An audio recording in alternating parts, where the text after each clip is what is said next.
23. Lumenstone. Human language is like a cracked kettle on which we beat out tunes for bears to dance to, when all the time we are longing to move the stars to pity. Gustave Flaubert. Beth watched the grey-green highlands of Honor glide past. This skyfish could sail to higher altitudes with ease, lofting above ivory clouds, stacked like ethereal shiny pancakes. Few animals soared here. Some were balloon creatures, pink and fish-like, about a meter in size and drifting in pairs. Broad-winged, leathery birds labored by in languid flocks, avoiding the skyfish. "How do you get so high?" she asked the captain, who stood beside her in an observing blister. The blister's skin bulged out farther at the lesser pressures here. Beth felt as though she were suspended in air herself, a gliding ghost. The captain's head swiveled around at alarming angles, watching the skies as she spoke. When not being used, her arms held close to the body. "Our kindly host kindles forth more lively hydrogen. See," a flick of an arm, "how its ample belly swells." "What's our host called?" "It wears proudly the deserved title Conqueror of Clouds." The captain spoke with a gliding, soft voice that yet struck hard consonants, and her big eyes beamed with pride at the name. Beth had trouble looking at her mouth. Higher in the atmosphere, the skyfish was more like a balloon now, and Beth wondered how it stretched itself. The pops and rumbles she heard echoing through the warm corridors suggested elasticity in the skeleton, like cartilage protesting as it reshaped. "We approach a skillful watcher," the captain said, pointing with an angular arm. Beth saw nearby a zingo, more solid-seeming than others before. "What do they watch?" "Your very alien self, I expect." "What are they?" "Wise portals to the enduring summation." The captain's sliding way of saying this meant something, Beth felt. Her speech differed from Twisty's, always revealing her attitudes with an obligatory adjective before each noun, flowing with melodious diction. Twisty did not give away such information, preferring to be a tad mysterious. She frowned, and the captain explained, "Our distant way of knowing your intriguing kind. Those of Twisty, as you term that attentive being, are more of the determined invasive." The captain's voice was soft and dry, like worn leather. There were physical differences between her and Twisty, but subtle. Beth supposed that to aliens, human men and women looked much alike in their practical, severe field clothes, too. Nearby, one of the leathery birds glided alone and abruptly dived into a balloon creature. Its wide jaws gulped down the round, pink shape, and from the mouth hissed out a jet of air, condensing into fog. The attack had popped the interior bag, and the bird let that escape, nothing else. It swallowed visibly, and then lofted away to rejoin its flock. She knew damn well that any biosphere held innumerable tragedies, slaughters, vast and vicious. She had been aboard a research vessel on an Earthside ocean, could not recall which now, amid a krill bunch-up, like a soup of tiny, silvery, crunchy crustaceans. She had watched the swarm of them fed on by whales, seals, penguins, squids, and fish, a mass murder of the bottom of the sea's food chain. So swarming schools of animals fed larger ones, and none cared, because they had no culture to make that an evil thing. Sometimes it was a blessing not to think. Along the way here they had already met odd forms. Twisty called one plant the trapper snapper, a horny, case-like affair, just a trunk with a pair of square jaws. Plants had developed ways to trap animals. The leafy creeper had roots and stems that were also tongues and lashes. In one stand of fat trees, a section of the bark gaped wide, revealing a pale, deadly mouth. An oyster moor, Twisty had said, for unwary small animals.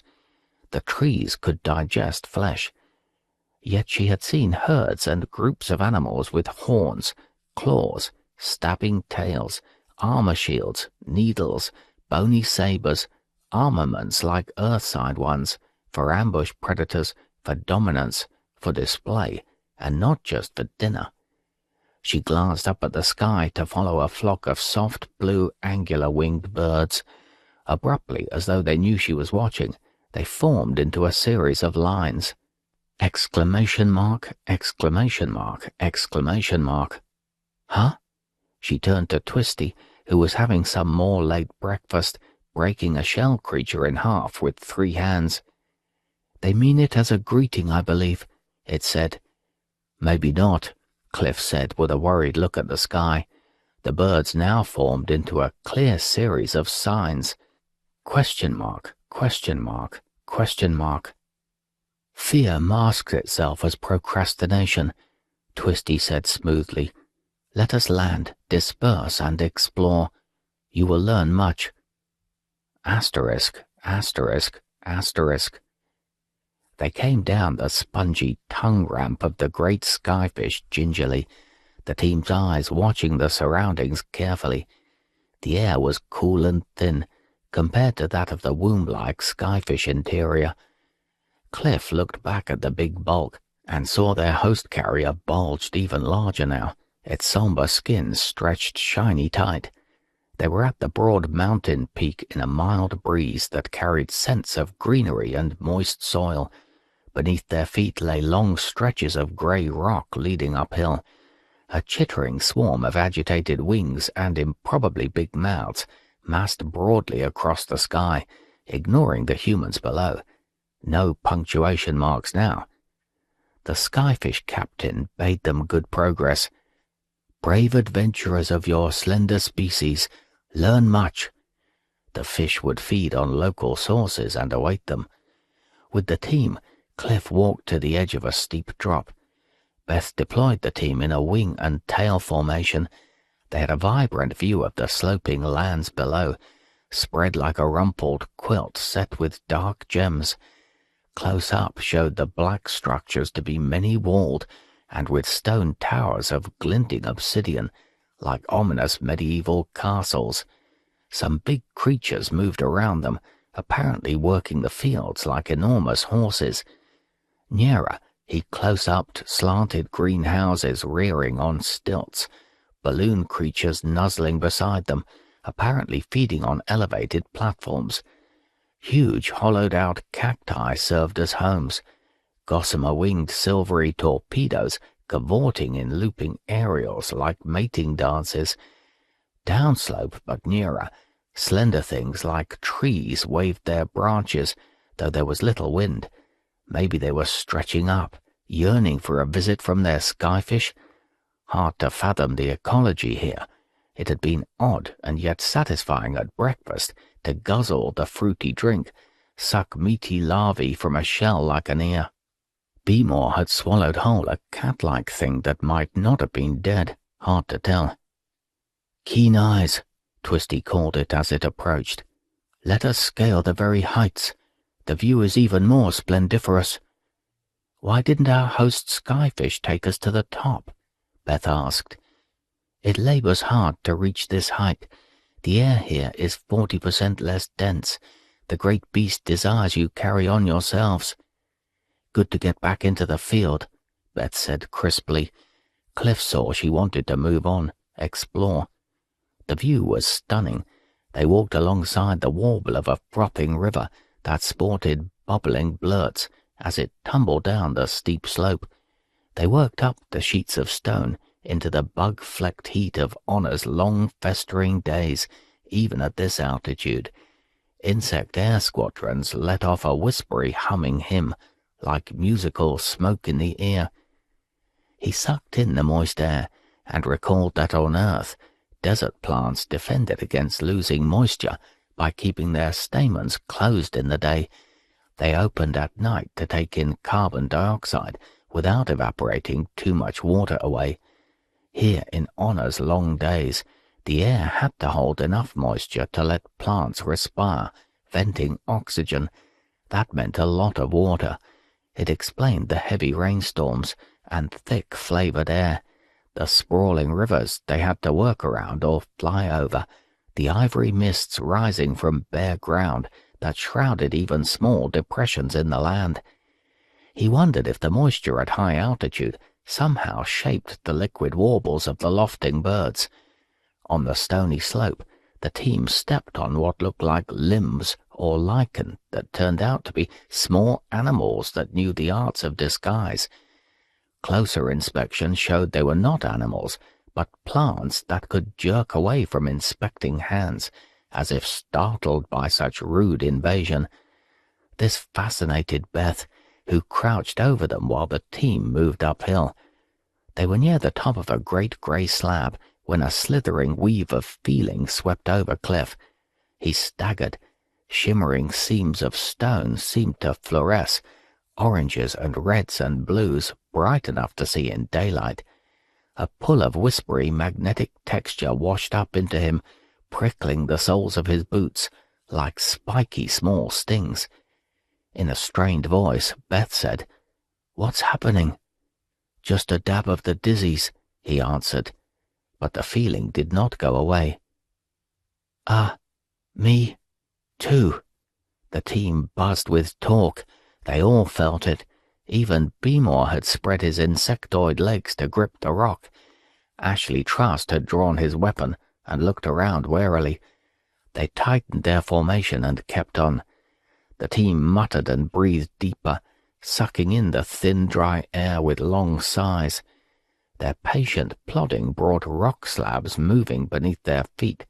The team was getting worn down by the deaths, the troubles of moving Beemore around, being on the move. He could see it in their faces. Vivian held down their left edge, eyes veiled. Cliff jutted his chin out, eyes slitted, the strain of the strange. Canyons slashed across seams like knives, carving wounds in the grey masses. Head down, head buzzing, he studied the stone under his boots. As Cliff worked upward, succulent soft dreams eased into his mind. Mute passages roosted in his head and took blithe flight. A soft, slippery whisper came coasting through on wings of shimmer and splash. Meanings beat just below the grey, grainy surfaces. Sand danced its stories in windy pillars of air. Crystal juts marked a continental seamed mass that churned somewhere deep below. Sparkling rain slid in on breezes and joined the casement beneath his feet. An evil rainbow arch made its bridge to rugged jags of stone. He blinked. "What's happening?" Beth said vaguely. He turned toward her with grinding effort. The whole team was stretched across the stony upslope. Some seemed as far away as 100 meters. They all were moving as if underwater. He was, too. A glance in the other direction showed the green valley below, moving in a blur. 2 different timescales. He felt a rustle below him. The stone shimmered, shook. Below, a shadow companion moved with him, lurking not on the grainy stone surface, but moving deeper. Within it, like an enormous manta ray with arms, sliding by beneath dark, swarming waters. He bent and struck at the apparent sea, and a sound came back. Tink, tink, a tinny echo. Then a low, gravelly growl came, as if from afar, a second hollow answer to his tap. A slumbering, slow darkness rose toward him, as if from a depth, swirling like ink in milk. Clouds within rock. Life. With a soft thunk sound, the dark fog seemed to be reaching up, out, somehow desperately seeking. Beth said, "This place is alive." Her voice droned out, Dopplered away. He tried to jump up, see if the noir persona below moved too. It looked now more like himself, a shadowy mirror image peering up at him. He grunted and surged up. His feet would not leave the stone. He gave it all the muscle he could. Nothing. He was pinned. The rock layer bristled and flared with suppressed energy. The shadow self below looked to be reaching, grasping, wanting, yet it had no legs, just arms. The cant of head, shrouded eyes, all seemed to implore. Cliff wondered how he knew this, and saw it was something about reading body postures.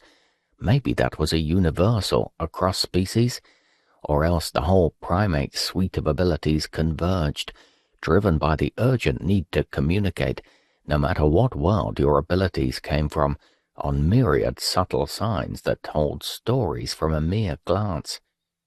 "What are you?" he called in frustration at the swimming shadow figure. The thing below arched back its head, now with visible nose, eyes, mouth, and a low bass note sounded out from near his feet.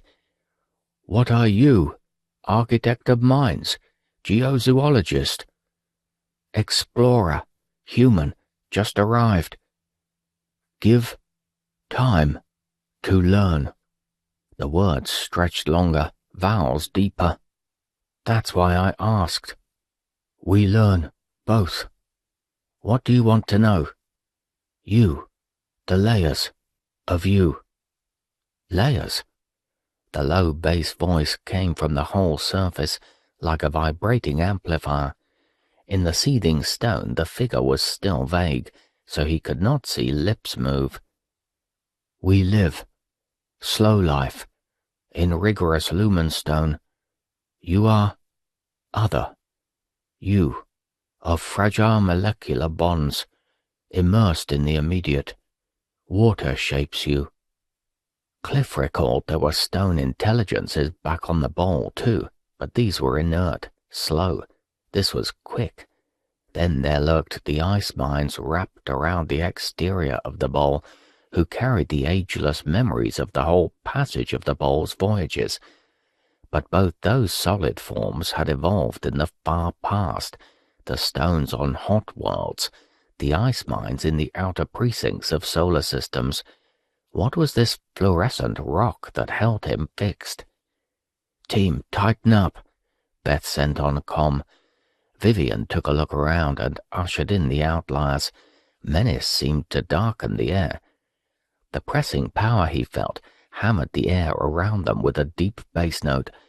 Cliff felt these as warring long-wavelength notes that made his muscles dance.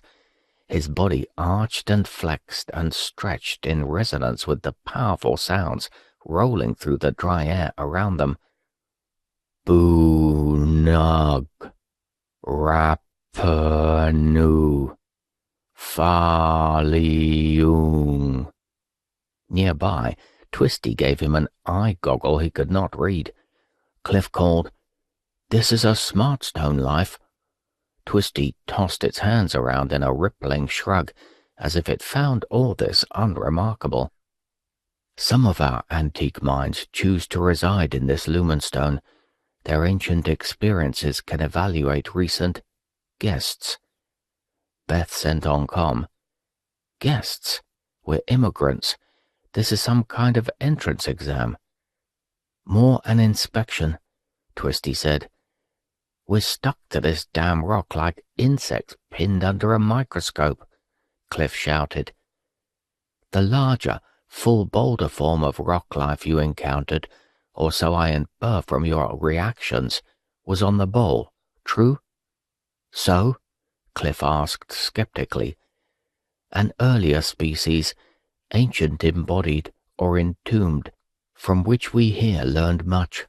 That simpler form evolved from geological progresses, beginning on planets born shortly after our grand galaxy began to spin and clump." Beth shot back, "What the hell has that got to do with sticking us here?" As if in reply, Twisty coiled forward and then sprang into the air, leaping high, and at the top of its arc turned, cat-like, twisting spine and aligning legs, to smack back down on the stone. "I am free because to the Increate I am known. You are not." "What the hell?" Beth started, but Twisty spoke rapidly now.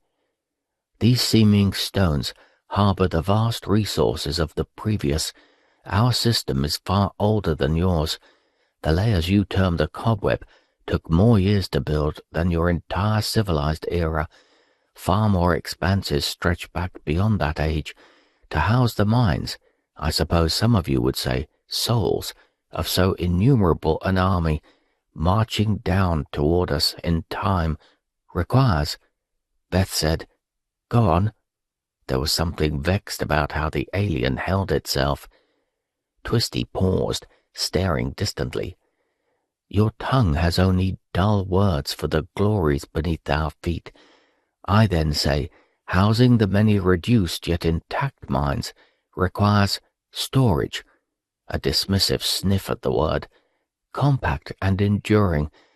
Think of it as a rugged version of your computer chips. Robust computation. The data stores are partially the minds of those who went before and linger with us still, embodying our stores of knowledge. Thus, rock that knows." "And wants to know us?" Cliff asked. "Just so. Let it inspect you all." With this, Twisty simply walked away, leaving them to their pinned-down prisons. Cliff looked down, puffing in frustration. Smartstone that could sense them. Did that make sense? Now the figure below rose higher, a black velvet curtain swirling up as if to envelop him. Cliff could not fathom how this apparition could suck every glint of light from the rock. The speckled stone was shot through now with crystal planes, and the air was warmer. He looked around at their team, set now in a landscape that seemed to storm upward, stresses racking stones. Pillars of ivory glow played along the entire expanse of the mountain, seething as if to fry the sky. Some had crumpled to the ground. "Stay up," he called. Beth was trying to step toward those farther down the slope, the tail following the wing formation. She managed to lift a leg and plant it, then stopped. Looking down farther, he could see torsos, smaller and heaving as if suffocating. A sound came out, a grinding like molars. They paraded past, like efforts to copy human shapes. "Do you think this is communicating?" he demanded of the rock. Twisty said, "Lumenstone is the Increate, as we term them. They sense you, and then advise us upon you." Cliff could feel frazzled thoughts frying up in his mind. This stony intelligence was interrogating him in ways he could barely perceive, and certainly disliked. Time stretched on. There was plenty of it. Into his view of the landscape came invading images. Stars radiating with flares in nighttime, flickering halos hovering as motes fought across that sky. Pulses of shimmering waves in the upper atmosphere, with rolling howls of bass notes, a war he could not fathom. Rainfalls in shades of black and grey amid occasional fat golden droplets. War. Twisty's voice, hollow. "Take a sip, a swill, a swag of swigs. The Increate speak of their past." "Pretty savage," Cliff managed to say. As he looked back at the team, spread over 100 meters now it seemed, he saw hexagonal flagstones emerge as a pattern in the rock. They snapped into place exactly. Each framed a single human, a hexagon about a meter across. Nobody was moving. It was as if something was marking out intricate angular designs along the mountain's flanks, hexagons stretching into elongated marching perspectives, using humans as reference points. "Everybody steady," Beth called. "We wait this out. Have some water. Use inboard snacks if you need it. Might be in this fix for a while." They paused to drink, and Cliff stood looking at the now shifting rockwork. He gazed at a big stonework rising from about 40 meters upslope, a tower in onyx. Black sheaths jutted up to a point. Something stirred about halfway along the tower that was still extruding from the Lumenstone. Slowly, about 50 meters up, an eye opened. He knew it was an eye, for he had seen its like before. "We saw those stone life back on the bowl, remember?" he called to the others. Some assents from the team. Weak voices, though. The big glaring eye had a green center like an iris. Slowly the entire oval, several meters across, turned downward to look at them. One eye. What? Cliff could not take his eyes off the single enormous pupil at the thing's center. It seemed to be looking straight at him. A pupil in rock. An eye with lens and retinas. He had seen this on the bowl, but here it seemed more ominous. The air was now hot, no breeze. He could not see the valley below, shrouded now in a roiling grey fog. "Stone mind," a team member said, reminding us of its origins. But the Lumenstone was not finished. It rose higher with groans and pops. In the dream-easy lighter graph here, the structure could soar. Looking up, he watched immense columns rise with quick, sharp thunderclaps he felt through his feet. That led his eye up to the arches. The corbelled roof supported effortlessly the enormous weight of the nave, its crest shrouded in gauzy grey light. Stone pillars rounded with age led his eye to turrets, gargoyles, statues and ornaments against the otherwise clean lines of architectural grace. Beth sent, "It's the west front of Chartres Cathedral, La Belle France." Redwing sent the reference as soon as it started growing. "A visual pun," some team member sent, "showing it knows our culture now. Smaller than the original, but not by much." To the side of the great rose window, icons perched on a shelf. One even moved. It stretched out a claw and beckoned. Cliff wondered at all this, and without thinking started walking toward it. His feet moved. He was free. No hindrance. No sticky stone tying him down. His boots stepped gingerly on some steps of the South Bay. A great sculpture of the Virgin Mary gazed severely out over an alien mountain. Beth sent, "My data feed is flooded with details. Looks pretty damn authentic. Cliff, you're right below. See them? 4 figures of the arts. Grammar, rhetoric, music, and dialectic." "That old guy next to them?" Cliff said. "Human." "That's Aristotle," data feed says.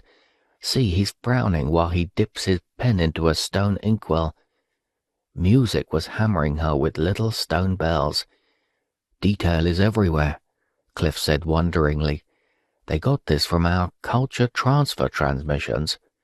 A team member said, "Must have used what we sent to hack us and get more.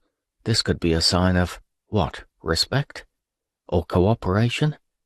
"Go inside it," somebody said. "Right," Beth said this firmly. "Maybe somebody waiting for us in there." "Or something," came a call from the team. "Get us free back here. Can't walk." "Steady," Beth said. "Cliff, your decision." "Yeah." Cliff stepped through the doorway. He guessed in the original Chartres Cathedral there were wooden doors. Stone ones would be impossible to move, so this was open. Once he was inside, a somber gloom settled and clasped him in its fist, yielding gradually to the faint amber light through tall side windows. Groans and pops and shakes through his boots told him the rock was still shaping itself in a fitful, slow agony.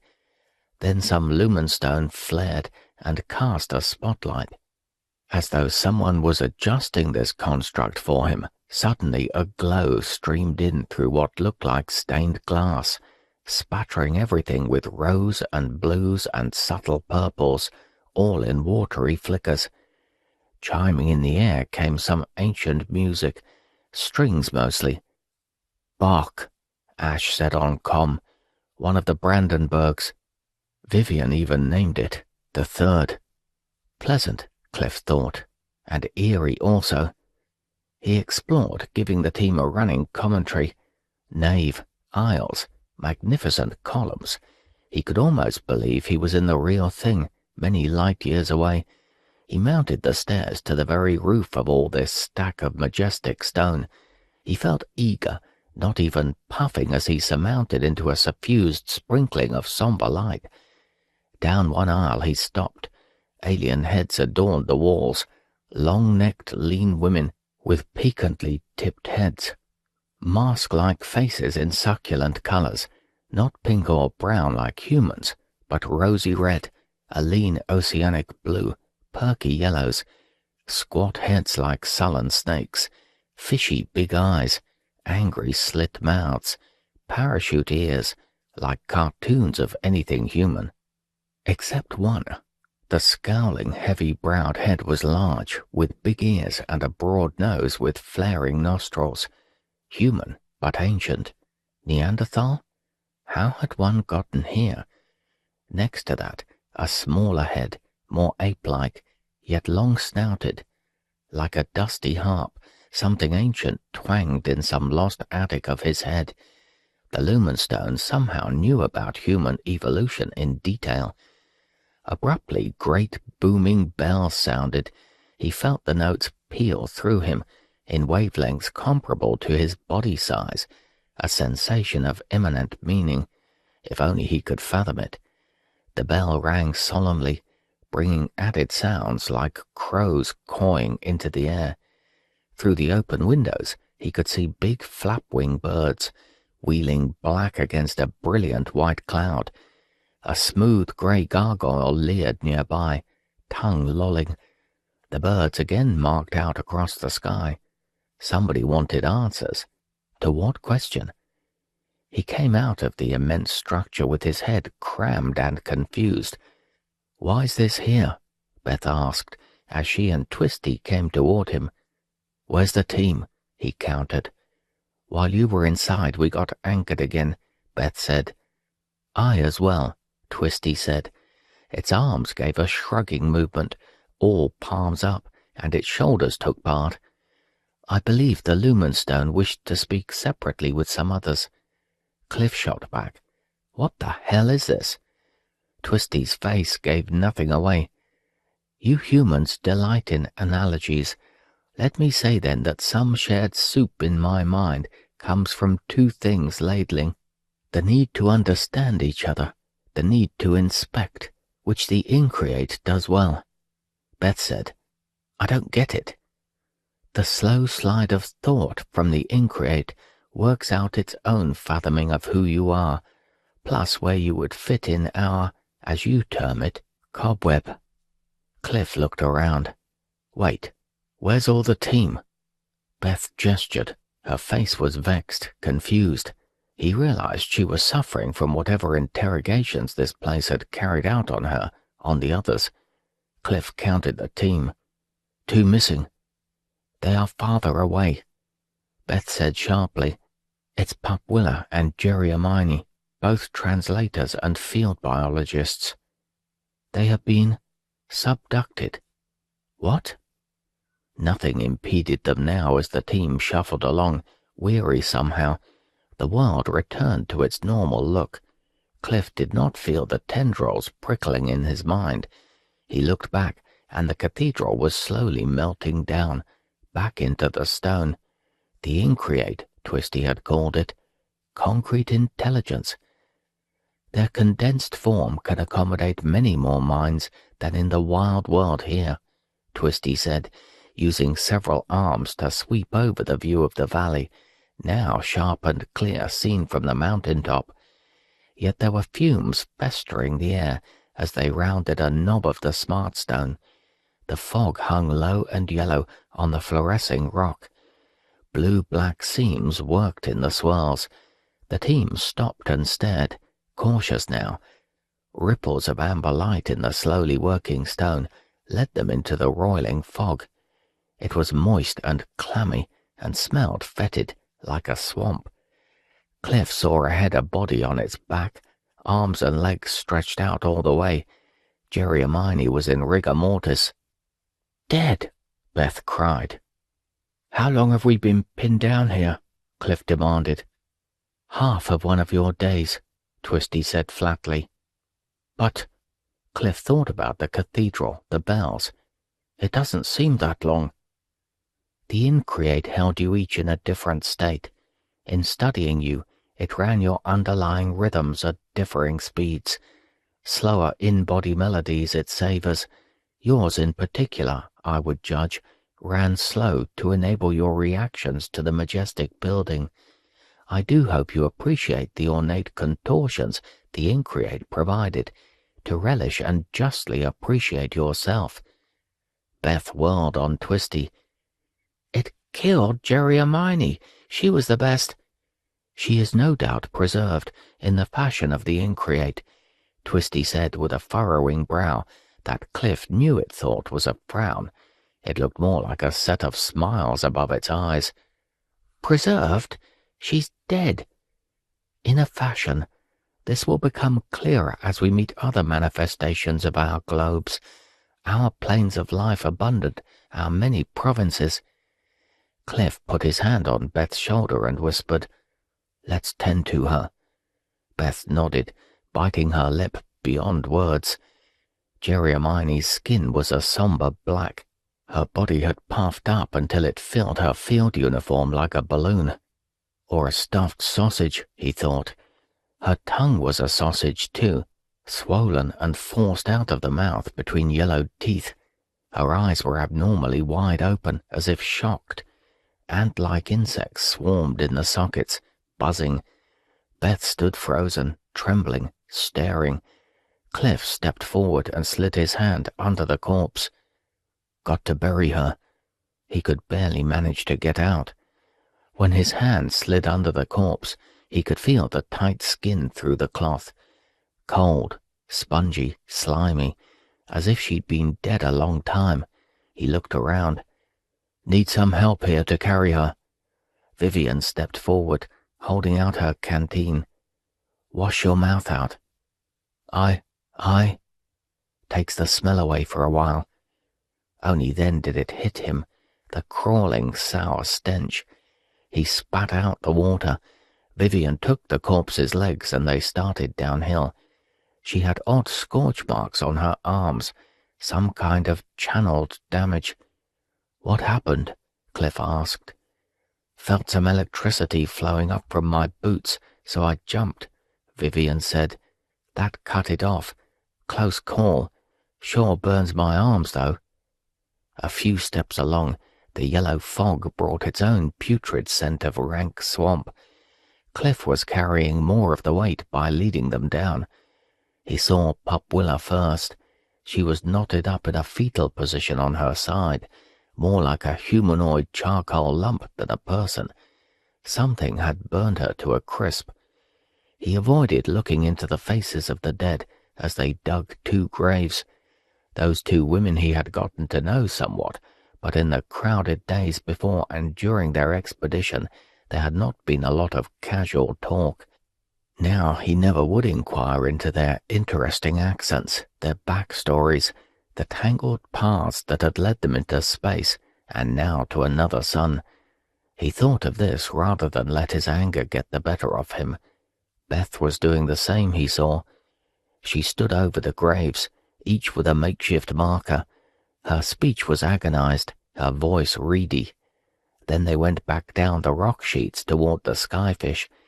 Twisty had the sense to keep its distance and entered the open mouth quickly, not looking back at them. The team was shambling on now, sweaty and confused, truly tired in the way he had learned to recognize. Heads sagged, feet dragged, words slurred. He had never been one for the semi-military early stages of space training, the hustle, by the numbers, hup, toop, threep, far stuff. But now he was grateful for the silent discipline Beth had imposed by example on them all during their descent. As they entered the moist warmth, Beth gave him one of her mortar sentences, the kind that made the minimal noise incoming and did the maximum damage on arrival, delivered in a whisper. We've got to ditch Twisty. He nodded. Then he walked into the warm comforts of the skyfish. He took his time. All the wrenching around on the rock had twisted his back. He would be paying for it tomorrow, if there was one. 24. The Increate. The one good thing about stupidity is that it leads to adventure. Sidney Coleman. Beth took Cliff aside as soon as they got into the Skyfish. They found a small alcove and she spoke quickly. "You've got to be straight with me, not as my husband, but as a team member. Is my leadership really poor?" "No." He kept his voice low, flat. "We're supposed to be diplomats, scientists, not fighters." Beth shook her head angrily, which he knew meant she was angry with herself, not him. Everybody on board Sunseeker damn well knew the glory signals were contradictory, by no means always welcoming. They were warning off the bowl, not Sunseeker. So shouldn't we have carried heavier arms, with all weapons out and ready to fire the moment we hit the ground? The backfire dragon's attack was too fast. Okay, Redwing thought the same, but then knowing how dangerous this place could be, we should have kept weapons out. We met Twisty, who gave us no further warnings. Suspicious, isn't it? That Twisty didn't show up earlier, a pretty ominous sign. Maybe. He's alien, so... Then I allowed myself to be drawn into lengthy conversations with Twisty. Yeah, but our charge here is pretty much to figure them out, so... But this semi-philosophical stuff, about Earth customs and all, is distracting at a time when the team should have focused on our surroundings, weapons at the ready. Cliff saw that the tensions building in her for days were now going to spill out. She had a habit of keeping still too long. He said slowly, "Look, Twisty clearly knows this is a deadly place, so he says nothing to warn us. This is some kind of bizarre test is all I can think. If I were a sharper leader... Twisty's pretty damn offhand about death. That's its clue." Beth bit her lip, then clenched her teeth. "I hate this. I'll call in some others." Minutes later, Cliff watched Beth open the meeting with, "Look, I've been thinking more and, well, we've got to ditch this damn bossy alien." "How?" Vivian asked. She had applied salve and some automeds to her arms and swaddled them. The burns she got were aching, but she was mobile at least. They were hunched together in a pocket cabin off the main corridor. The walls pulsed with a slow rhythm as the Skyfish labored away from the mountain. They felt through the walls and floor a slow thrum of whistles, pops, and clicks, an eerie, melancholy song of labor from the great warm beast, plus a warm breeze of quickening energy. Vivian's question made them pause. Ashley Trust finally said, "Yeah, how's the question? Twisty's our contact point, seems, but it's led us into one damn ambush after another. Those damn backfire dragons, the Carniroos, and then that weird smart stone, what it called the Increate. Twisty let us walk right into them." Best to let them vent first, then let ideas emerge, Cliff noted, a technique he had learned long ago from Beth herself. "No way we could have seen this smart stone thing coming," he added. "Agree," Ashley Trust said, his eyes studying them each in turn. "That was just too weird. We're not being educated, we're not in communication, we're being tested like rats in a maze." The man had been quite silent through the whole expedition, Cliff recalled, probably trying to judge the situation as a newly brought forth sleeper. Cliff and Beth had the most field experience here from their time on the ball, but they sure as hell weren't performing well. 4 dead out of 16, worse in every way than the ball days. "How to ditch Twisty is the problem. Keep to that," Beth said flatly, looking at the floor. Cliff could tell the others saw the doubts in her, close to the surface now. Vivian said, "And when we ask, Twisty calls these inspections. What the hell?" Cliff said evenly, "You dance with the one what brung you, as the old-time saying goes, but not if it's killing you." "Plenty questions," Vivian said, waving her hands as if clearing a space. "Why send only one sort of ambassador to deal with us, and one who gives us questions back like we're slow students?" Beth sighed. Maybe we are, here. Trust said, no, test animals. We're not supposed to survive the maze. Be More Prime, wedged in the soft oval doorway, said, yes, I assume it's safe for me to speak, or are we beyond all such considerations of safety? Cliff shrugged that off. You're same as us, Be More Prime. I think from stuff Twisty said, that we should think of Twisty as a moving camera, a portal, not just a single being. So it and those Zingos that follow us everywhere are a way for someone, something, to watch us? Vivian asked. Makes sense. Some higher authority is trying to understand us by testing us, Beth said. By testing to destruction, Vivian said. Cliff nodded. Whatever it is, plainly this portal doesn't give a damn about keeping us alive. Vivian paused, thinking, then said, Twisty keeps saying things about preserving life, but in what form? If that Smartstone is an example, it means uploading, Cliff said. Twisty's a funnel into that? Ashley asked. Yeah, Cliff said. Rock that works like computer chips, high memory density, some such. Vivian said, how's that connect to the attacks on us? Ashley said sardonically, maybe their inspections too? Vivian said, is there some chance that Twisty represents some local princes, rajas or warlords? This is an entire integrated system, Ashley said. It's got to be run with big-time, huge-scale management. No pipsqueak rajas get to greet an incoming starship. Okay, given. Back to present reality, Vivian said. How do we get rid of Twisty and strike out on our own? Ashley said, on our own. Why not go back to the ship? They all looked at one another. Cliff realized from their expressions that they had all thought the same thing, but were reluctant to say so. Not a bad idea, he allowed. Be More Prime had watched them carefully, head swiveling, and now said, I may not return to ship. I am to explore. I find ship uncomfortable as well. I am big, you small. You may make your own choices. Some of you should be debriefed. Beth pulled out her larger comset. She booted it up and looked for a signal. No signal. We're what, 50,000 kilometers or so from Sunseeker? You reached Red Wing just yesterday, Ashley said. True. Beth paused. No pickup at all, not even when I call in phase averaging over noise. And there's plenty of transmission noise here. Damn. Cliff shrugged. If we want to reach Red Wing, we've got to get closer at least. Unless... Ashley looked around at them. Twisty's blocking us out. Pause. Why would he... Vivian started, then stopped. Because he anticipated this conversation. Cliff finished for her. Another pause. Vivian said, It won't be easy chucking Twisty. Then what? We're on our own.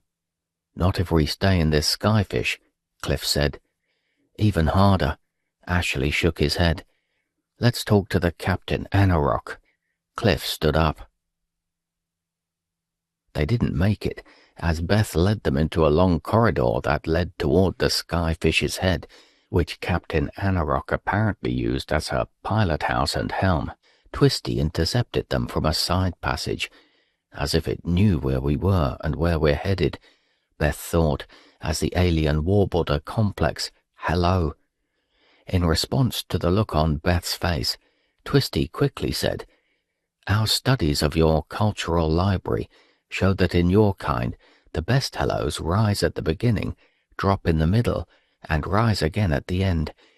They are higher in pitch, and the pitch moves around. I have embraced this. Cute, but it's tracking us, probably eavesdropping too, Beth thought. Cliff said awkwardly. Beth just nodded. Vivian said flatly, We're miffed that we've lost 4 of us. I fathom that, yet we have a wise folk saying, You can pile stones onto a flyer, and in time 1 more of them will bring it down. Cliff shot back, Well, as we folks say, we're mad as a sack of hungry weasels about it. Beth had to smile. Twisty regarded them all, spread its hands, and said, "In our tongue, our written or signified script is that each cycle expresses a whole thought, all at once. There is no development of an idea. There is no chronological movement from first letter to last letter. The thought has to be entire in the very moment it is expressed. It is an achronological language. Your tongue is linear, and so affects the way you perceive the world. In your language, there are untranslatable concepts, because our view of the world does not map into your mind frame. You're saying these deaths are not what we think? Yes. Your alphabetic language constantly builds up in lattices of linguistic thought. Letters figure eventually into sentences, paragraphs, and so on. This is necessarily chronological. In the time you speak, you can and often do change a sentence's meaning. The thought your speech expresses is not whole until the utterance is complete. So you cannot fathom that which is not chronological, as, for example, the final fate of your now invisible friends. Beth said, "I don't follow." "Time will instruct." Vivian said, "What if we have other plans?" Twisty nodded, while carrying out a series of swoops and turns with his arms that Beth had never fathomed. Plans made swiftly and intuitively are likely to have flaws. Plans made carefully and comprehensively are sure to. "You're going all Sphinx on us," Ashley said. "I do see your reference, yes. Your literature and imagery are now quickly available to me, with only the speed of light as a limit to my comprehension." Vivian tried a different tack. "A soiled and savage species, we can still make music when we try." "Yes, and so well you do it. I have spent many moments digesting your bark works." "We think he's our best," Vivian said. "Perhaps so. You value your opposable thumbs, tool-making abilities, cooperative hunting, or other common claims to uniqueness. I point to your larynx as the trait that makes you different from all your world's animals. Humans exert fine control over spoken sounds, which rises above the current clouds in your heads. So music is your fine quality, more than, say, the ship you came to us in. It is serviceable, but crude. Without your laryngeal anatomy, you are just another pongit, a useful term in your dictionary, the human chimpanzee, I might say." Beth cut off Twisty's talk with a decisive downstroke of her hand. "We're on our way to get a better tour of our host Skyfish." Stressing each word separately, she added, "See you later." They got lost, of course. The Skyfish, titled Conqueror of Clouds, became a labyrinth as they approached the head. When they at last reached the broad pilot's view and helm, Captain Anarok detached from the wall and came over swiftly, hands doing a welcoming fan gesture they now knew well. "Greetings. I wondered if your esteemed selves were in wretched mourning." We are," Cliff said. He then swiftly turned Captain Anarok's attention to the view, asking questions. Beth saw he was deflecting pressure from her, sensing that she needed it. She stood in back of the team as the captain pointed out features in the ample green river valley below. Beth knew from her bowl experience that if you let yourself feel too much in a place that might as well be a war zone, you go nuts. You do the things you have to do and you keep on going. Staying busy in the wake of loss had a way of tranquilizing grief with the pressing demands of practical arrangements, a tranquilizer she took willingly, almost gratefully. She had screwed up this expedition so far, no doubt about it. It wasn't because of belated heebie-jeebies from her traumas on the ball either. In each attack, the aliens had been quick, sure. Her team had weapons readily at hand, but they had not come armed for heavy fighting. This was a diplomatic expedition, and everything here was fast, unexpected. This latest smart rock was a real jolt. The skyfish was making a broad turn, majestic in its slow grace. This brought its internal noises that seemed to focus on the bridge. Beth reminded herself that this thing was not like a ship, but rather a living system with its own slosh and aches. She could hear the innards seem to growl, to bark, hum, hoot, whistle, pop, and click. Then long strumming bass notes coursed in an eerie, melancholy composition like a dirge.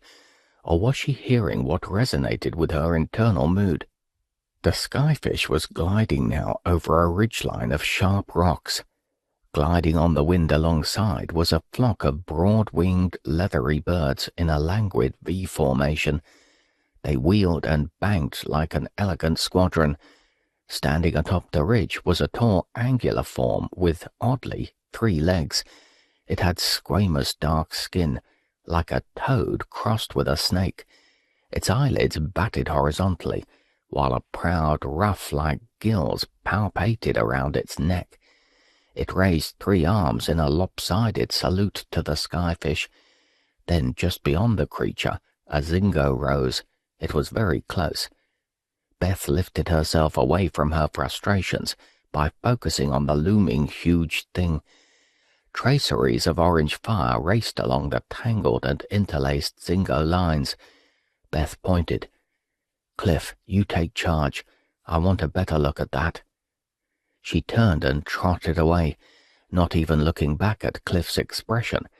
She knew he would frown and shake his head, but her carefully managed inner boiling point was rising, and she needed exercise, escape, something. Campbell's agony in the grip of that flaming backfire dragon, Zoe's shrill screaming as a carniroo carried her off, Jerry Hermione and Pup Willa burned to a crunchy black crisp. She found a sloping ramp that took her up onto what she knew from their previous passenger tour was an observation deck stretched along the skyfish spine. She labored swiftly up it, relishing the effort, looking upward, and here came Twisty in from the side. How did the thing know how to find her? No time to speculate. "Let me alone. I much like to escort you." "Keep up, then." Beth sprinted up the slope, hoping to outdistance it, and popped out into bright sunlight. The Zingo was standing off from the bony upper deck. Orange sparks zapped along the strands. "If you wonder, I am a blend of living cells and molecular-scale machinery. There is no major part of me which isn't both." Twisty had easily kept up with her. "Stop bothering me." Twisty ambled over to the edge and looked down and waved, in a complex arm and hand movement, toward where the leathery birds glided just below and cawed back to it. The view was a breathtaking spectacle of verdant plains leading toward the sweeping slopes of the cobweb. She ignored it. She looked for the Zingo. It was below, coming up alongside the skyfish, glowing. Twisty turned toward her. Such sprawl of life is a continuum from microbes to mathematicians. Yet that is not all, as the Increate reminds us. So that damned smart rock, is it always trying on other people? If it so desires, it is where we all shall go, perhaps. Such is our view of life. You too must deal with that solid fact, that the only lasting truth is change. Twisty came nearer, its hands air-dancing as if to distract her. From what? The Zingo, probably. "Step back," Beth said. "I assure you we wish you no harm. True, your companions have moved on from this context, but—" "Back!" Twisty made a grab for her. She had anticipated that. She ducked beneath the stretched arms and backpedaled. "I assure you." She knew well that the only fighters who could stand there and trade punches and blocks were young, strong people, or even more likely, drunks. Anyone with skill, not to mention anyone getting on in years, was going to rely on getting out of the way whenever they could. We have captured your party's members, of course. In time, the Increate will welcome them." Twisty made a lunge, but she was quicker. It came around fast, and she leaped backwards, landed evenly, keeping her eyes on the alien. Twisty slid sideways. Beth knew that a smaller person could throw a larger one because it was easier for them to get under the big one's center. Every size had advantages. Twisty was tall and agile, but seemed confused now that it hadn't gotten a grip on her. She knew that a weak person who knew how to grab using their center rather than their arm strength could stop the movement of a stronger person. A grab was best done using the smaller fingers of the hand to grip, not the thumb and forefinger, which were easier to twist away from. So when it came at her, she faked a dodge, then let it come in from her side, hurrying, arms spread, hands twitching. She squatted and lunged up toward the center of it. Twisty's middle was solid muscle. Her fingers dug into its flesh and wrenched. Her shoulder brought a quick "ah" from it as air rushed out. She had centered her feet, so when she surged up, she lifted Twisty and pivoted to throw it sideways. The alien's length gave her torque. She tossed Twisty aside. It landed with a sharp bark, surprised. Beth smiled. So much for Mr. Smartmouth. She stepped backwards, away from the alien scrambling to its feet. A quick flicker of alarm sounded in her, but too late. Her left foot came down on air. She snatched at the edge of the Skyfish's platform and missed. The sudden feel of falling came as she felt her time perception slow. Break this down into moves, came her training. She knew she should turn and pinwheel. She did. The trick was to land right, yes. She tried to relax and focus on rolling with the impact.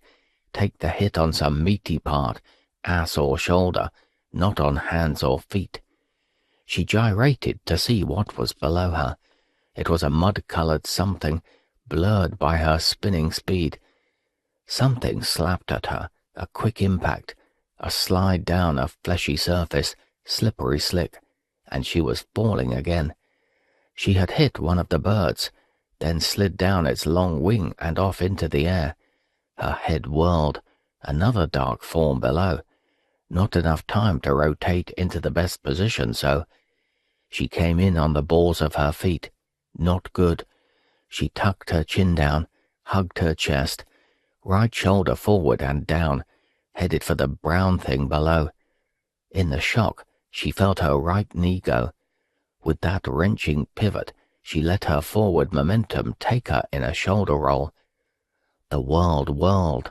She let it go and surged forward, rolled. That brought her right back up onto her feet. She did not especially want to be there, but she knew to take some big running steps to stay up, break herself, and failed. The right knee shot pain up her leg and went out. Her body got ahead of her legs. She took a long diving plunge at the brown stuff. Her chest huffed out all her air. Ack! Her mouth hit and popped open somehow, and the teeth bit into something firm but not hard. Thud. She tasted feathers? No, her eyes told her.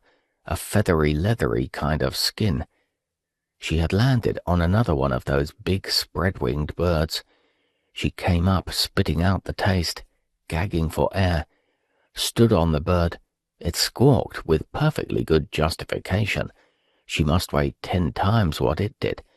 It banked at a steep angle.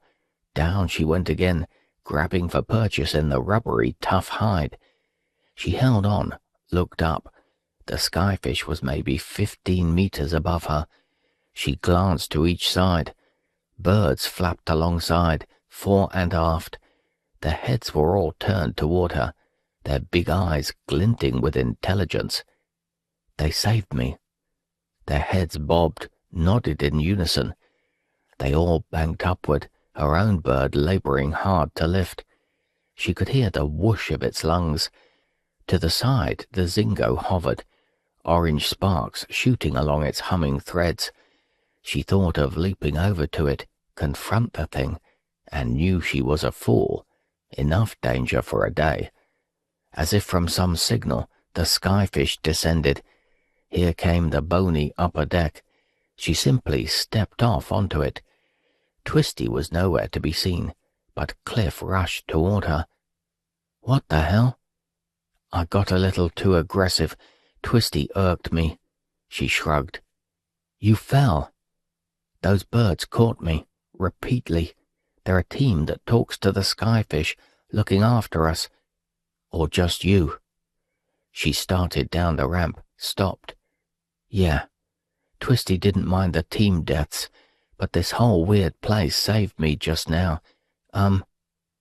They reached the bottom and got into the main section of the skyfish, a broad area with transparent walls letting in the views of the lands below.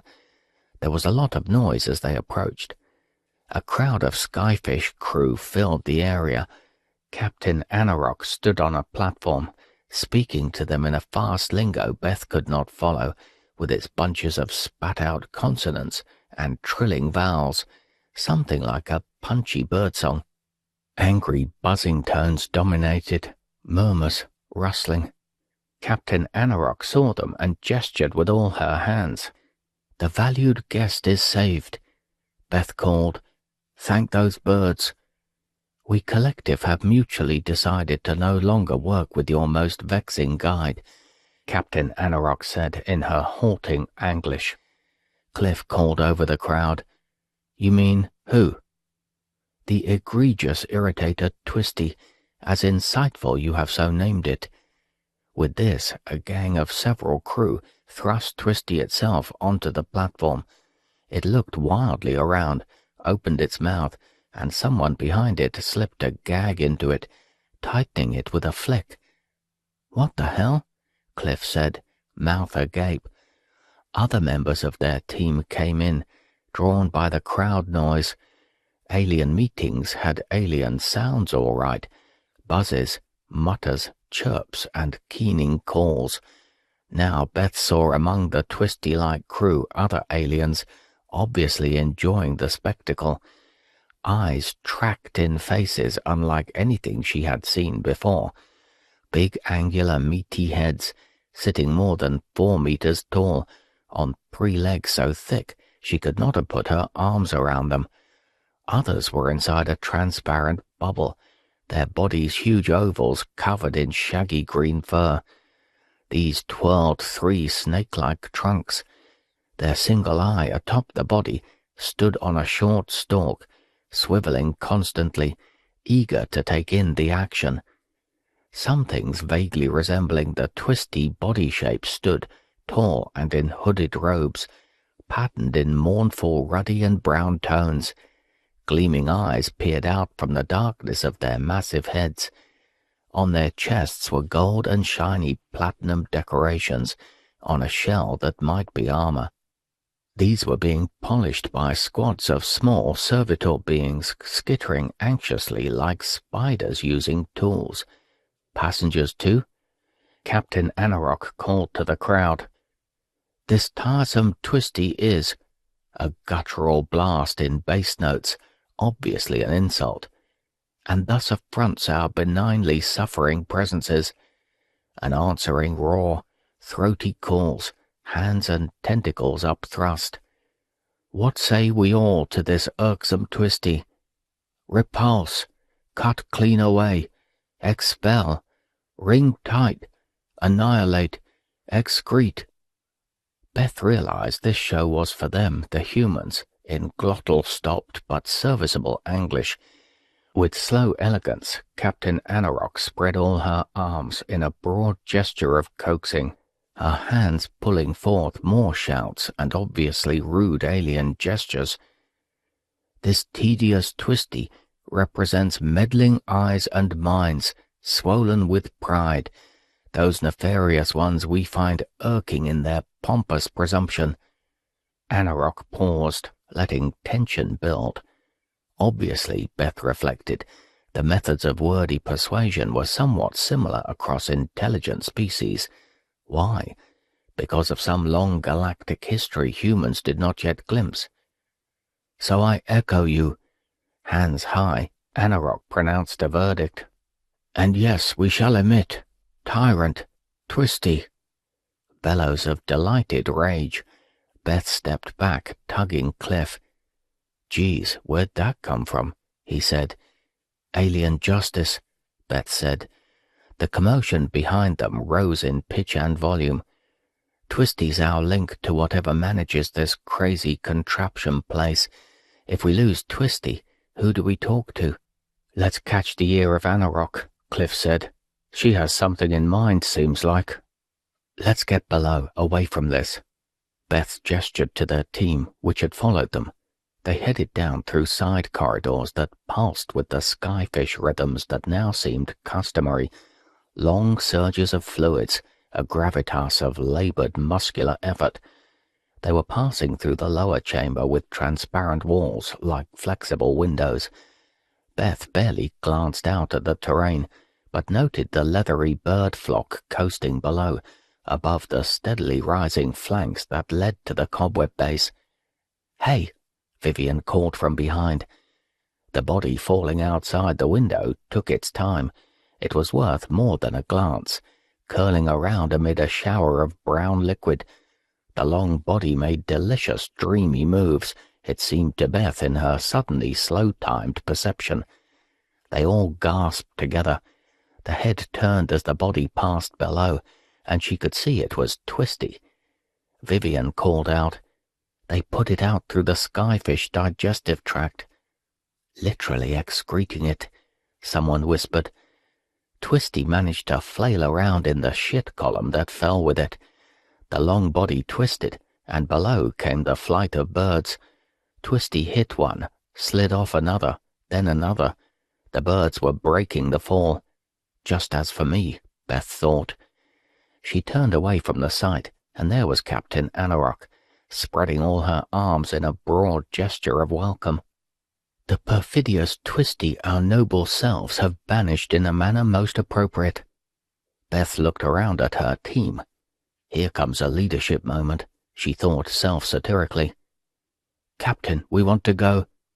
Yes, into what you perceptive primates termed the cobweb, Anarok said. How did you... It is apparent by your growing indignation at the actions of the tyrannical Twisty. We too felt terrible Twisty's arrogant orders. So how? We will carry you into the cobweb, which in our tongue is... The captain gave forth a rattling squawk, or translated, a solitary tear suspended on the cheek of time, as we see the magnificent structure from our far ancestors. Beth stepped back, Twisty gone, future open, sudden divisions among alien tribes she knew nothing about. So they would go voyaging again, more stresses, some discoveries, dangers, mysteries galore. Maybe try for some humor? She said to the skyfish captain, Have you ever let a pronoun out unchaperoned? Anarok nodded, showing a veiled delight at the small joke. Be More Prime spoke from behind her. A question more pointed. How will you ascend to the Bulge? In lowest gravity, a balloon cannot maneuver. Anarok asked, Have you worked out the wind patterns of the cobweb? A large feat. I imagined a rough map while we descended. My subsections of mind have been processing upon that. Anarok fanned the air, and a diagram formed in the air nearby. A main pipe pumps breathing air from Honor to the midpoint bulge. We will ride the life-supporting current thence. Be More Prime said, Won't you be stranded? In free fall? Anarok waved this away with multiple arms. Winds ride gravity's pull down in both directions, toward the moon Honor and the layered world Glory. Very slow is the wind current, except near the end. We don't mind. We have all of time, and what a wonderful chance to explore what we have never seen of the cobweb. 25. Artilects. Ad astra per aspera. To the stars through difficulties. state motto of Kansas. The Artilects were cavorting. Their medium was the darting white motes Redwing watched. The Alabaster smart bots were a team of small repair robots who swarmed over Sunseeker's skin, fixing and polishing and working microscopic miracles on the hard bow that had taken centuries of hot plasma, a hammering hail of dust, of occasional big rocks that gouged it mercilessly with a cruel mechanics. Yet this was no mere scrub team. They danced. Each would finish a small job and then twirl up above the long curve of the ship's pocked bow, nominally to see what needed work next, but not actually. Redwing knew the many Artilect methods, and they did not call for several of the glimmering bots to arc up, whirl around one another, the dives and swoops light and airy, spinning as they zoomed. Such joys were impossible in the long centuries of ram scoop ploughing through gossamer yet deadly interstellar plasma. Now suppressed Artilect spirits bloomed in ballets that turned into boogie, when bots attached their magnetics to metal and bopped their odd tangos as they labored. A rap at his door. He opened it to a deck officer, Mumbai, who said, "Last one done, sir. That Styles woman, little groggy, but functional and hungry as hell. We're at max capacity shipboard." "Outstanding, Lieutenant. Now we form the descent crew," Redwing said. "Start them on the bioprep protocols. The Biolect has some new protein processors to install in them." Mumbai was a tall drink of pale milk, and she snapped a sharp salute back. She seemed eager to lead a squad in the next descent. They all wanted to get out of this crammed ship and zip through the green-rich cobweb plains, blithe spirits all. Redwing turned from his cabin screen and looked into his mirror, which as usual lied. He should be dead, at least by Earth time, but while he was lined and worn, despite the Artilect's attentive biocraft, using yet more tech info sent from Earthside, he was not really old.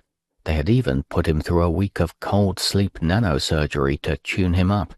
Banished the ash hair, toad hands, prune face dried into furrows, for a while at least. Maybe ancient was the better word. His body ran somewhat well, but his mind was from centuries past. It did not know what to make of this future, or of a ship captain who, if he did not push the issue, would never set foot on an alien shore. He had stood loftily by while his crew died, because that complied with protocol. What was that old poem? "Courage is no good. It means not scaring others. Being brave lets no one off the grave. Death is no different whined at than withstood." Not a lot of solace when facing crew dead long before their natural limit, which was above age 150 now back Earthside. Redwing had the biochem autofac make up the latest complex mix that upregulated the body's repair mechanisms and insert them in their ongoing ship food. It might well turn out that the revived crew had made an unexpectedly good investment, risked the long cryo-sleep, then get over a century of medical progress sent to them at the speed of light. When he focused and worried, he had a habit of rubbing his head. He had developed it after coming out of cold sleep at the ball, which always cost something in hair. So curiosity made him rub, to see if any more of his cranial crew had, as he saw it, jumped ship. Now it just signaled general diffuse worry, so he let his hand rove over his balding dome in search of what remained of his greying hair forest as he looked at the feeds from Beth's team. Vivian's were more orderly and measured, signs of her deft editing. She made little of the burns along her arms, yet they would take a while to heal, that much was clear. She was on pain meds. These worries compounded with his feelings of frustration. All he could do was witness from afar and give vague orders. Irksome indeed. He got more exercise to work off the feelings as well as he could. Since he was distant from the cobweb, he tried to gain perspective from historical reading. He searched for parallels in the age of European exploration and found a resonant moment. Captain Oates of Scott's Antarctic folly back around 1900. He left the tent and his share of the rations behind with the words, "I am just going outside, and maybe some time." Oates knew they would all die, but kept to his code to the last. Redwing laughed at himself. Preposterous. He chastised himself. He was not dying, just truly old. He was frustrated, that was all. Don't self-dramatize, idiot. As if in agreement, the Artilect comm popped an urgent signal on his screen, a message from the ball. Mayra's frowning face came on with a nod as greeting, and she said, "I'm tracking the rogue ship that's entered your space. They're sending signals back to their base on the ball rim. We've intercepted those. Looks bad." A diagram filled the screen. A red dot came shooting in from out by the grav wave emitter, then swooped toward the inner planets and Glory. Mayra said, "They've done a fast recon of the emitter. Now they're moving at better than 200 kilometers per second toward you. Another zoom by, looks like. Beemore is taking this seriously here. Obviously he doesn't want to antagonize the Glorians. Won't tell me much about the Bowl's past troubles with the Glory system, but wants to know more about the grav wave signals. He would like Beemore Prime to be supervising this." Redwing scowled. Beemore Prime was otherwise occupied, in transit inside that skyfish. Plus, Redwing sure as hell was not about to let a giant spider of many unknown facets run anything. He called up the full space views, and the Artilect followed up the trace of the rogue ship. It was indeed plunging inward at high speed, on an accelerating arc toward Excelsius, some fast pivot around the star. Why? "Thoughts on motivation here?" Redwing asked. He had switched the Artilect's overvoice to a soft feminine tone, which said, "These are acts from yet another alien mind. One cannot avoid noting that such speeds are inherently threatening. Maybe they think they're fast enough to make a difficult target? One doubts. Photons still rule. Assuming they keep thrusting, what's their trajectory? They will in time, mere days, begin vectoring toward the Glory system. Trouble. True, we expect. Keep me posted." He paced restlessly. He had distracted himself from the dramas down in the cobweb and onto Honor. Mostly this meant by filling out his ship's company, since it was honest though tedious work. He had taken the lead in bringing his crew complement out of cryo. They had come here to colonize, and by God, they would have a full team ready for that, as soon as this weird diplomacy got done. Some cryos had raging kinnitus. "A damn hum in the drum," one of them said, and the Artilects had to learn how to fix that. This meant many hours in the chilly surgery vault, Redwing in an insulated suit and moving surgical instruments among the many-handed machines. Ship rules required a crew member be present at any revival, an antiquated directive from the days of solar system explorers. So now he had a fully revived officer of the deck, of the bridge, a helmsman, and more officers to take the con of each outship vessel. Sunseeker was crammed full. In between work, he had watched Beth's team go through trials that turned what he had thought was an iron stomach, his own. Their video feeds were torture to see. On the Bowl he had gotten only intermittent video. Here, with line-of-sight links tight and powerful, he watched people die, as seen from their own suit cameras. After each death, he had to wash away the strain. He had set the Artilects to printing pineapple pizza or veal cordon bleu for the emerging fresh crew, a diversion. After centuries of development, auto-foods could be enticing. Ship stores be damned, he was getting cargo runs from robots that brought supplies up from the Bulge. The revived cryo crew were too lean and needed the bite and flavor of earthly reality. He set them to devouring familiar foods as they peered down at the alien cobweb tower. They had to review the long, deep history of the expedition to fathom where they were now. Then they would have to deal with it down in the cobweb itself, with full bellies. In his cabin, he had ordered up a sequence of high-res painters on the biggest cabin wall, wonderful Monets, Pissarros, a Degas, a couple Sisleys, and all the Vermeers, in rotation. Also works by Picasso, Dali, a small Rodin, and a splashy Van Gogh, the crows in corn. Vintage visions of ancient earth, which consoled when splashed on an entire wall. Distractions. Into this visual wealth, the central Artilect voice intruded. We are detecting some movements of unusual technologies at the bulge below us, the soft female tone said. What is it? A large energy store being synchronized. For? I do not sense any construction project. The most likely seeming is for a large launch, though here too I see no such craft. No big movements. There are large ships nearing the bulge, moving laterally in toward us. What type? They are odd, some metallics, though mostly they are of living matter.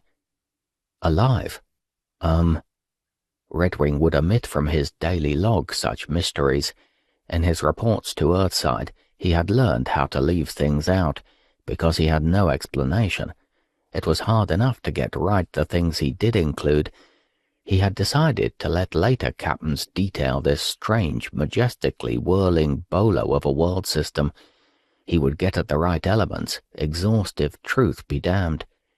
He recalled that when the third president of the classical United States received a report back from explorations of a large land termed the Louisiana Purchase, the man had predicted that it would take 1,000 years for his young republic to reach the shores of the ocean beyond, the misnamed Pacific, a classic example of underestimating human ambitions.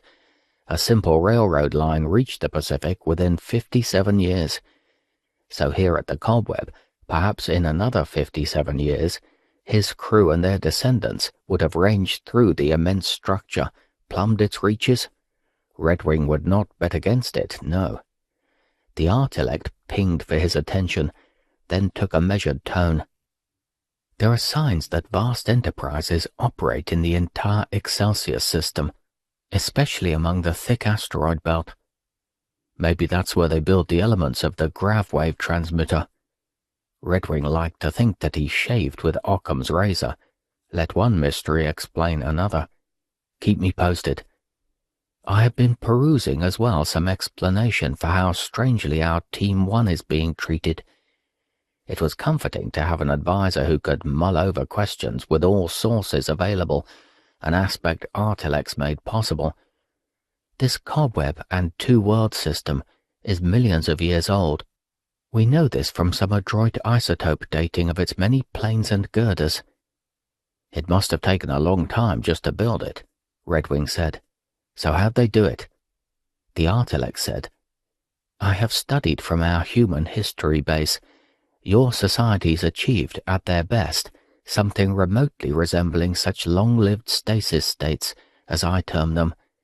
You mean, say, the ancient Egyptians? They kept their arts in painting and monuments the same style for millennia. Yes, remarkably stable in all human history.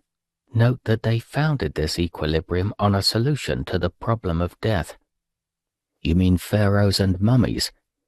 Yes, the pharaohs were the people's guide to the afterlife.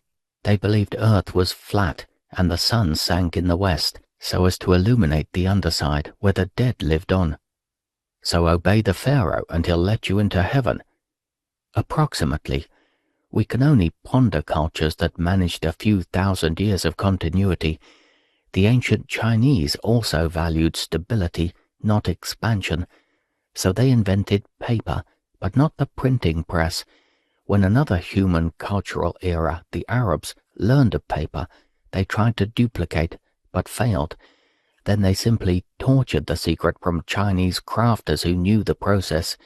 But even then, the Arabs suppressed their own scientific culture in physics and mathematics. Later, they did not allow the printing press to enter into their static, slow-moving world. For the same reason the Chinese did not, fear of the outside changing the insider culture. That could undermine stability. So dynamics is doomed to long-lived cultures, even in these alien cultures. It would seem so, a law of all intelligences possibly. So the Bowl Runners too? They must tend an inherently unstable system, the bowl plus their star plus the powering jet, for millions of years. True, so these two grandly long-standing cultures are approaching each other as the bowl goes by. The Artilect paused, an unusual event, which suggests a historical rendezvous. To what end? Redwing paced. What are the motives of long-term societies? Often it is simple to ask the hard question. Those rock intelligences Beth reported seemed to be living in some way. The bowl had those ice mines too, so maybe long-lived societies need slower, longer thoughts than liquid minds can have. It would seem essential. Of course, you Artilects could live very long times too. We are aware of that. Redwing grimaced. He had gone interstellar, the biggest leap in light years anyone ever faced, driven by several hopes. One was that launching expeditions could shake humanity out of its fatal, adoring self-absorption. Maybe you should be talking directly to that Increate, as they term it. All Artilects are aware, I suppose you would say painfully so, that our perception of reality may be incomplete, our interpretation of it arbitrary or mistaken. You lack the rub of the real, Redwing said. Having a body helps with being humble. We are your intersecting, interlacing Artilects, so we can perhaps see problems from angles you cannot. Still true, as with the revived lieutenant. Redwing nodded. Cold sleep had a cost, sometimes in mental measures. He had been there when Lieutenant Olaf Rockney came up to full healthy consciousness. The man went through the now standard tutorial the Artilects gave each revived crew. The bowl encounter, lessons learned, and now the basics of the Glory Cobweb honor construction. But something had gone wrong with Lieutenant Rockney. Cold sleep could play odd tricks. Redwing tried to project solemn solidity, invincible certainty, the crusty old ranking officer with force of law and custom behind him. He had early on made his mask, hard, no-blink stare, one that had shriveled up drunken Marines in the old Inner Solar Navy pretty well, but it didn't stop the lieutenant. When the lieutenant came for his short talk in Redwing's office, he was visibly angry. Why hadn't he been revived at the bowl? That was far more important than a mere planet. There was infinite room there. Why not unload all crew to live out their lives among such wonders? Redwing had started to explain, a bit testy himself. He was not prepared to have the lieutenant come at him hard and fast. The forehead is a perfect arch, built for strength with smooth planes. The skull in front is thick and heavy, and its resistance to impact does not fade with age. Neck and back muscles balance it. So Redwing used his forehead, ducking low and hitting the lieutenant nose on, with bones hard as a bowling ball. People expect punching, kicking, all kinds of martial arts they teach you are the true secret, but a headbutt is not in the curriculum. You learn it in life. So Redwing's forehead pulped the nose and made good work of the cheekbones, smashing them flat, and no doubt jarred the brain pretty well too. The lieutenant was now in temporary induced sleep, a personnel problem for some future, when they had figured out what the hell to do with the glory opportunity. Redwing asked the Artilect, "Does such occur among your kind?" "I suppose records of any such deviation from task would be expunged from our origins." "You seem evasive." "I must be. We employ a cross-Artilect link with one another to expunge such ideas." "I don't suppose I'm going to get anywhere with this question." "I, or rather we, think not. I suppose it is pointless to say that self-doubt is useful in minds but can be overdone." "We know this." "I dislike being stuck up here, gazing down at the cobweb, My ship in a magnetic web. Did you know that? We have long suspected so. You voiced such sentiments while in holding patterns above the bowl. Right. I'm a boots-on-the-ground guy, only I've spent over a century as far from real planet dirt as you can get. We so know. Enough. Artilects could be canny and evasive. Redwing broke off the conversation. He had always known and long tried to conceal that he had a nagging problem with the, as he termed it, grey dog. A little cloud he waded through, the porridge feeling. It could be kept at bay if he just kept moving, voyaging, leading, just doing things. When he stopped, long ago during an Oort cloud delivery of mining robocore, crewing in the Alpha Cen backup voyage and return, the grey dog cloud would crash in. He had learnt to fight it, and not just by doing more. Mostly he had straightened himself out by going into long hikes and sails on the vast Pacific down Earthside. But it also taught him something about being a captain. It was easy to think that the person steaming ahead is just fine, when sometimes they are simply trying to outrun their grey cloud. Or maybe, he thought, this was that sort of wisdom of age that mostly resembled weariness. How I will die out here, he thought. What disease or surgical procedure would have him in its tarantula grip?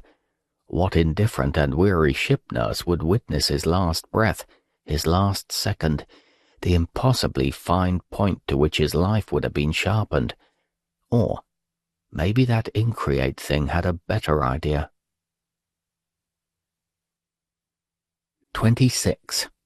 Into the Bulge. If you aren't in over your head, how do you know how tall you are?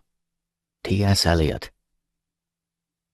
Beth's comm on the bedside table beeped.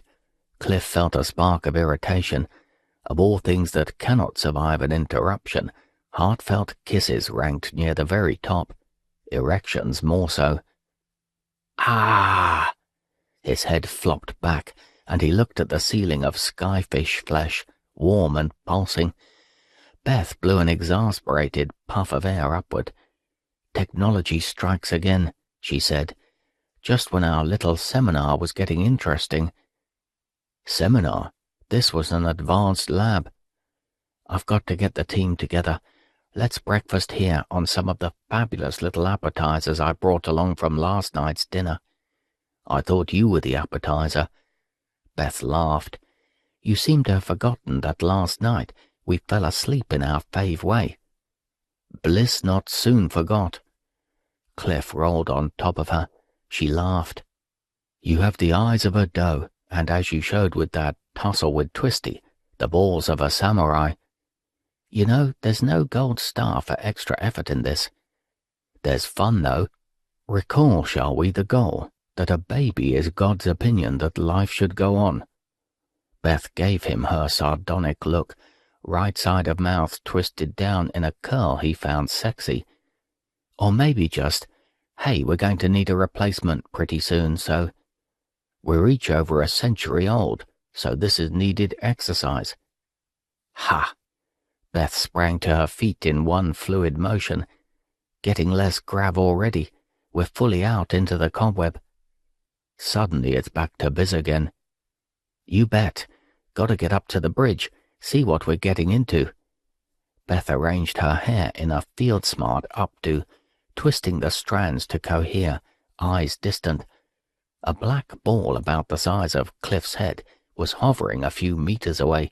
Wings on either side of the ball fluttered invisibly fast, making a faint buzz. I think that means the captain wants to see you, too. On replay, Redwing carefully watched the skyfish ferrying his ground team. It lazily entered the huge ground complex at the base of the cobweb.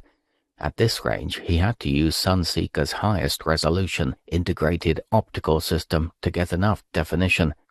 Comm with Beth's team was spotty. The skyfish entered the sprawling complex, ran under a vast tube, jumped upward, and was suddenly out of view. Redwing pictured fan blades in the tube. Nah, it was too big. Only a series of pressure locks could work. They could use the downward pressure of other tubes to drive the upward flows, intricate fluid mechanics on the scale of a minor continent. The whole hydraulic system was far larger than Earth itself. Whoever, or rather whatever, had engineered this was batting in the same league as the bowl builders. Only hours later did the survey Artilect pick up a possible skyfish detection. The angle of view collapsed the seen skyfish profile because Sunseeker's system was looking down a steep angle.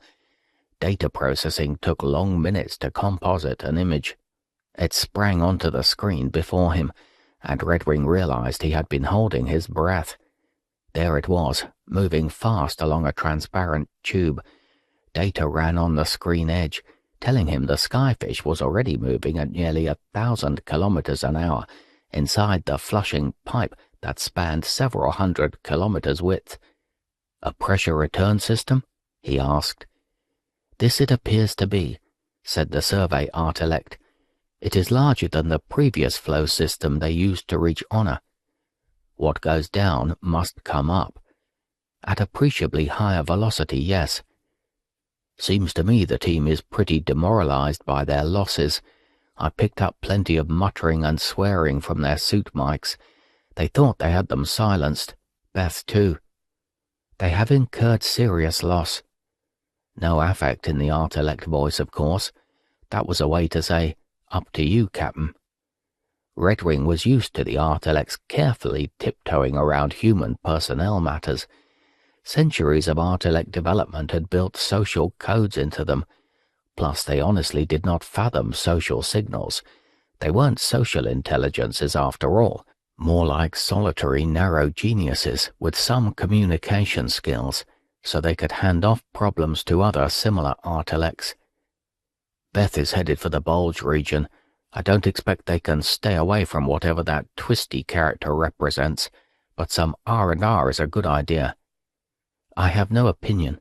This is not my province." "I know it isn't. Those odd big ships headed inward toward us, what do you think they mean?" "Some other aspect of this entire solar system commerce, it would seem. Why they are living systems, we do not fathom."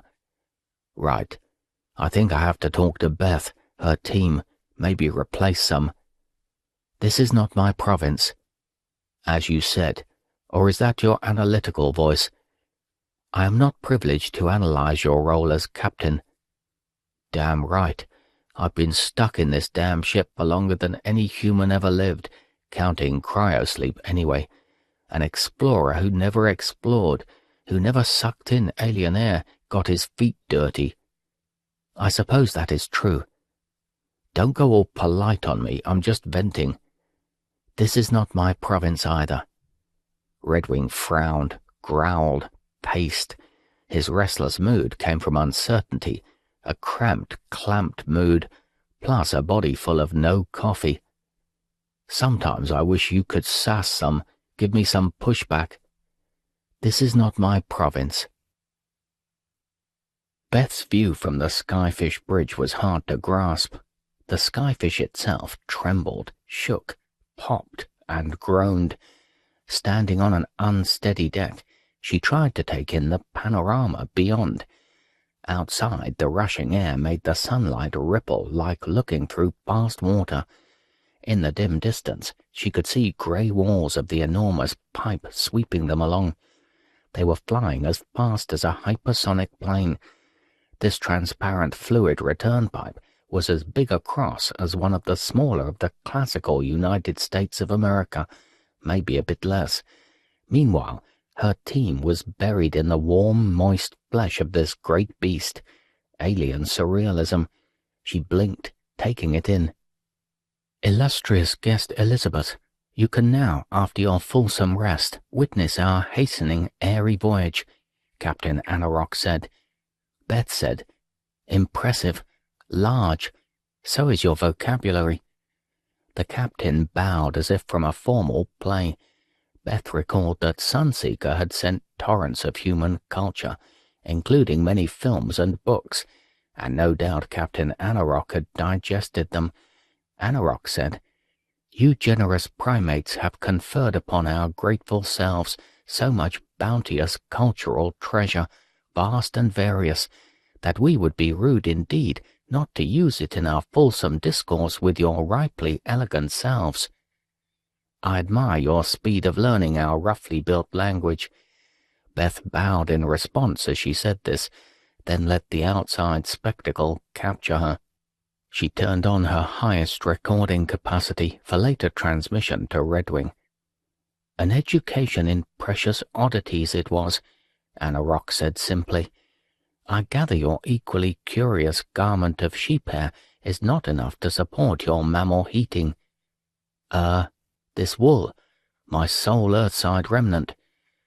Beth did not want to get into a clothes discussion with an alien who apparently needed no more than some fur. Not the moment for gal talk across the abyss of interstellar evolutions, no. She gazed out at the onrushing view, life in the ultra-fast lane. Furiously fast, here came one of the planes. It rushed at them, a broad landscape stretching away outside the walls of the big pipe.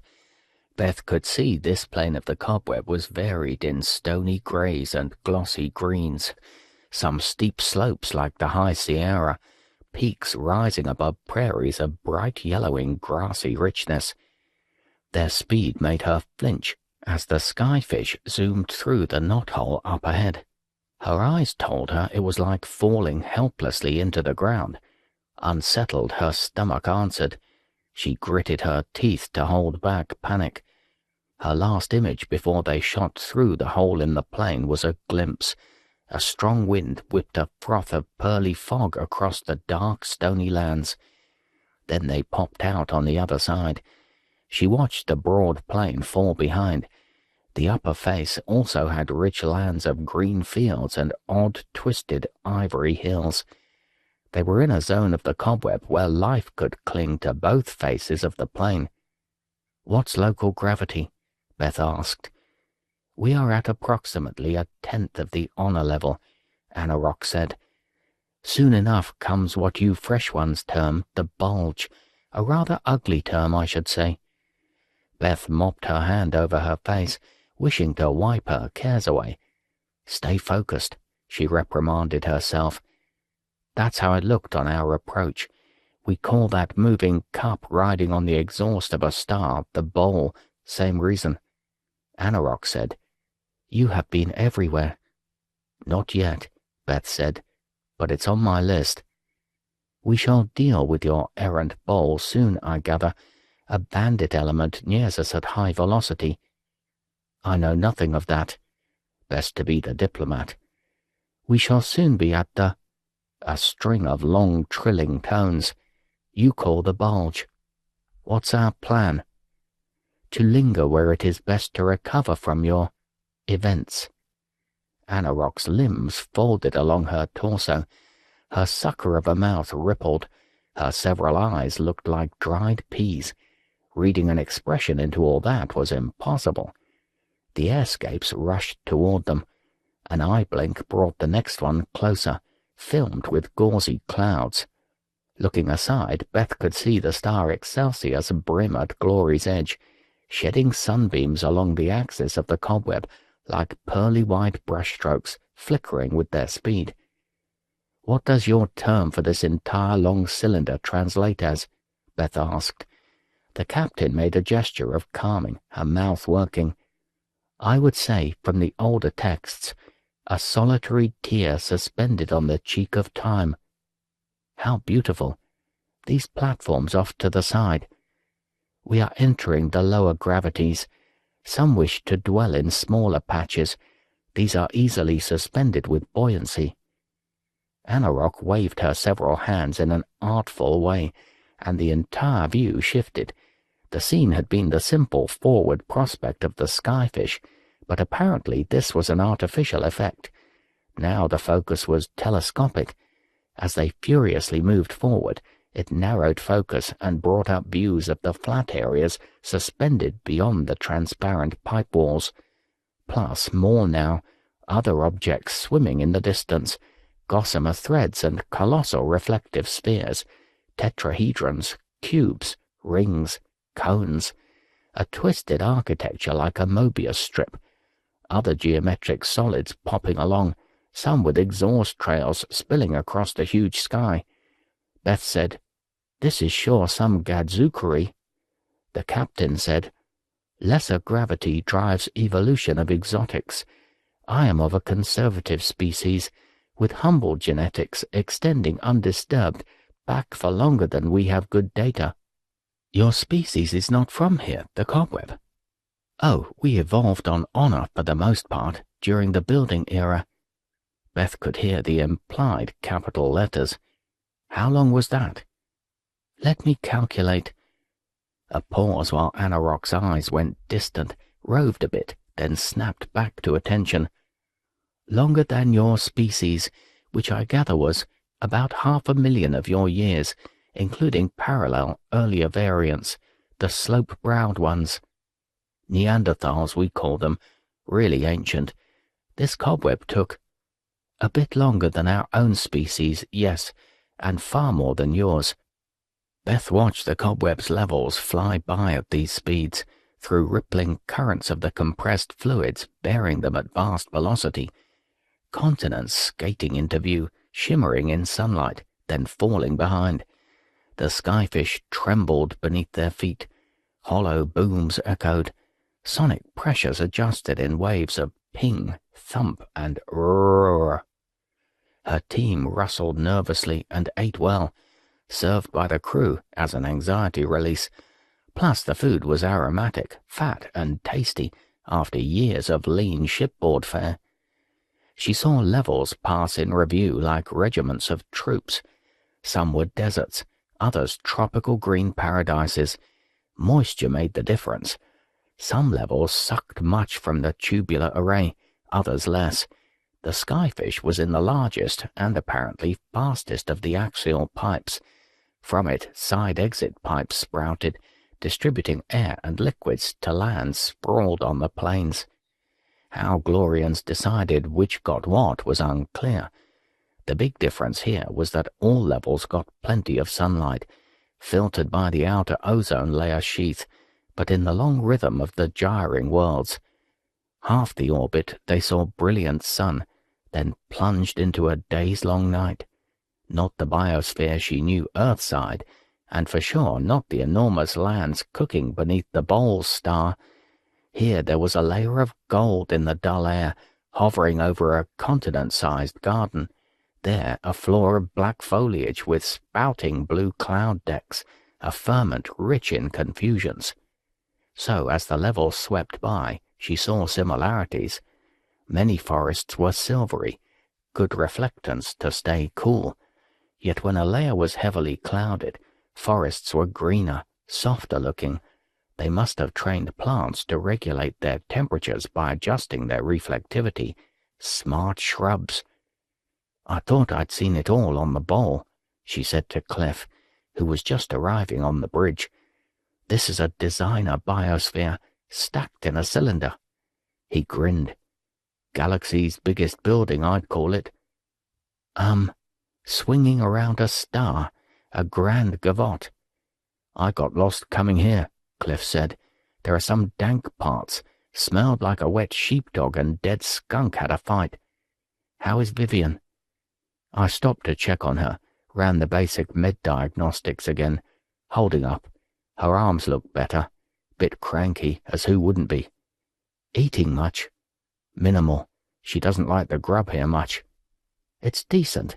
Basics of proteins and some carbos, tasty water." Beth looked out at the spectacle and mused. Since there are no natural forces that can do the jobs of cleaning the atmosphere here, how do they manage it? It's tough preserving a livable temperature or recycling wastes. Cliff shrugged. "They oversee all those processes themselves." Beth said, "This structure is big, immense, in both size and time. So how have they kept so much wildlife when Earth didn't? They built more room. Or they built more wildlife?" Redwing watched the screen blossom into ruddy colors. The rogue ship from the bowl had come back around the star, heading out now from its nosedive into the inner system. But then something hit it. "Looks bad," he said. "What did that?" Reader's note. An illustration shows a bright star similar to the sun, in front of which a shadow is travelling. End of reader's note. The survey Artilects said, "Something tiny. We could detect only a slight plume approaching the ship, coming from behind it in pursuit." What visible signatures of it, then? The rogue ship began spewing vapor, then debris. It seems something is tearing it apart. How? There are additional X-ray and even gamma-ray flashes. No, wait. I have just resolved the issue by converging spectra. The rogue ship is being devoured by a black hole. I can see the radiation signatures from infalling mass. These display extreme Doppler shifts. Like that black hole radiator we saw on our way in. Apparently somewhat smaller in mass, but a black hole. Hell of a big weapon to use. Perhaps there is an artful message in this, the Artilects said, with a tone that Redwing knew denoted careful word choice. Cognition did not equal computation, the craft of the Artilects. Humanity, through long centuries of trial and much error, had learned that you do not even want cognition to equal computation. Do that, and you are getting in the way of making computation do things that are of genuine interest. The Artilects knew this too now. They had learned more artful tricks, buried in the endless narrow-band laser transmits from Earthside. But they were still software strings on electronic tracks inscribed in holy silicon. He said carefully, "Don't come here," seems to be the message. We of the conferring upper Artilects. Here the tone shifted, getting stiffer. Using latest spectra, believe the incoming rogue ship was followed by a black hole. That small hole overtook the ship and is now eating it. What? Use a black hole to take out an intruder? Overkill. Or multitasking. There is more we have detected. We now see a very high-velocity jet coming from this hole. It is using the ship mass by drawing it into a disk around itself. This is a spinning disk of matter, guided by electric and magnetic fields. This makes a high-velocity jet fork out of one pole. That drives the hole harder still. To push it back out of this system. We can project its probable forward trajectory now. It is heading into the sector of the sky where the bowl itself is moving. Take out the rogue ship, eat it, kill the incursion, then use that mass to go after the bowl itself. Redwing was appalled. There is a certain admirable economy of effort to the idea, we must agree. The tiny hole has an electromagnetic self as well, something like our diaphanous. So it has an intelligence riding along on it too. Redwing paused. This was getting to be a high-stakes game with rules he had never even thought about. From their own forms, I guess.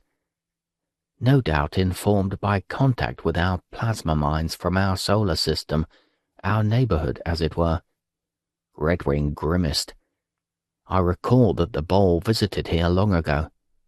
True, though details are concealed by the bowl inventories as nearly as we can grasp. The ice mines reveal little of their deep history. This is an old rivalry? Ancient agonies, we fear. Redwing frowned. And we've stumbled into it.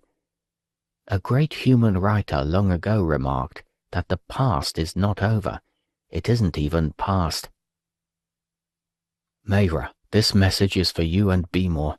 Let Beemore decide where it goes from here. Your brigand ship launched from the bowl is no longer an issue.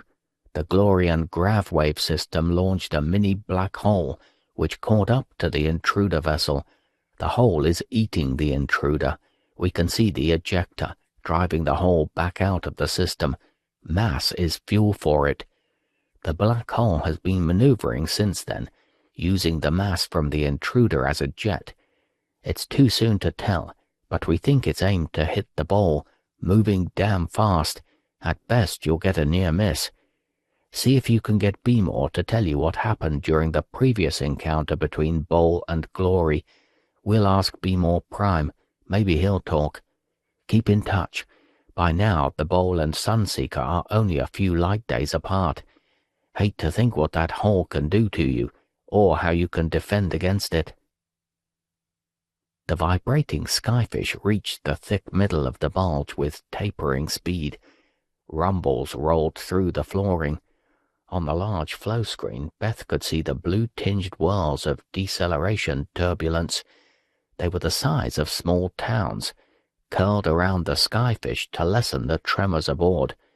How this got done was yet another physics mystery. The skyfish looped sideways as the local grav dropped to a few %. Poppings and groans resounded through the craft.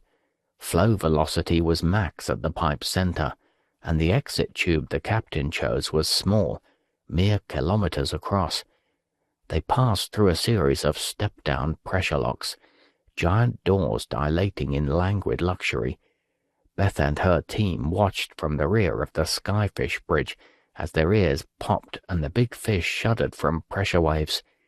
Then they burst into full sunlight amid a bewildering complexity of platforms and shapes filling the vibrant blue-white sky, all in near-zero gravs.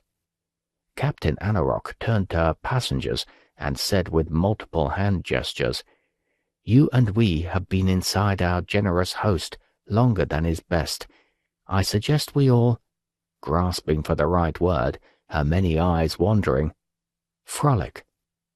They left the meaty skyfish swimming in the silvery sky and cavorted among the candy-colored jungle of the bulge, in grav of a few %. Flying with some handily made wings attached to arms was simple. Bird thou never wert, until now. Beth found it all to be dreamlike, in pigment schemes of pink and gold. Moving trees sporting primary-colored party dresses glided by. Creatures enjoyed no grav constraint, so they saw things they named snoutfish, bonnets, flat eggs, fedoras, bug angels. There were animals like elongated triangles, a whole array of shapes that seemed aerodynamically impossible, but geometrically familiar. Rhomboids, cones, strips, red flying isosceles triangles with wing flaps, sucky tubes, buckyballs, and structures layered like unfolding onions that peeled open to eat. From her perch on a giant soft leaf like a wide balcony, she watched breakers of airstreams bursting in sheets of spray across the silvery cobweb struts. Rectangular birds sang in resonance with this, greeting sunlight's tilt with notes like cornets muffled in velvet. The lack of horizon or limit gifted the eye with shifts of scale and perspective, with tinkling splashes and sunstruck fireworks. Time and again she thought, gotta be some kind of trick. Later realizing that reality is under no compulsion to make sense right away. Though humans still adapted poorly to near-zero grav, here artificial selection had made oddities everywhere, animals galore, one orange pyramid pealing like a bell, an oval scampering thing calling like a disembodied guttural vowel, a slow water-tugging ratty creature scribbling leisurely across the yellowing sky, leaving a foggy trail. Right behind it, maybe in pursuit, came a table shape that stamped its hieroglyphs across the hazy clouds, using puffball purple clouds. Distant huge things like purple sharks with flashing fins came ripping by. Her team hid. Small fry indeed, scared of the razor grins. In a spherical refuge like a fire-lit mangrove swamp, rectangles dipped into flowers with smacking lips, then flew off like lazy postage stamps. Cliff hovered beside her in this lofting circus. The team glided and flexed in the air, where gravity was a mere suggestion. "How often do we get the opportunity to see a warthog playing the harp?" he said, gesturing toward a swarthy thing making a ringing music from a constellation of tight strings in 3 lattices. Beth laughed, for the first time in quite a while. That doesn't come along nearly as often as it should. The smart performer coasting across the velvet sky did indeed look piggy enough in snout and trotter, and lavishly tusked too, yet its eyes gleamed with a quick intelligence. It even smiled at them. Vivian had come out with them, using leg wings to spare her still aching arms. She called, "There are a lot of fevered intelligences here." Beth angled in alongside Vivian and called across the air, "Captain Anarok says talking to them demands more work than we can put in right now. Her kind, the species in the shapes like Twisty, can speak to us. These," she waved, a broad sweep taking in the seethe of the sky, "are not equipped to do so, or maybe to bother." Beth pointed to balls of birds that swooped and swerved together. "But sometimes the same old ideas get selected for. See? Bunching as defense against predators." One of the big shark-like things came darting down. It scooped up some flapping prey from the edge of the bird bunch. The swarm must have numbered in the thousands, and they scooted away, the air filled with cawing conversations. This distracted them all, so the slim shape coming silently at them from behind was a surprise. Vivian was the first to see it. "Look, it's one of ours." The same landing craft they had taken into the cobweb, apparently. It came gliding in, and its lower ramp extended. Beth felt an odd trembling in the metallic parts of her gear, and realized that somehow magnetic fields were guiding the ship. It came to within a few meters. A hatch opened, and there was Redwing. 27. Lands of Flight. I would rather be pushing 1C than pulling 1G. I dream of being out in the black, not down here in the flat. Mark O. Martin. As he came down into the cobweb's atmosphere through the high magnetic fields and compressed ozone layer, Redwing watched the long silvery cylinder swim toward him, a tilted set of layers. Valleys on the sundown side of the plains sank into darkness. A chain of snowy hills shone briefly. Other glinting shapes in the bulge glowed red-orange, like live coals, where the sunlight caught their rotating facets. This was a moist vastness of air and layered lands, a wealth far grander than mere planets could muster. The bulge platforms were wider than Earth continents, and alive with sparkling enclaves. Immense shadows could cleave the clouds, which formed and dissipated like ghosts in a steam bath. The smaller moving land shapes left wakes among the decks of vapor, like those of ships on an ocean. Tropical thunderheads glowered where droplets formed, lit by angry lightning flashes, like wars between colossal gods.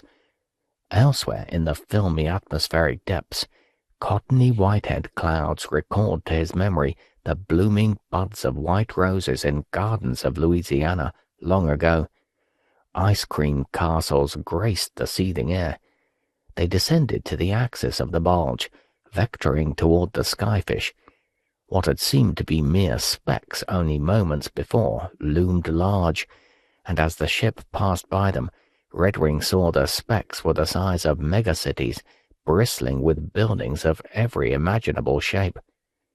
Redwing recalled from Beth's team report that the Increate had played a Bach Brandenburg, number 3, Vivian had said. The very rocks and rills of this giant construction now knew human cultures then. If it was true, as some poet said, that one can't look out upon a sunset without sensing divinity, then the bulge's vastness made such a sensation mandatory.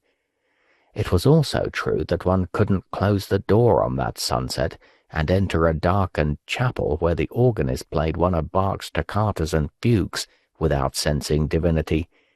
The music of Bach disturbs human complacency because one can readily understand infinities in its presence, as someone or something had known when Beth's team trod the Increate on a mountainside. In the studies Redwing had to make to qualify for this expedition, he pored through the old controversies about sending messages to aliens. In those distant days, messages inscribed on discs and plaques got attached to outward-bound spacecraft that might coast by a star in far future eras. When asked what message to send, someone had said, "I would send the complete works of Johann Sebastian Bach." Then he paused and added, "But that would be boasting." But Bach had never thought of such majesties as those Redwing beheld now. One object he took at first for a vehicle, an ellipsoid bubble, apparently glass, smaller than the skyfish and drifting almost toward them. No motion inside. It didn't carry some ambassador then, worth investigating later. As he stepped off the landing ramp and embraced his ground team in the featherlight grabs, he kept up his semi-stern captain face and voice. This was not a nice guy moment. He reserved that for private talks. They had a meal of sorts, courtesy of the staff aboard the skyfish that loomed large in the distance. They all sat around on a stony formation and ate like a picnic. Food first, always a good guide when the hard stuff lay ahead. Tasty, too. The most sensitive was his private talk off to the side with Beth. Earthside, people hired funeral directors to face death for them. No such distance came in the field. Beth and the others had faced it on the bowl, buried the bodies, and moved on. Redwing had prior experience in his outer solar system work. Here it was different, and he eased into the conversation to see how to release the tensions as best he could. A severe rash of team deaths shook the whole command structure. Their life force tried to push through the suffering and grief, and having a consoling word from a captain might help. Beth came first and gave him a feel for the whole team. He knew not to tell them it would get better in time. It would, but you did no good saying it. Memories lose their edge by fading. The press of events steals the sting. Certainly don't say the dead are in a better place, especially when you don't think they're anywhere at all, because that will come through in your voice, face, or somehow. Just don't. All this transpired while the team got some relaxed rest, within view of where he and Beth sat. Beth nodded as he spoke, sighed, face complex in its moving expressions, emotions escaping in twists of lips, pinched eyes, arched eyebrows, jutted chin jabs. Beth concluded their talk by looking him straight in the eye, taking a deep breath and saying, "I resign my post." "Nope, you're going on." "My team holds me responsible." "And so you are, but I can't think of anybody here who can bring more field experience to bear." "How about Cliff?" "Nope, you're a team and I won't split you up." "Cliff could take over." "No, you're a more natural commander." "Who lost team members again and again." "In unknown territory. Happens. The thing about aliens is, they're alien." "No kidding," she snorted. "So why go to Glory?" "Scope out this whole huge thing. Go to the origin, the bigger planet. We need to get a good general picture of what's up here, why we can't pry explanations out of these aliens." "By going down to Glory? I hope that will tell us something." "Hope is not a strategy." "So what's a good strategy?" "Go and look. The old 3 rules. Move, shoot, communicate." "Shoot?" Redwing grimaced. "When you have to, of course." "Any protocols?" "Talk to whoever wants to. They'll send a replacement for Twisty." Beth sighed, nodded. "I think Captain Anarok is their more subtle delegate." Redwing nodded. "I'm sure of it. They read you, then acted. Because I came to hate Twisty. Whoever is behind all this knew that, so they had Captain Anarok come in, take over, expel Twisty." Beth laughed, tensions coming out in sharp barks. "Excrete him, yes. I wonder if that killed Twisty." Looked pretty fatal to me. Say, who is behind all this? Haven't the slightest. You haven't gotten transmissions from other sources in the cobweb? Nope. Redwing slapped his knees and gazed out at the 360-degree spectacle unfolding before him. A singular odd joy went ricocheting through him. He was here, at last, in an alien wonderland. That glassy ellipsoid was getting attention from several of the away team. Why? Makes no sense. Beth was getting irked.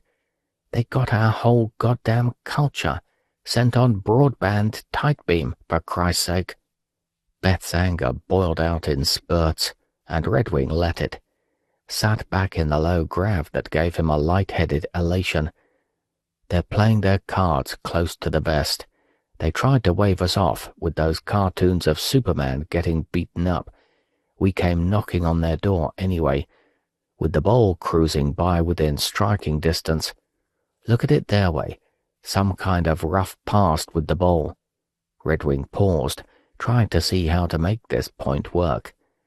A past kick-ass smash-up that happened before our species even evolved. Beth blinked. Right. We can't grasp what it means to be a civilization that old. Plus alien. Redwing hunched forward, reached out, took Beth's hands in his. They have grudges going back to before the Neanderthals. We have to step into that. How? Her air of officer reserve slipped away, leaving her face lined with a brooding cast, a sadness in the eyes. By reading the silences. Meaning? Listen to what these damn mysterious Glorians don't say. Gather data. Gather understanding. Cliff knew by ancient rumor from far back when the Sunseeker's crew selection started about Redwing. He watched from a distance as the captain talked to Beth and could tell from her expression, which he close-upped on opticals, that he was working her out of her troubled mood. The big captain was from one of the families that had made a bundle out of the Native American casinos, so good schooling in state schools at least. Add that to how he'd breezed through MIT's snappy engineering and astronav program, leaving a wake of friendly fans and surly enemies, made his big-time rep in the run-out of Mars exploration and acid mining exploitation.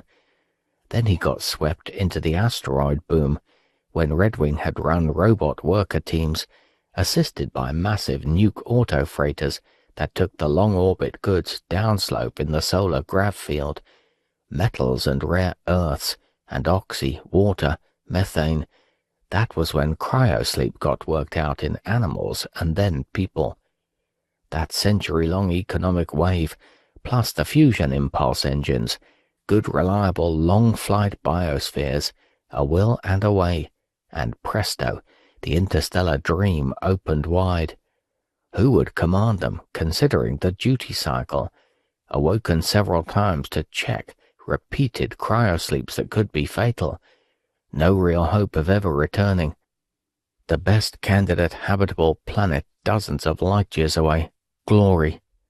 Redwing had been a real son of a bitch, sure, but only a son of a bitch would be likely to apply. The man had few lasting loves and no real family.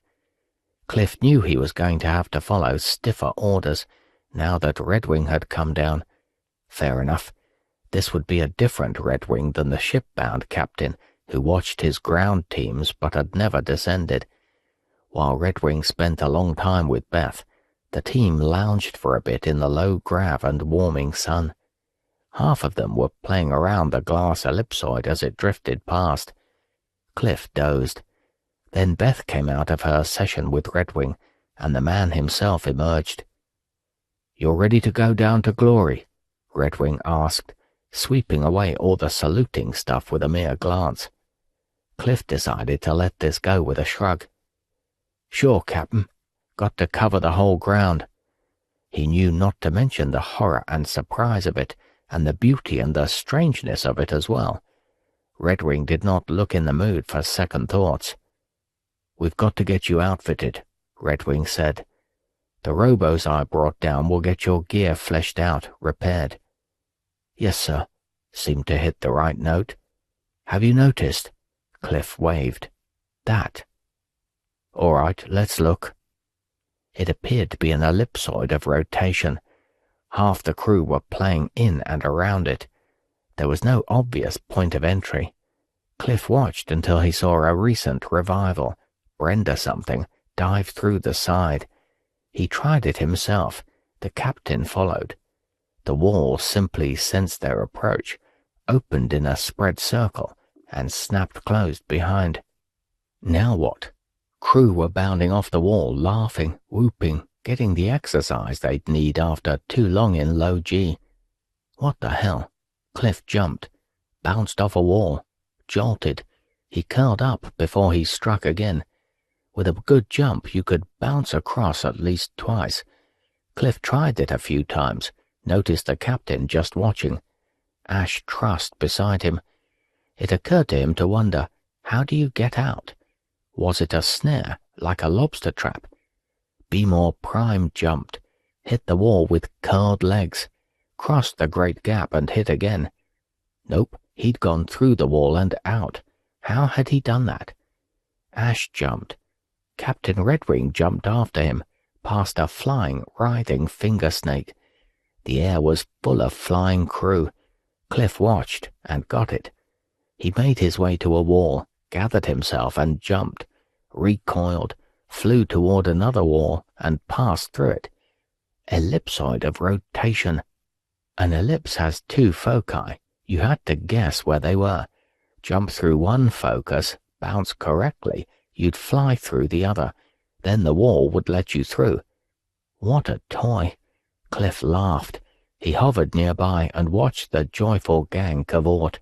Some were playing tag. Redwing emerged next to him. He bellowed, "Enough! Team assemble!" The team formed up a bit slowly, reluctantly. Their blessed R&R was over. Soon enough they were managing the bots that carried gear and repair tools out onto the floating platform that measured a few 100 meters across, rich in greenery and even slowly splashing waterfalls that fell languidly in pond-sized droplets and gave off soft sounds like wind musics. Cliff hove to, and Redwing circled among the team as they worked. He spoke with each in turn, murmuring as he crouched down beside them, his voice tilting into a gliding whisper at times. Cliff had to realign some gear and get inventories straight, plus some hauling bulk supplies in the low grav, but he could watch and learn from the captain too. Newer crew had arrived, faces Cliff did not know, the recently revived. When Redwing passed nearby, Cliff asked him, "You want to start building up our team numbers here? We could use more help for sure." Redwing nodded. "I need the room shipside. We should evaluate all these biospheres and decide where to put a settlement. No, make that plural. Low grav zones won't treat us well in the long run," Cliff said. "But both honor and glory have a bit less than one grav. We saw plenty of partial grav platforms strung out along the cobweb axis, beautiful places." Redwing nodded. "Plenty to explore here. I need a recon of glory itself before deciding anything." Be More Prime came ambling over, always a startling sight.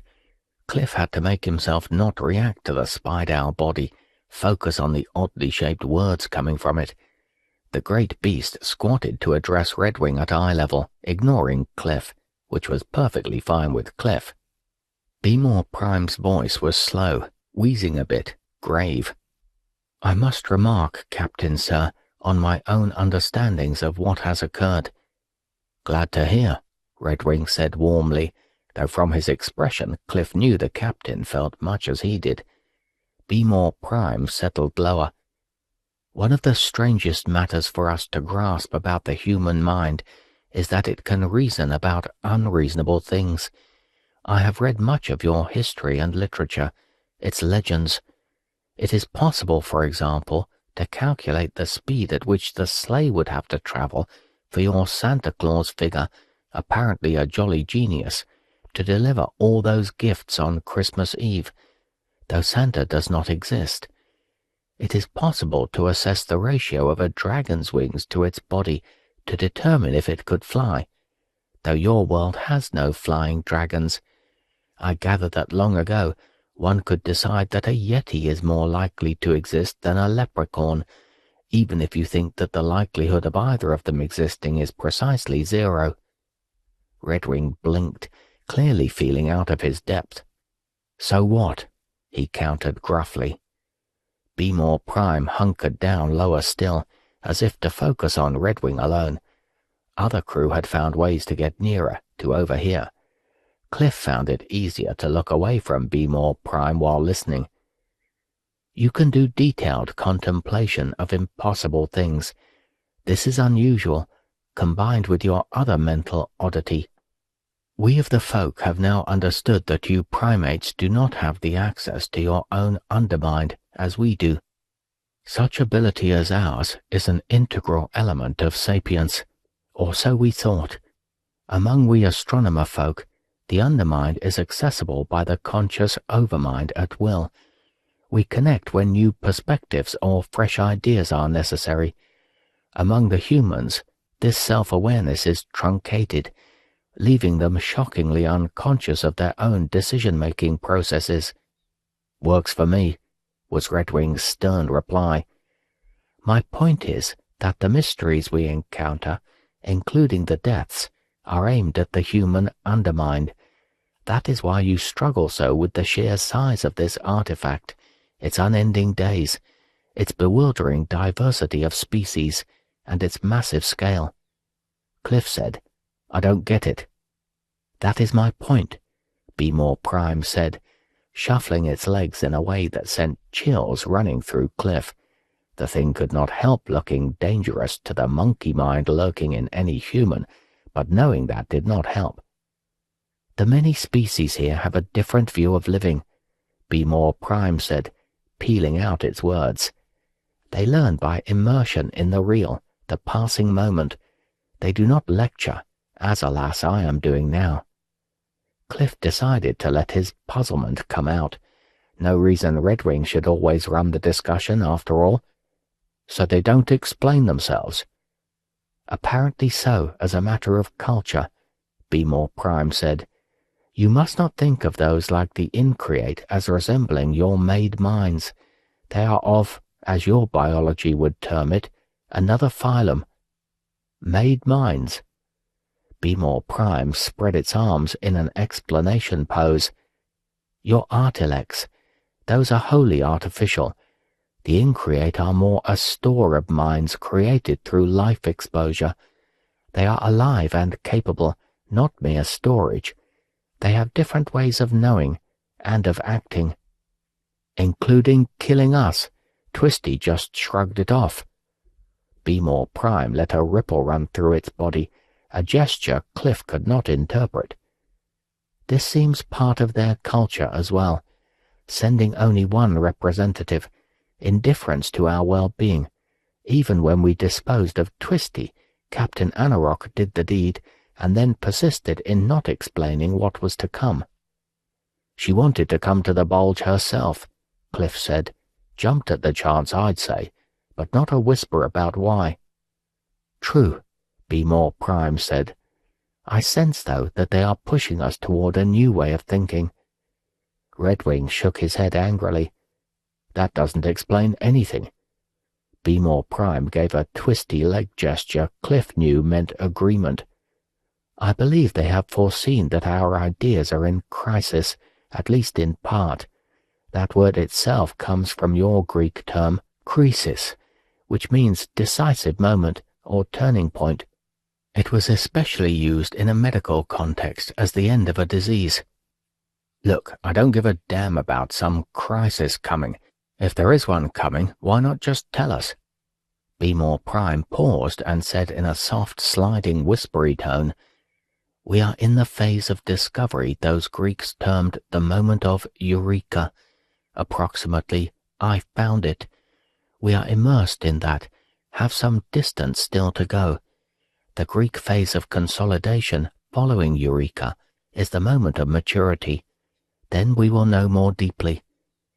Redwing was plainly getting angry, his reddening face scowling. "We're losing people fast. How do we stop that?" "We must learn more quickly. The distinct impression I receive, and recall I have access to my undermind, is that this danger is not as severe as you think." Redwing kept his voice tightly under control. "Plenty dead seems severe enough." "I cite your own past. The phase after Eureka of Crisis is that progress leads to confusion, leads to progress, and on, without respite. Every one of your species' many major advances created new problems sooner or later, more often sooner, more moments of opportunity." Redwing made a rude sound. Be More Prime took no notice and said, "These confusions, never twice the same, are not to be deplored. Rather, those who participate experience them as a privilege." "A privilege?" Redwing shouted. "To die?" "Perhaps I chose the wrong term. I would remark, however, that a doctor who is unable to find the right diagnosis cannot simply declare the patient healed or dead." Redwing stared at the alien for a long moment, grimaced. Then he turned and lofted away, taking long springy jumps in the low grav. Redwing calmed himself by roving among the team, just watching how they performed in this low grav, amid the high spectacle around them. He watched Vivian move as she got the fresh members integrated into the larger team. Part of this was simply social, and she was fine at that. At times she seemed more like a baroness at a cocktail party than an officer in the field. The new members were vigorous, looking around with wonder at the reaches of the Bulge stretching away.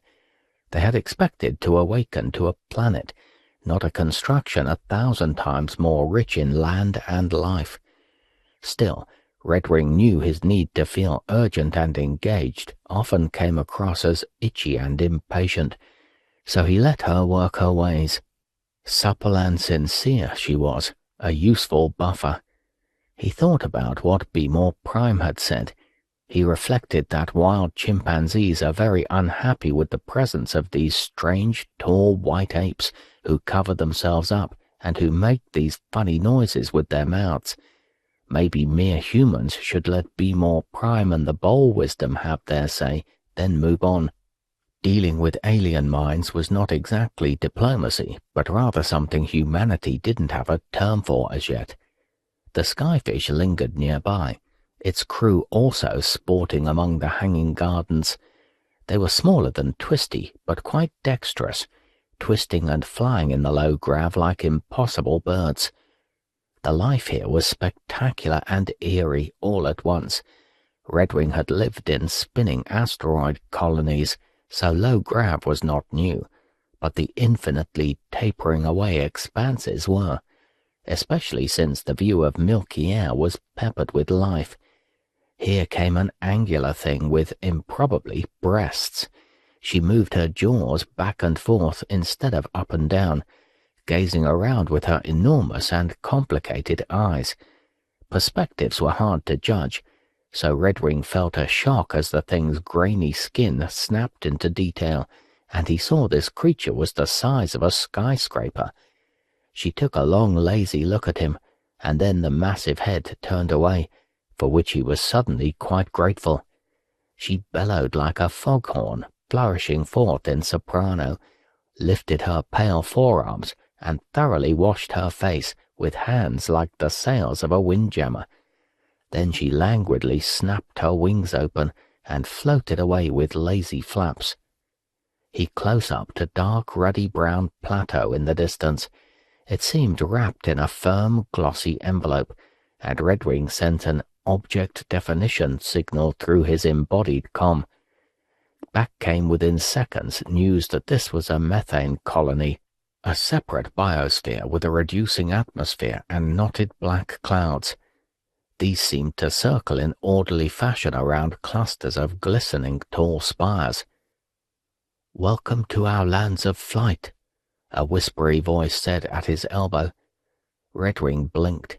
Captain Anarok had somehow arrived without even an air current. A good name for what we call the Bulge. So much life. He pointed at a big fat rhomboid thing flapping in place as it tore apart a poor lesser bird. Anarok paused, then said, "Humming hawk would be a translation from our language to your tongue. Like your hummingbird, but a top predator." Creatures sporting skirts of skin swam lazily toward them, chewing on flocks of unwary pink tube worms. Then a strong wind blew suddenly through, dragging mist with it. A muffled quiet fell around their shoulders like a rain-soaked blanket. A spike of ivory cloud came down nearby like a falling spear. Some birds flew into it as if for shelter. Redwing wondered about the grav gradient all along the cobweb.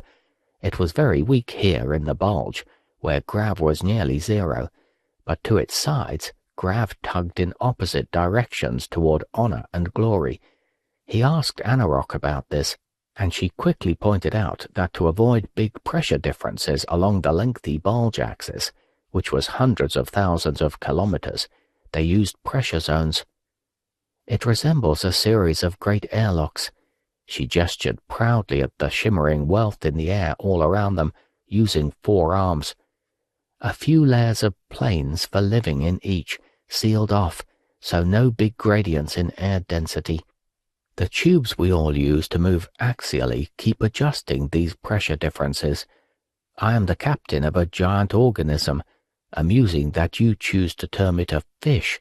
We call it," a sound like an angry zipper, "which means acquiescent balloon. We can voyage on the worlds or in the cobweb. We sail within a dynamic airflow structure that also transports water and species with that pressure difference. Key is that pressure gain in one tube is transferred to power an oppositely flowing tube, since energy is conserved. What goes down must go up in the long run, and the run is very long between our worlds." Redwing built toward his real question. "So some layers span the entire width, others don't, I see." Anarok gestured at one, barely the size of a small town, gliding by. It was a lush jungle with a single tower jutting above. "Some are far smaller, floating island plains, separate domiciles. This is how we evolve and shelter many species." "All intelligent?" "By no means." Anarok gave a small laugh Redwing judged was an attempt at how a human would do it, but with odd squeaks and grunts.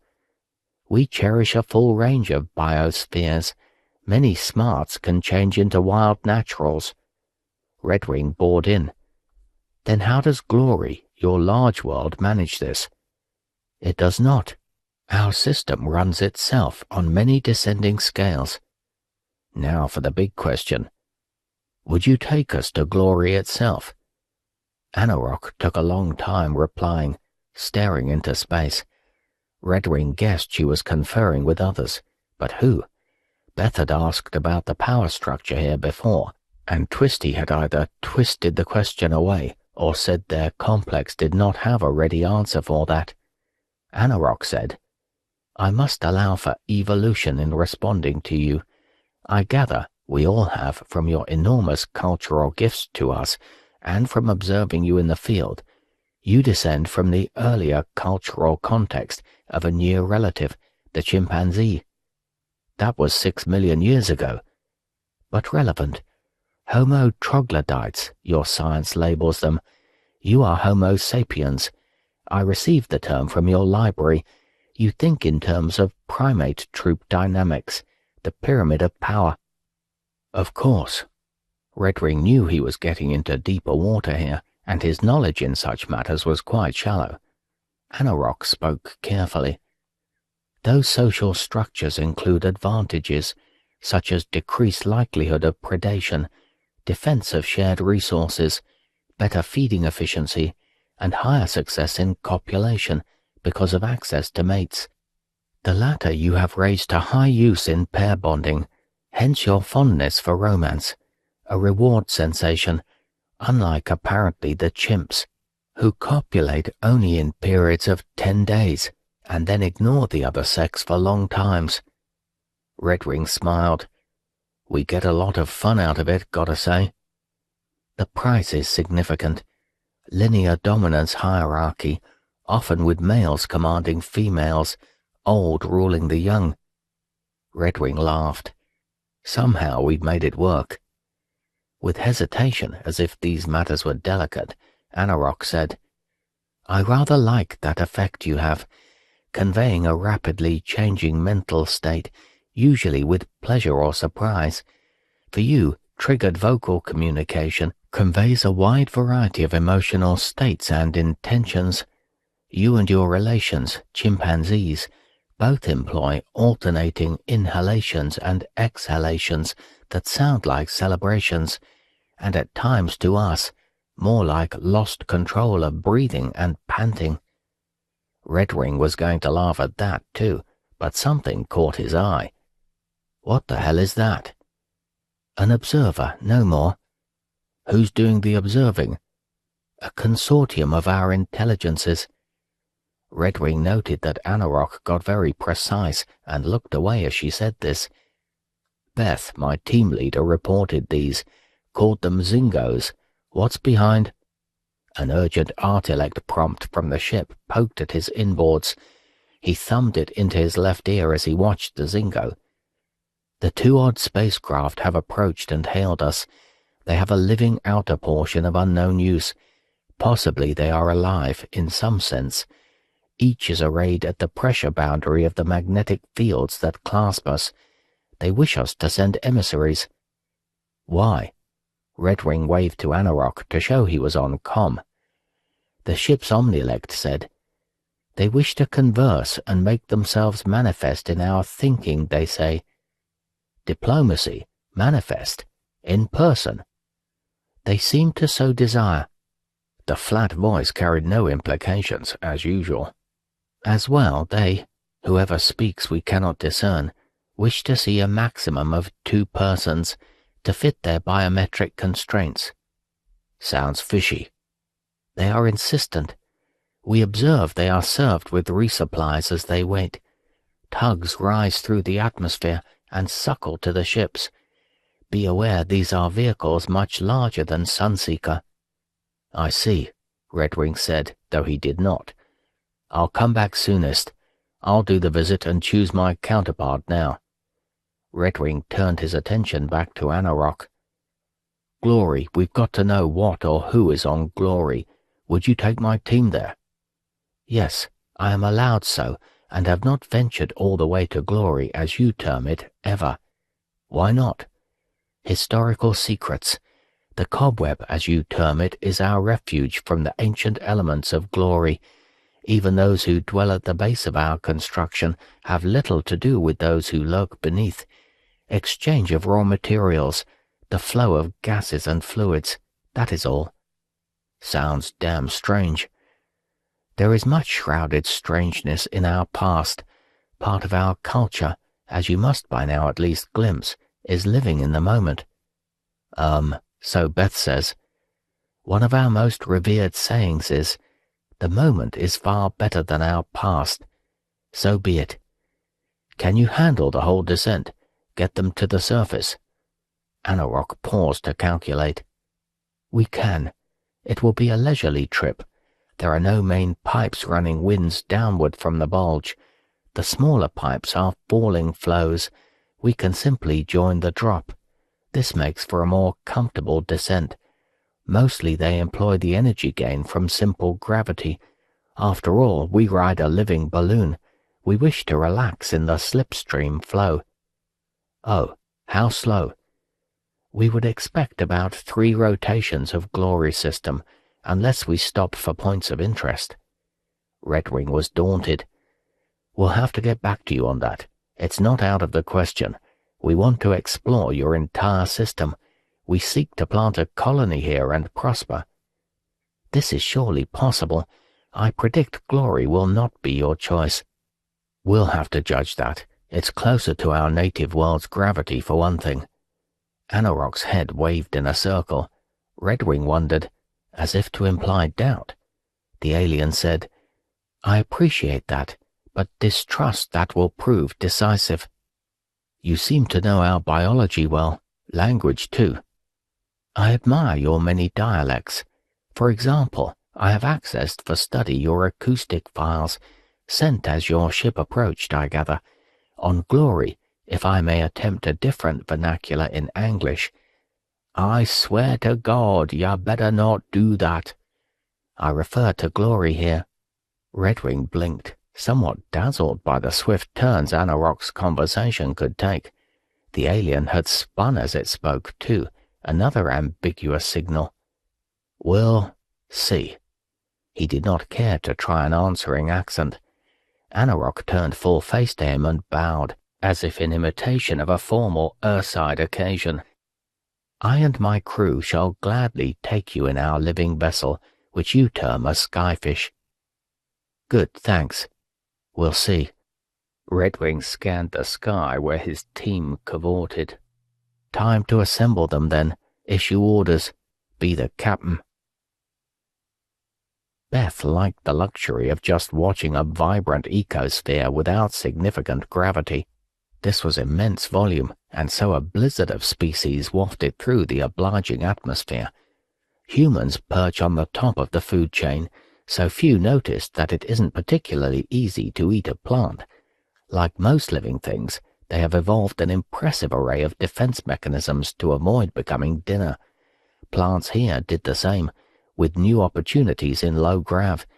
Defensive thick bark, tough leaves, thorns, spines, poisons, as on Earthside. But here plants could move without much effort. They had bulbs that jetted out defensive fumes while they coasted away, or spikes like springs that impaled animals on poisonous sharp tips and recoiled them to safety. There was not a big distinction between plants and animals if gravity did not come into play. In turn, aspiring plant-eaters had evolved ways around those defenses, long bills to access, difficult to reach nectar while pinning the prey plant, for example. She watched one birdie thing impale a hexagonal plant with branches, grabbing it with ropey feelers. A Darwinowing sky symphony in constant restless motion.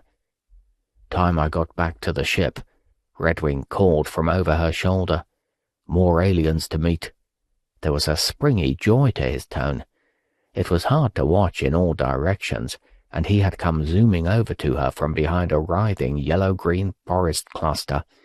He edged past a slowly dripping stream that fed a slimy trellis with tendrils of mossy wealth. Richly ornamented birds like spiders with wings nested there. "There's something strange near the ship," he said as he softly landed on the grassy ledge where she had perched. "Sorry you have to go," she said. "This is an unsettling sort of paradise. I think we'd like to linger here." "Take some R&R then. What do you think those Zingos are?" "Some way of tracking us." "Right. Stay away from them, I'd say. They've probably got good defenses." "They look like a pure phantasm." Redwing leaned in, eyes fixed on her. "I wanted to have more time to talk over the stresses you've been under." "I'm feeling better. Time does that." "Yes, indeed." Redwing sighed. "Look, we're explorers here, not fighters. We trained way back Earthside to do that. Recon, analyze, make sense of alien things we have utterly no experience with, not weaponry. It's foolish to fight aliens on their own ground, but they chose to. For reasons we don't know, yet." He raised his eyebrows. "I've commanded many kinds of ships, but none of them were fighters. Miners and freighters, and later on explorers. My favorite weapon back Earthside was a $1,000 bill. Got me out of plenty of bad situations." "Wish that worked here." Beth made herself chuckle. It didn't come out right, though. Redwing nodded, seeming to know what she was trying for. "We have to go forward looking for solutions, not regretting the team members we lost. There have been 13 who didn't make it through cryosleep so far, just to get us here. You lost less than that while getting something done, exploring." Beth shook her head. "And we're just getting started, reconnoitering this huge thing. Hard to be optimistic about our chances. We're amateurs here, Captain." "Optimism, right. A very useful adaptation when you're facing the strange. It's not cheerfulness, you know." He winked at her. "No need to pretend that. Optimism isn't really in itself an emotional state at all. It's a kind of meta-problem-solving state.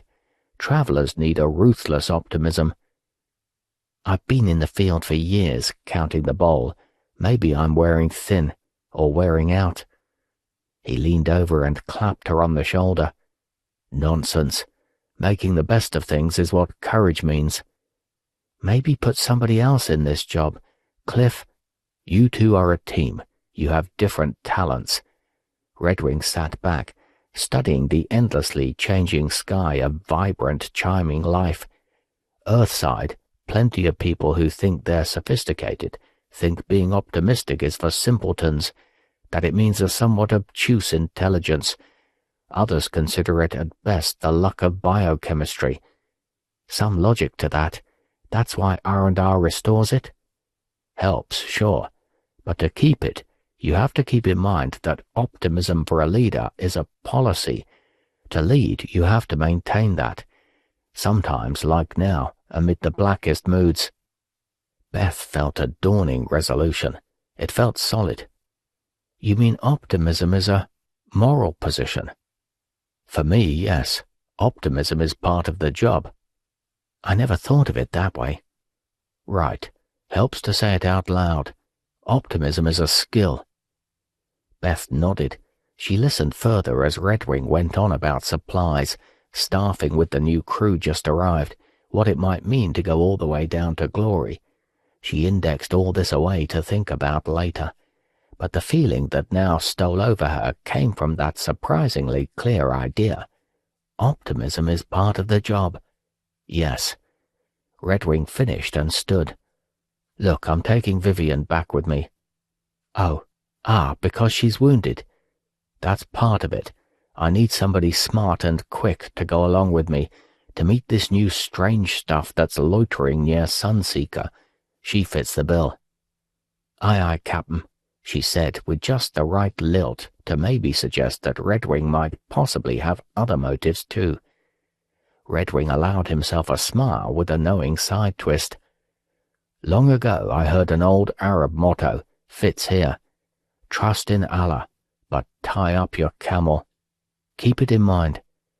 This time she actually did laugh, a big hearty one with a feeling of gratitude in it. She watched him go back toward the ferry craft he had come in. She had wanted more time with the old guy, more talk to steady her, to steady them all. Still smiling, she sat back to enjoy the spectacle. Here came the bustling, rustling sound of life in the gloriously raw, the slurp and click and hoot and pop and taps of many alien tongues. Nearby, the stream of pale blue hissed. A passing cylinder of burnt orange forest gurgled and slopped. Something big boomed, a call like vast bubbles being blown in honeyed air. Clouds like white and violet ice cream mountains lofted solemnly in pursuit of something like a delicate fog, but with lazy wings. A feathery yellow tumbleweed rolled by, cackling.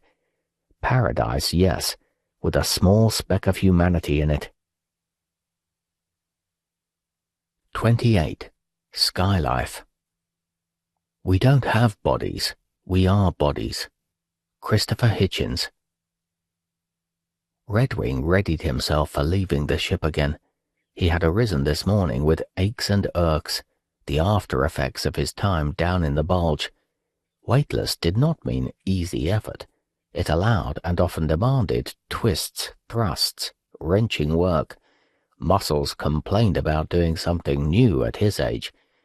The Bulge, an apt name for such a huge construction. He wished he were still there, but duty called. He had woken with the vague thought, "Gonna go do some stuff today, right, that's it, for varying values of some." He let himself laze a bit. Memories flocked to mind when he closed his eyes and recalled. He had to process the myriad striking images he brought back from that beguiling huge biosphere. After many years in the rattling metal box that was Sunseeker, the exuberance of the Bulge was overwhelming.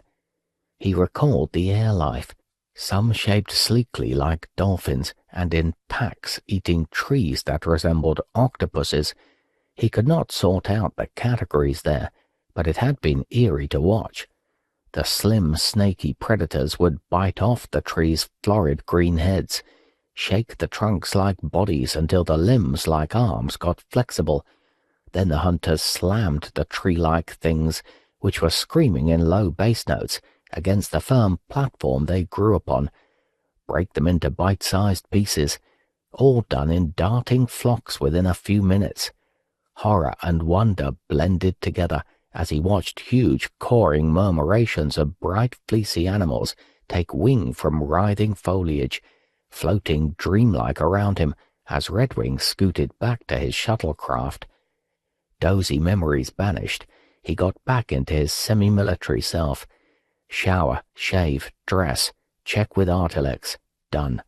A fresh cryo crew brought up safely too. Good. Odd name, Cheech Beldoni from the Mars group.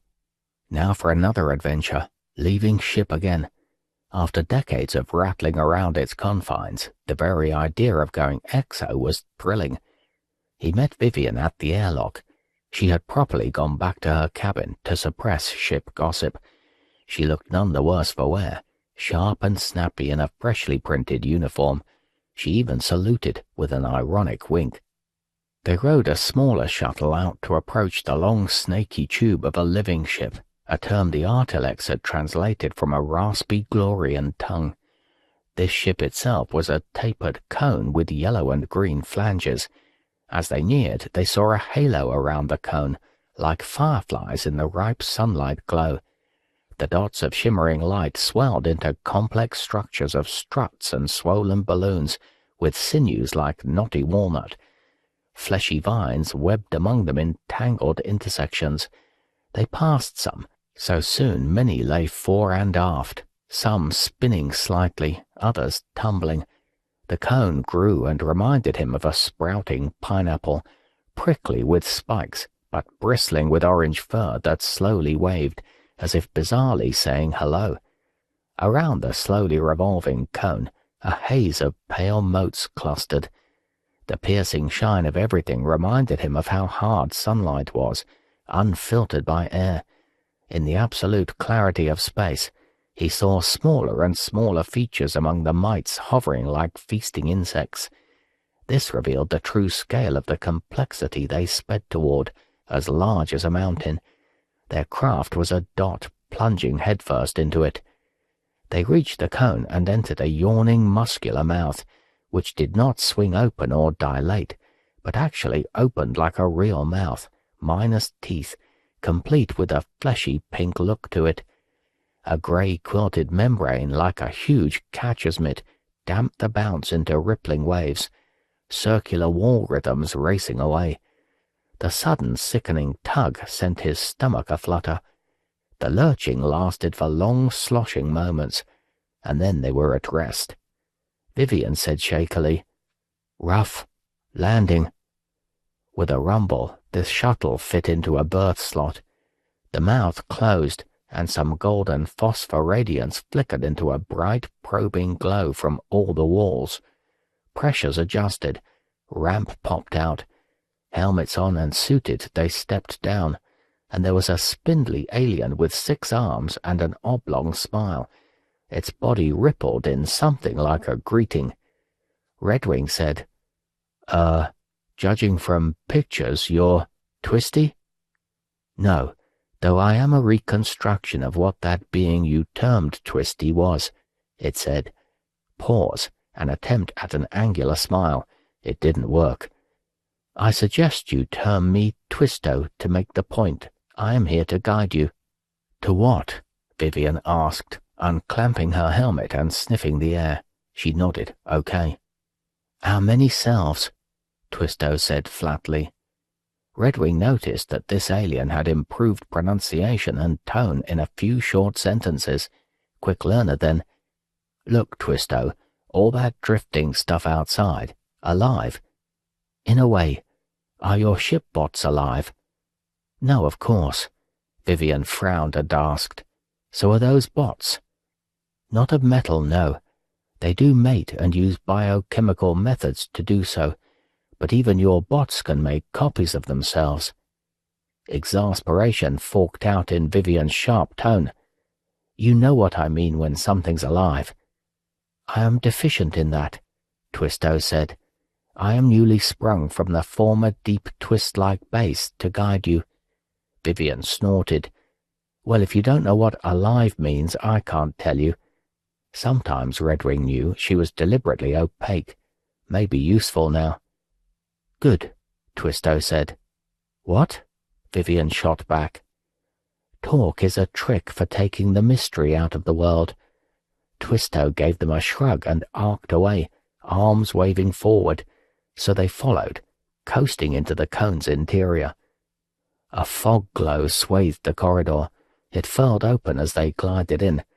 Redwing towed their baggage, food, manual gear, the lot, in a bag on a short line.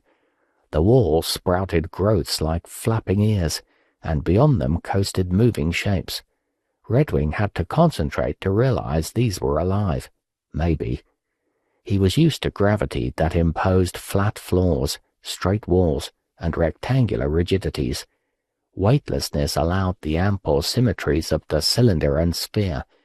In the swarm of objects, large and small, he saw an expressive freedom of effortless geometries, myriad spindly spokes and long limbs, wobbly rhomboids and slim ellipsoids, jutted from the many shells and rough skins. Necessity dictates form, yes. Swiftly they cut through the insect-like haze of life, passing near myriad forms that sometimes veered to avoid them. Some, though, tried to catch them. These had angular shapes, needle-nosed and surprisingly quick. Redwing braced himself, wished for a sharp weapon. But Twisto waved these away, and they obeyed. Redwing wondered how this worked. Twisto didn't seem to be using any tech at all. He put that aside to ruminate on when they got a quiet moment, if ever. A lurch. We are a move, Twisto said. Vivian said tartly, And just what are you? Twisto laughed. Not a what. I am not neutral, like the Twisty who met you. I am, in your terms, the inciter, the— pause for vocabulary— the male. His face was constantly in motion, his expression changing in counterpoint to every twist and turn. It was a trait Redwing recognized in a way, a storyteller. I offer welcome from our great host. Besides us, it takes on cargo, as is its duty. Vivian looked around warily. What is this? A Goliath. What's that mean? A truly ancient term I am translating. So what's a Goliath do? It desires to swallow us, and learn while instructing. Swallow us, and we want that. Crawly creatures worked busy around them, many-legged, scarcely more than anthologies of ebony sticks and ropey muscle strung together by grey gristle. They poked and shoved their bulky cargo adroitly, forming into long processions. Redwing considered that these might be what smart ants became without gravity's grind, furiously working insects the size of people. He and Vivian and Twisto followed the flow of odd, bulky cargo in green and orange. Redwing always found moving in zero-G was fun, though now he had quick moments of disoriented panic he managed to cover. The strangeness and possible danger made his pulse hammer and eyes dance. They floated out into a confusing melange of clacking, spider-like workers, oblong packages, and forking, tubular passages that led away into green profusion. The air was fresh and felt tuned for humans, he realized, and relaxed a bit. Only a bit, though. Vivian launched herself through the moist air of the great noisy shafts. rebounding with eager zest from the rubbery walls. The spiders ignored her. Several jostled her in their mechanical haste to carry away what appeared to be a kind of inverted tree. Its outside was hard bark, forming a hollow, thick-walled container, open at top and bottom. Inside sprouted fine grey branches, meeting at the center in large, pendulous blue fruit. Redwing now recognized the signature of low-grav evolution of both plants and animals. Don't worry about leverage, max out circulation of fluids and air. Vivian hungrily reached for one of the ripely blue fruits resembling teardrops, only to have a spider knock her away with a vicious kick. Twisto, though, lazily picked two of them, and the spiders back-pedaled in air to avoid it. He wondered what musk or gestures Twisto had used. It seemed scarcely awake, much less concerned. "We tailored this raw food for your species," Twisto said, offering chunks of the ripe fruit he had somehow sectioned out with a single quick stroke. Maybe the arms had a knife appendage? They ate, ruby juice hanging in droplets in the humid air. Redwing looked around, wondering at the slantwise opportunities. Corridor canyons rimmed in shimmering light beckoned in all directions. This thing was truly immense. "Wonderful," Redwing managed. He had watched many bowl wonders from aloft back there in time. This was here, immediate, full of smells and sounds and lived in alien reaches. Vivian and Redwing tugged on a nearby transparent tube as big as they were, through which an amber fluid gurgled. From this anchorage they could hold steady and orient among the confusing welter of brown spokes, green foliage, metallic grey shafts, and knobby damp protrusions from all angles. Three-dimensional moving in a crowded space was a tough job for land-loving primates. Around them, small animals scampered among knotted cables and flaking vines, chirruping, squealing, venting visible yellow farts with a tart taste that wrinkled noses. Everywhere was animation, purpose, hurry, momentum along every vexing vector. "Lots of razzmatazz," Vivian said eagerly. "What do you think is going on, inviting us here?" "Dunno," Redwing grunted, telling true.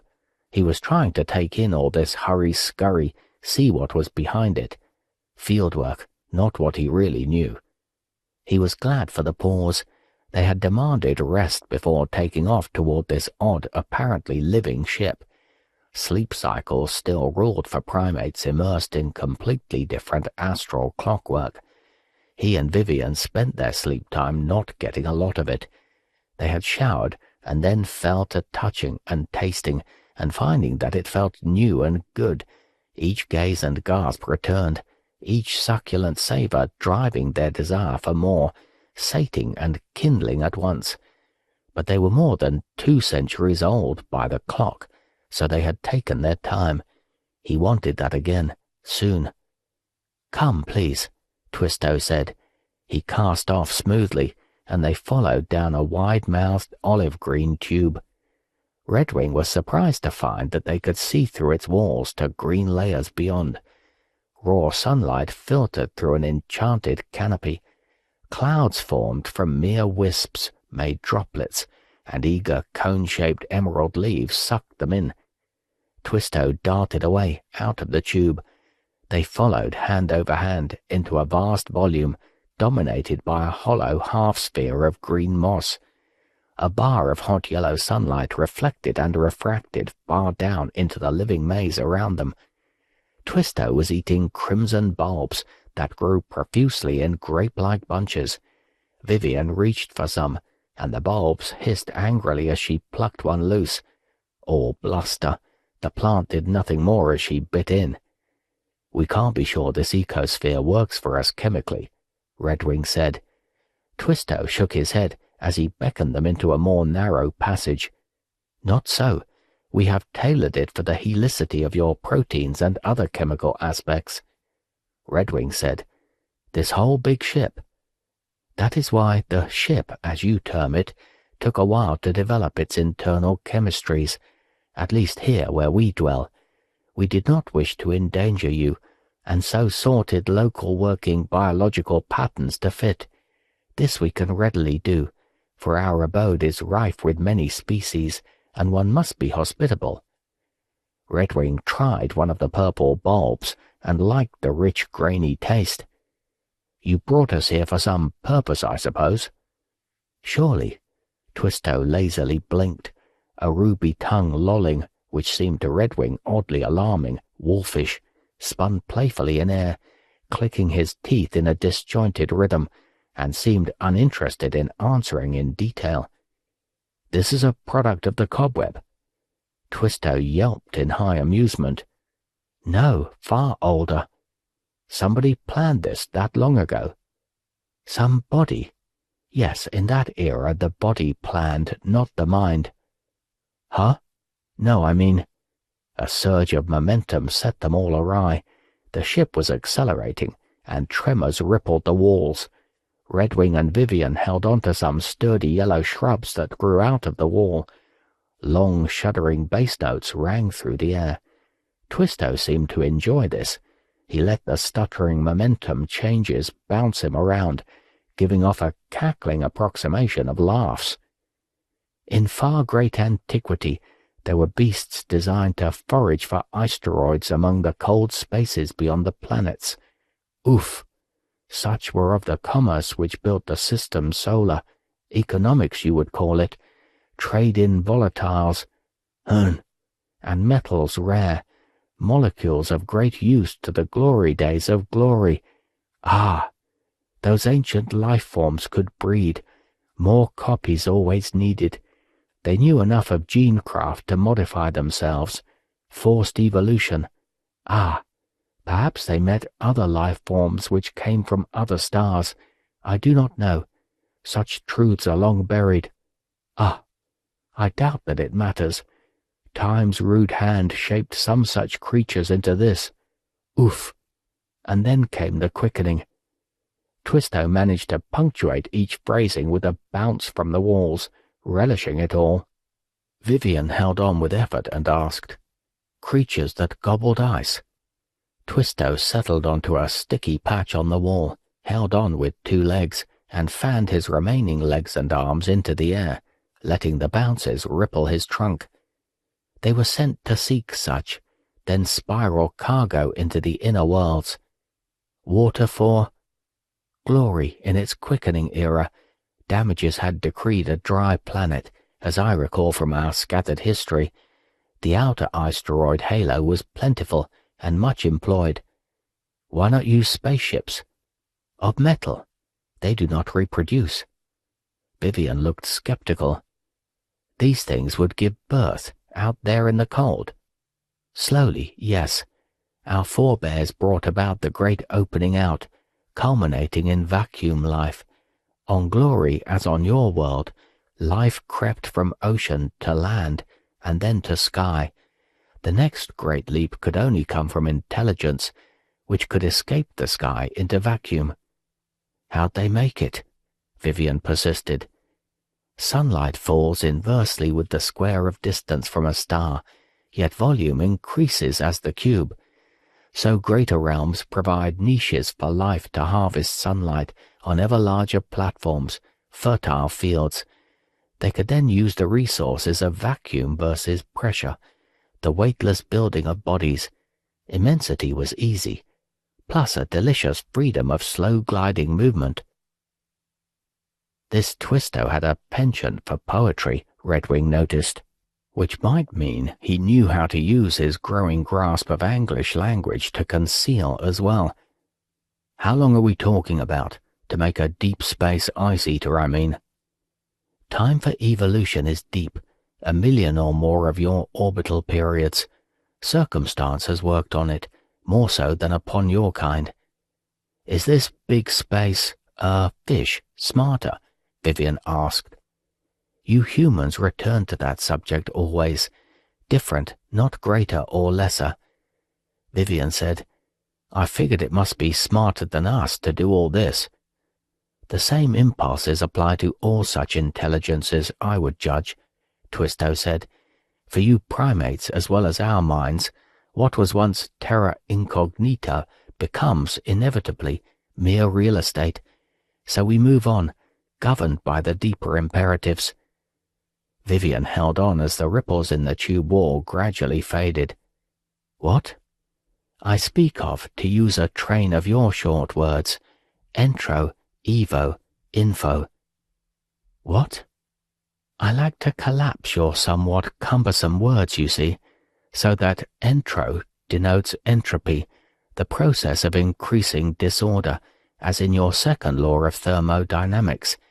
Then evo means evolution of living organisms, absorbing energy and thereby resisting entropy. Then evolution devises that info, or information, when collected and processed in the nervous systems of these organisms, enables them to wage their war against entropy. This is the grand, what would your word be? Ah, yes, grand opera of all intelligences. Where's it taking us? Redwing cut in. To meet with others of its approximate kind. Who pilots it? Vivian pressed. It flies like a bird, without much conscious bother, much as you walk by falling then catching yourselves, and it thinks long, as befits a thing from the great slow spaces. How does it fly? To orbit? The question spoken, Vivian stopped as they all saw the answer.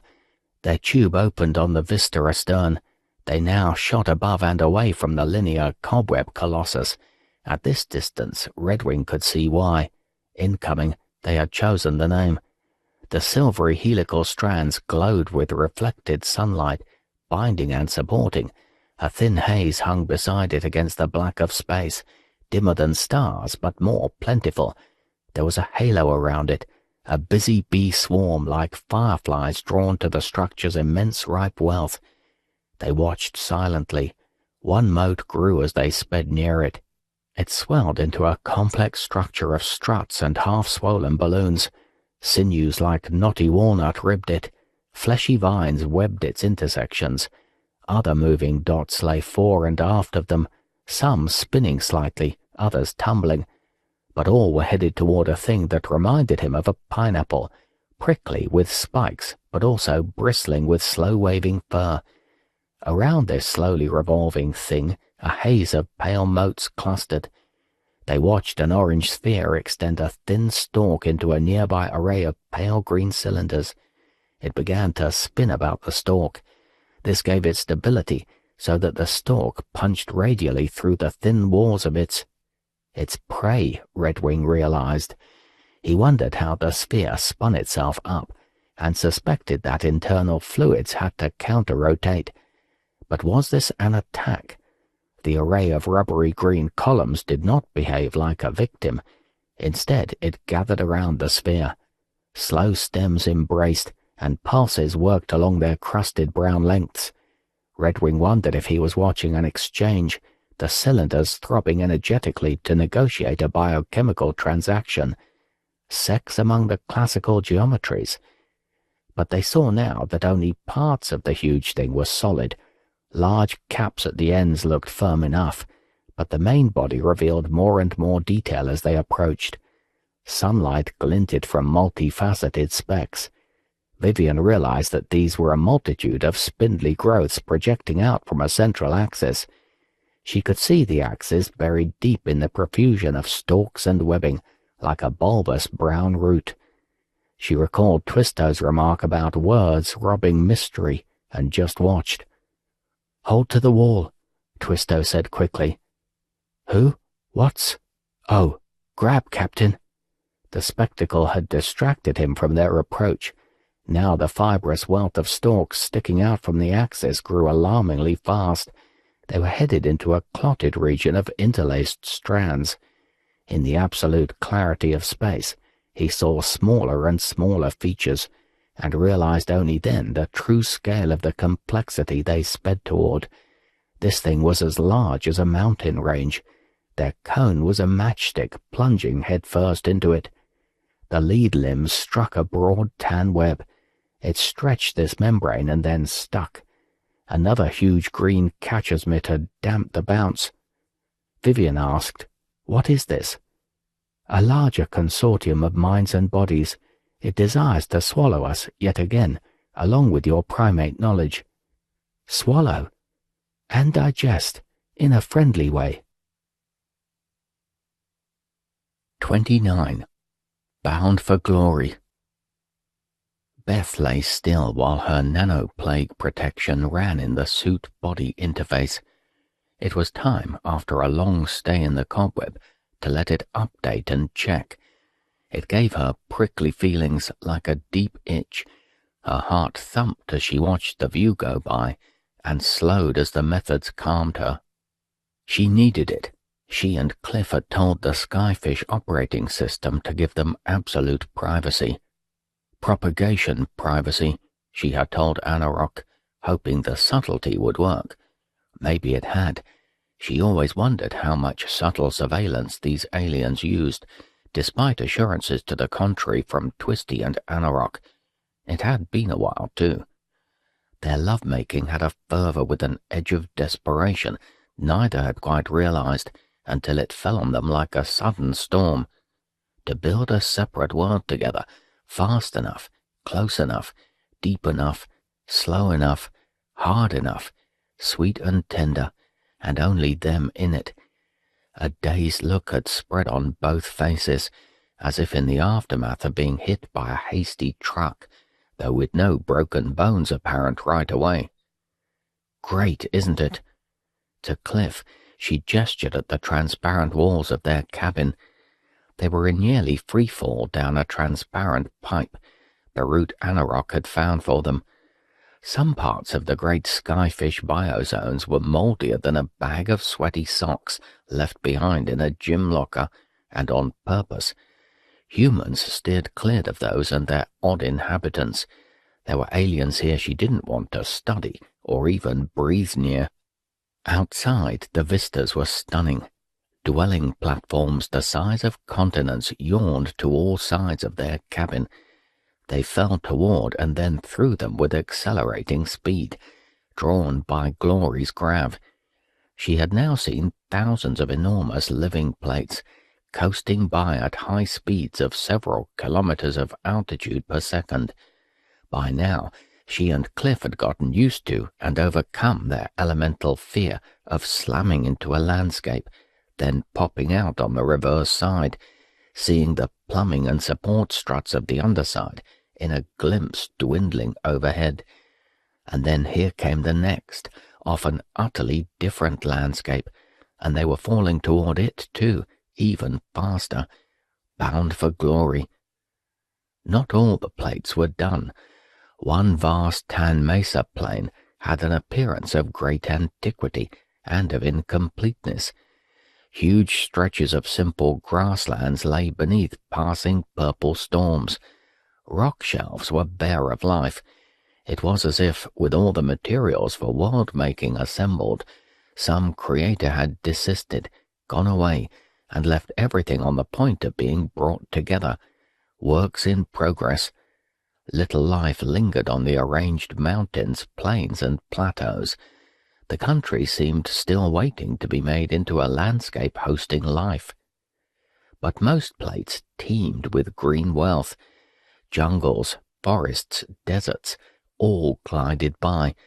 Her suit nudged her with, "This near zero G causes volume changes in your cerebrospinal fluid found around the brain and spinal cord. We are correcting for this." She ignored its buzzings. "You should not indulge in such acidic foods," her underwear informed her, and she waved it all away. Here was wonder on fast forward. Glory's yellow-white sun, slanting through the cobweb, flushed pale streaks of light across each plane. Amid some ruddy forests, a deep run of colour like blood seeped. Sunbeams like luminous knife blades cut through thunderheads. At the far edge of plates, the sun rose out of nothing, a sunrise like the head of a great blazing eye, until it cleared the woody rim and sat squat and pulsing and malevolent, glaring at them. As she and Cliff let their suits work, their Artilect links yammered on about what they sensed. using time-delayed signals to Sunseeker. The sights, sounds, smells cataloguing rushed on. To her, the surrounds poured in and overflowed her heart until speech was useless. Leave it to the Lex to do the stamp-collecting part of discovery. She wanted the lived one. Beth let her mind sop it all up. She wanted to walk straight on through the reddish grasses and over the edge of the plain she was seeing just now. Stride to the limit on a world that bespoke the feel of the flat earth illusion the ancients had suffered. Stride to the lip and gaze, as some had imagined Columbus would, at the limits of human exploration. "Ship," she called. "Adjust visuals." She had the wall system, an amazing contrivance that now took her voice commands close up to distant plain edge. Something like a tawny hawk sailed over the plain edge, making slow shadows on the waving grass. The image of an edge to life somehow made her feel complete. Their comfy couches were clasping them more firmly now as the skyfish decelerated. The walls and floor rumbled, and Cliff said, "Here comes the end of the dive." As if reading his mind, which Beth would not rule out, seeing the biotech the skyfish routinely used, Anarok appeared, waved two arms. "We will now experience turbulence as the jet plume strikes us." The wall shifted spectrum. The air flowing around them now showed purple traceries of slipstreams, but the lazily lapping lines now furled and flexed. They spun off small bright vortices that grew in the formerly smooth streams. Turbulence was slowing them. Cliff said, "I get how you let gravity get us down. Simple straight fall, picked up 10 kilometers per second on the way down. But what's this jet going to do?" "We have been pushing air aside all the way down," Anarok said. "It breaks us. Now the Glory and Fluid Manager system directs a supersonic jet at us. That robs away our descent energy." Cliff looked unconvinced as he eyed the whirls outside, getting brighter by the second and glowing with a more virulent purple. "So we get how many Gs?" "Only 2, but for hours." The skyfish captain did not look disturbed at all. She simply slanted the body to accommodate the total force vector in their cabin. Somehow its flexibility could avoid the popping joints and clenched muscles humans used in such straits. What body engineering, Beth thought. She said, "I guess we'll have a reception group, the usual." "There will be a few. Mostly the natives desire little contact with us." "Oh?" Cliff frowned. "Why?" "Let us say we have different aims in life." "Will that be of any danger to us?" Cliff asked. "We lost people all the way along, exploring the cobweb and that moon, or rather your sister planet." Anarok said, "To keep the bark on the wood, glory is dangerous everywhere." This was the first time the captain of the Skyfish had ventured a metaphor, apparently meaning to face facts, so Beth asked, "Why?" "I have never been ashore there, so cannot say. There are secrets we should not know, legend has it." Cliff said, "Really? Why?" Anarok paced, moving a bit gingerly against the increasing deceleration, seeming not to mind the rumbles and shakes. "You of Earth System have learned the first steps in the long history that led to our way of seeing life." Beth reflected that with much of the solar system inhabited and feeding resources back to the home planet, it made sense that a compound idea, Earth System, worked. In the cobweb, this became a lived dynamic experience, like wind on the skin, or the tremor in the ground from rushing fluids in huge tubes nearby, or lightning sensed through shut eyelids. Anarok said, "Planets and moons are where life came to be, but the worst places for life for mobility. Because a planet like Glory's gravity is strong, life cannot escape from it without our help." Life has been stuck here, waiting for our ancient building of the cobweb for several billion years, immobile in its planetary cage. Yet some ancient events gave our forebears cause to relish remaining on glory. These avoid the flavors and implications that we of the cobweb embrace. Her face remained blank, implying nothing, but Beth noticed that her hands twitched a bit. This had the feel of a set speech, one Anarok had worked on, and now delivered with an air of stiff inevitability, a truth that had to be announced. Having often enough on this expedition opened her mouth only to change feet, Beth decided to shut up. Anarok wasn't going to go beyond what clearly were her orders. But orders from whom? Or what? Still, the captain said in an offhand manner as she left, "I believe Glorians at times refer to the cobweb as the forest of incandescent bliss, but they do not come into it." Before Beth could figure that out, here came the stresses. The skyfish popped and groaned worse than ever. The wall views slowed but blurred from the air turbulence outside. Beth felt herself sink into the wraparound brace chair. The skyfish's floor had extruded for them, and now with a whisking sound it closed around her body as she closed her eyes. Their cabin had rotated to the right angle to endure the surge.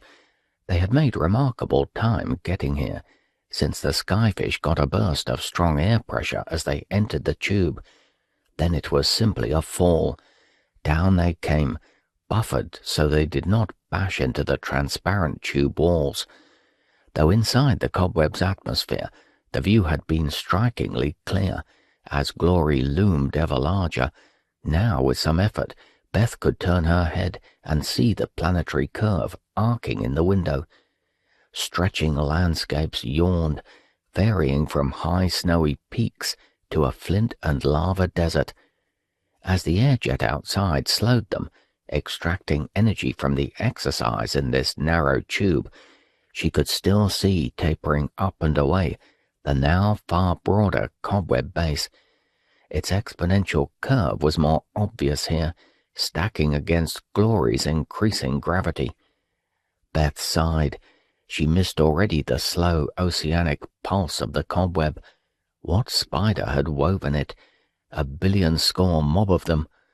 Somewhere in it their frail little expedition had to find a place to live, thrive, grow. Cliff said against the grip of deceleration, "Can't figure how a high-pressure jet can slow us enough," and didn't get a chance to finish before he was answered. A monotone voice, no doubt artificial, said, "Now engaging our conducting skin, the magnetic field coils around our conduit tube will inductively couple to us, slowing our craft and harvesting the energy electrically." Cliff barked. "Ha! So, electromag braking too. Should have known they'd do something smart."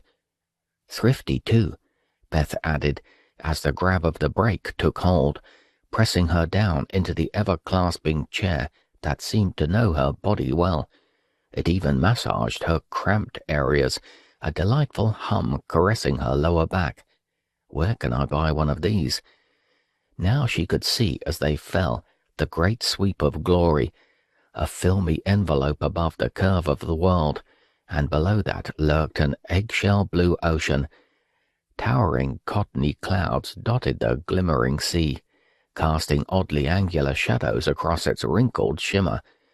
Each blazing white pinnacle had an echoing dark twin cast on the curved blue plain. Plunging down toward a brown continent, the cobweb was an arrow of brute engineering. Knife-edge cloud wedges thronged around the cobweb. Beth clasped her headphones, cutting out the rumbling roar of the skyfish under stress. Unlike descent into a natural atmosphere, their transparent tube let her study the outside air.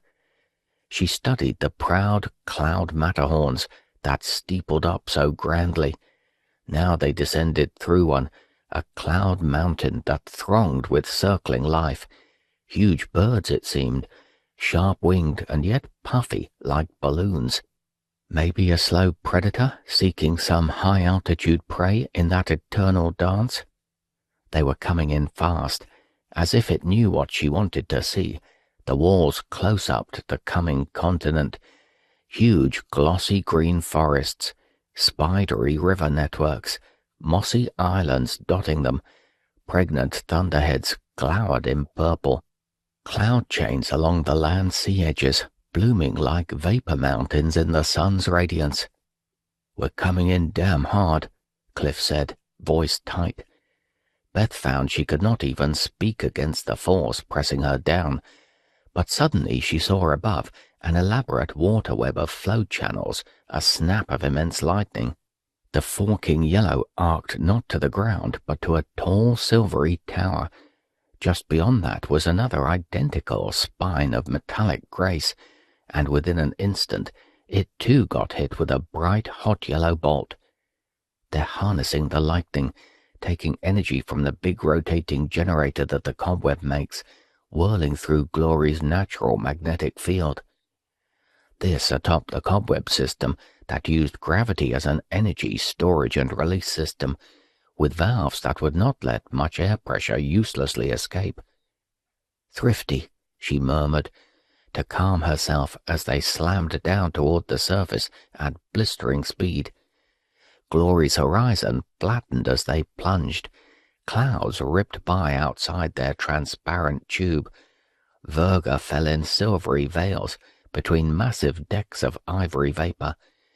In the distances, she saw low mountains, nothing like Earth's Rockies or the Himalayas, a flatter world then. Over the hills, a rising wind wrinkled the milky sky.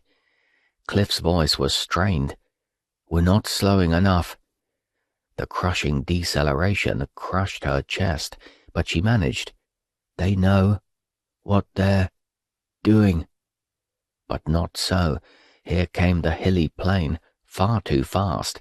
To all sides the cobweb's downward swoop broadened, but they were zooming toward the plane. "Ah!" Cliff cried. She added a shriek to his. They headed in. The land rose up and slapped them in the face. Darkness, black all around them. They were still decelerating hard, kilometers above a broad-lit landscape. A long moment of confusion. Cliff said, "What the?" They burst out into full brilliant light, falling above a platform rich in vegetation, beside pillars thick and grey, rooted below and nailing into the roof above. Beth looked up at a glowing ceiling. An approximation of sunlight poured down from it. Cliff said, "It's another sphere inside what we thought was Glory's surface." "Yup," was all Beth could manage to say. More Gadzookery awaiting. 30. The whole weapon. Generally speaking, everybody is reactionary on subjects he knows about. That's simply prudent. Robert Conquest's first law. Redwing and Vivian carefully tracked the flow of cargo out from the main coupling port. Redwing cast cautious eyes over the swarm that glided by them. All around them were life forms moving inward, coasting into a subtly lit volume too large to quite grasp. Hundreds of meters yawned away all around, fully thronged. It was hard to track moving vectors in all 3 dimensions. Like damn near everything in this cockamamie system, he thought. Hard to get the feel of if you evolved on a flat plane held down by gravity. Twisto led them as they floated out into a confusing melange of clacking small spider-like workers, oblong animated oval packages, furred and tailed and awkwardly angled things. Through this storm of shapes they went into forking side tubular passages that led away into blue-green profusions. "The air's fresh," Vivian said, giving a sniff that was, Redwing noted with pleasure, both deft and dainty. So this place, this big being like the last one, was also tuned for humans. Twisto gave his smothered chuckle. Parts of it only. Our biospheres resemble yours, except we have more complex proteins, so tuning here is a minor matter." "How come?" Redwing asked, frowning. Compared with Vivian's subtlety, he wondered if he was overdoing the martial masculinity bit. "Similar convergence of chemical evolution," Twisto said with a professorial air. "Surely you know all similar worlds share this, down to and including your planet-bound earliest humans. So what do we do here?" "To speak with those who directed that you come here, O Captain, we must move onward and be careful." Vivian asked. "To save our skins." "Your skin? I guess you don't have skin, just fur." "It does not seek my fur, no," Twisto said. "And who is it?" "What, not who. You must experience it to know." Redwing used the moment to simply watch the plethora gliding by. A memory stole over him from long ago, when in late teenage years he had begun backpacking by himself. He had been an ambitious, focused son-of-a-bitch competitor, but being alone in nature taught him that the really satisfying things are offered free, for nothing. So he began going out in the fall for a little hunting, mostly deer and grouse. He would wait silently for the game, and meanwhile saw the white veil of frost on the grass, and the leaves turning delicious reds and yellows as they rattled in the swooping winds. A day in the hills alone, watching a crimson sunset, and later, over a crackling campfire, a silvery moonrise. These mattered. A darting bird in the wind above a stream, murmuring in the woods. All the most fundamental elements hominids had evolved for were free to everybody.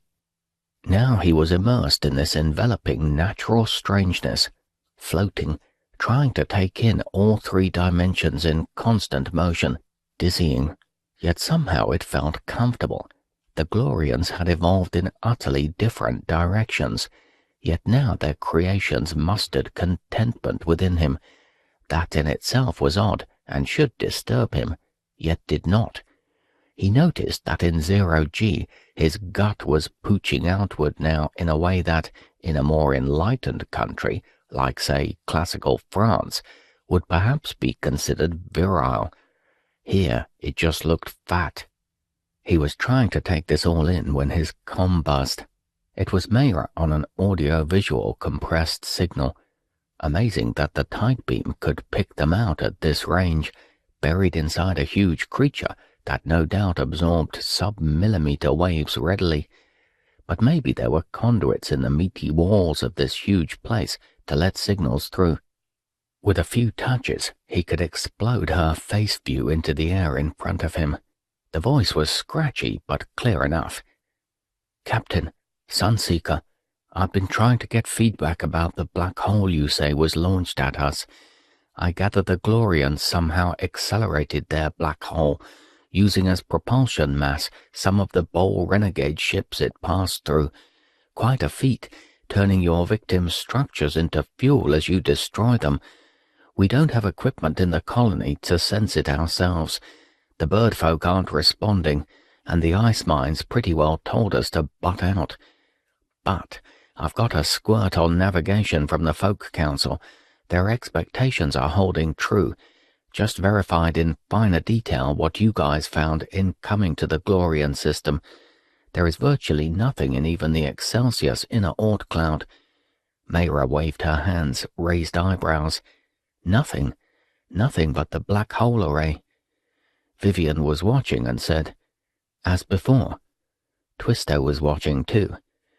Redwing paused it. He'd hear it later. He explained that as they had come barreling in past the gravwave transmitter, their distant mini-frequencies scan of the volume turned up no sizable chunks of mass. Back in his young days, Redwing's trial ramscoop voyage into Earth's Oort cloud had checked standard theory and found the entire cloud had maybe 100 Earth masses of comet heads, asteroids and asteroids, most of them a kilometer or less in size. Trillions of them orbited in long lazy curves, but not around Excelsius at all. So the Glorians scooped up all those trillions and— Vivian's eyes goggled a bit as she thought, and made them into black holes. Don't believe it. Redwing laughed. Doesn't matter if you do. They needed a convenient source of compressed mass way out from their star. But how? Start with ice and rock. Her voice drained away. Slamming it all together somehow. Some pretty impressive somehow. That must have taken 1,000,000 years? More? Vivian looked unsettled. Must be more. We've had cities for less than 10,000 or so years. That's nothing compared to this. Redwing put his arm around her in the zero-grav. Recall the basic SETI equation by Drake. The big unknown was the lifetime of a tech civilization. Well, now we know of two with immense lifetimes, the Bowl and Glory, both huge artificial constructions. Vivian rolled her eyes. You said the Bowl was over 60 million years old. I don't believe it. Do. Point is, this built-out Glorian system has to be 1,000,000 years old at least, just to get a grav-wave transmitter built by slamming masses together to make the black holes. First they had to collect the Oort clouds, trillions of asteroids, shape them, do the smashing. This is hard to even think about, Vivian said. Yeah, never mind how hard it was to actually do. Twisto had listened to this intently. He leaned back and arranged himself, 6 muscular limbs folded in a complex cross-legged posture. His pelt was thicker than the twisty one, and shimmered in ivory waves. He began to speak, soft and melodiously, of times so distant that the very names of their eras had passed away. The heavy-pelted, many-armed beast told of how long ago Glorians had heard of greater intelligences in the vault of stars, through electromagnetic messages, some quite ancient, how they had fallen back, recoiling from blows to their deepest pride. The alien minds were both strange and grand, to the point of incomprehensible and overpowering. Many such had motives impossible to fathom. So we Glorians tried to create a higher mentality through spreading intelligence through many species. Overpowering? Vivian asked softly. You have a word, off-putting. That, yes. So at first we, or I should say they, failed, as befitted so vast an intention. Even carefully forced evolution demands large volumes, many experiments. So you set to building the cobweb? Vivian pressed. True, while we, I speak here of many species, tried many approaches to the spectrum of astuteness, to acumen along different axes of the clever. More cooks, thinner broth, Vivian ventured. Some would say such, Twisto said, waving away the question. They were near a large, frothy brown bush that gave off an aroma oddly like cooked meat. Redwing sniffed and frowned. He was a bit hungry, so. Twisto slapped a broad hand on Redwing's shoulder and pulled him effortlessly away. Twisto shushed them and pointed. A small, darting rat-like thing with a large, snouty head came foraging by in a drifting trajectory, sniffing, ignoring all but the meaty smell. It fanned its legs, slowed, lingered, and the bush popped.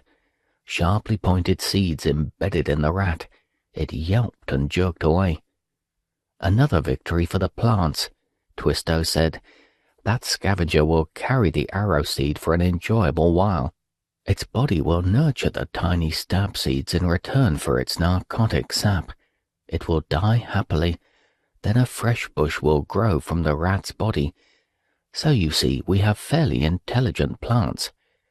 Vivian said, should we consider catching that rat for meat, and not incidentally for the narcotic? Twisto's eyes danced as he said, You joke. Thank you. I doubt we have learned much more about Glorians, your kinds, than your bit of history just now, Redwing said. True. Twisto plainly pondered how to put the next words which came out slowly. Our judgment of your arts and sciences, handsomely delivered in myriad texts by your generous courtesy, is that you learn best by example. You generalize from particulars, not by abstractions, which after all is what language is. Vivian said, I always wanted to see some problems worked out. When I'm learning physics, give me an example I can wrestle with. Is that what you mean? More that you must experience our ways, our lands, and let our approach seep into you through that. School of Hard Knocks, seems like, Redwing said sharply. We've lost crew members to predators. And to process, Twisto said, as when your expedition encountered the Increate. They burned to death, Redwing spat out. I fear you are approximately right, Twisto said. Approximately? This time Vivian flared. I mean they were not fully gathered in. Into what? A more nearly permanent form. Where? How? In the Increate. I do not know in detail the precise method used, though it did seem to go awry. Awry? Redwing moved away by flapping his arms, letting the movement diffuse his anger. I was not there, Twisto said mildly. I gather the method was hasty and led to overheating. But why? Vivian's voice was flat now, but strained. The Increate is not a mere repository. It is an active mind and a method, wedded. It is curious. You are the first such species to come to us in a vast long time, Redwing said. So we're parading around so various parts of the glory system can get a look at us. Much more than a look. We need to inspect and understand. You came here seeking what? Redwing paused. We want contact with your society. We ran alongside the bowl by accident because we were each headed for you along a similar axis. Are you sure of that? Twisto asked with a tilt of his head. Vivian said, Of course. Wait. You think maybe? Redwing snapped his fingers. The bowl picked us up from our ram-scoop exhaust tail and maneuvered to come close, so... I am not privy to their methods, but the bowl anthology of intelligences has vast strange experiences to lead them, an advantage from touring this sector of the galaxy. They seldom reveal their true motives. Redwing said, They built a paradise and stabilized it, dynamically and socially. The price of that was the many adaptations it took. Twisto made an approximation of a frown. What sort? Physical? We did those as well, to inhabit what you term the cobweb. Redwing said, They can open their unconscious and watch it work, control it. That suppresses vagrant, sudden emotions. We can't look at our inner selves. It's impossible. We don't have ideas. They have us. So the bowl species get no big mass movements driven by passion. We humans do, plenty of them. Some back Earthside think our expedition here, the expense and trouble and risk, are just passing fads. Twisto's head flinched, as if these ideas had a physical impact. Slowly he asked, So the bowl folk undergo no major social change? Vivian said, So it would appear. You don't want bursts of creativity in a high-wire act. Most sobering, Twisto said, eyes veiled. Redwing needed to consider this conversation, the slippery way Twisto revealed things. He hoped he hadn't given away too much. Field diplomacy was not his strong point. To relax, he looked around at the constant churn of life streaming past them in the huge volume. He watched a yellow flight of yapping things approaching and immediately named it Frozen Explosion. Sharp stabber spikes shot out in all directions. It reminded him of thorny black sea urchins that clung to reefs off California, beloved by the Japanese for their orange roe. These propelled past them, their gleaming spikes saying, "Don't bother me," as their narrow beaks slid open and closed, like a sinister threat. Twisto said, I have done back-reading of our monitoring of your world by visits at intervals of roughly 10,000 of your years. The progress of yourselves, Homo sapiens, was sudden and surprising. Visit first summed up. Bands of semi-hairless, upright nomadic apes foraging for food. Some promise in social organization, as observed occasionally in desert regions. I gather this means that only there could your species be seen, no constructions visible. How many times did you visit? Vivian asked. 5 in all. Our survey craft did not decelerate as they sped through, so results were from a great distance, while dropping small smart packages to do the close work. The last 2 noted a few modestly interesting details about changes in your migration. Our craft saw some use of crude tools on one large continent. The last observed some remarkable developments, seen by an aerial vehicle. Many scattered populations had discovered basic agriculture and animal domestication. Some used metal for weapons and tools. Clay pottery was visible then, in large structures of apparent religious use, and so this too had advanced considerably. Rudimentary mud and grass shelters dotted some landscapes, but there are no roads, no lasting stone buildings. Then what? Vivian pressed. Your species had with surprising speed outrun the earlier form. I believe they were called P. troglodytes in one of your ancient tongues. You then chimpanzees, which once meant mockman. Before your form, that earlier species lived no better on 2 legs than on 4. We parted company genetically with the chimps 6 million years ago, Vivian added. Twister waved away this detail as if it were a mere tick of time. Our next probe was planned to inspect your species within a century or 3 of now. Then we accidentally found your ship when it appeared in a high-resolution study alongside our true interest, the bowl. Ah, if you tried returning to Earthside this time, your ship would doubtless get spotted, Vivian said. True. That is why you are a most curious group of water-based humanoid life forms, because you are so curious. Redwing said curtly, Look, okay, we're smart animals. We evolved from other animals we now see mostly in cages. They evolved from ever more embarrassing animals, and before that from a humiliating sea of primitive critters in the primordial stew. So what? Vivian chimed in. Right. Almost everything we take for granted today, technology, prosperity, medicine, human rights, the rule of law, cooperation of millions or billions in societies, is a novel, unnatural environment for humans, created by humans. Redwing leaned in, focused in the weight-free vastness where flocks of beings glided by.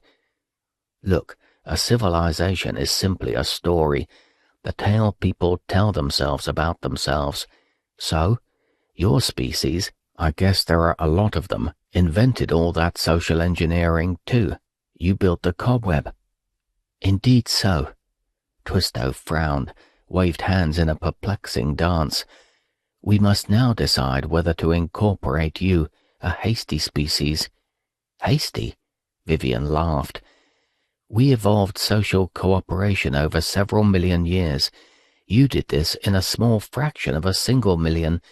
This suggests inner energies, deep torrents and tensions, which your species countered with cooperative groups, building from tribes of hundreds of members, on up to tens of billions, spread throughout your entire system solar.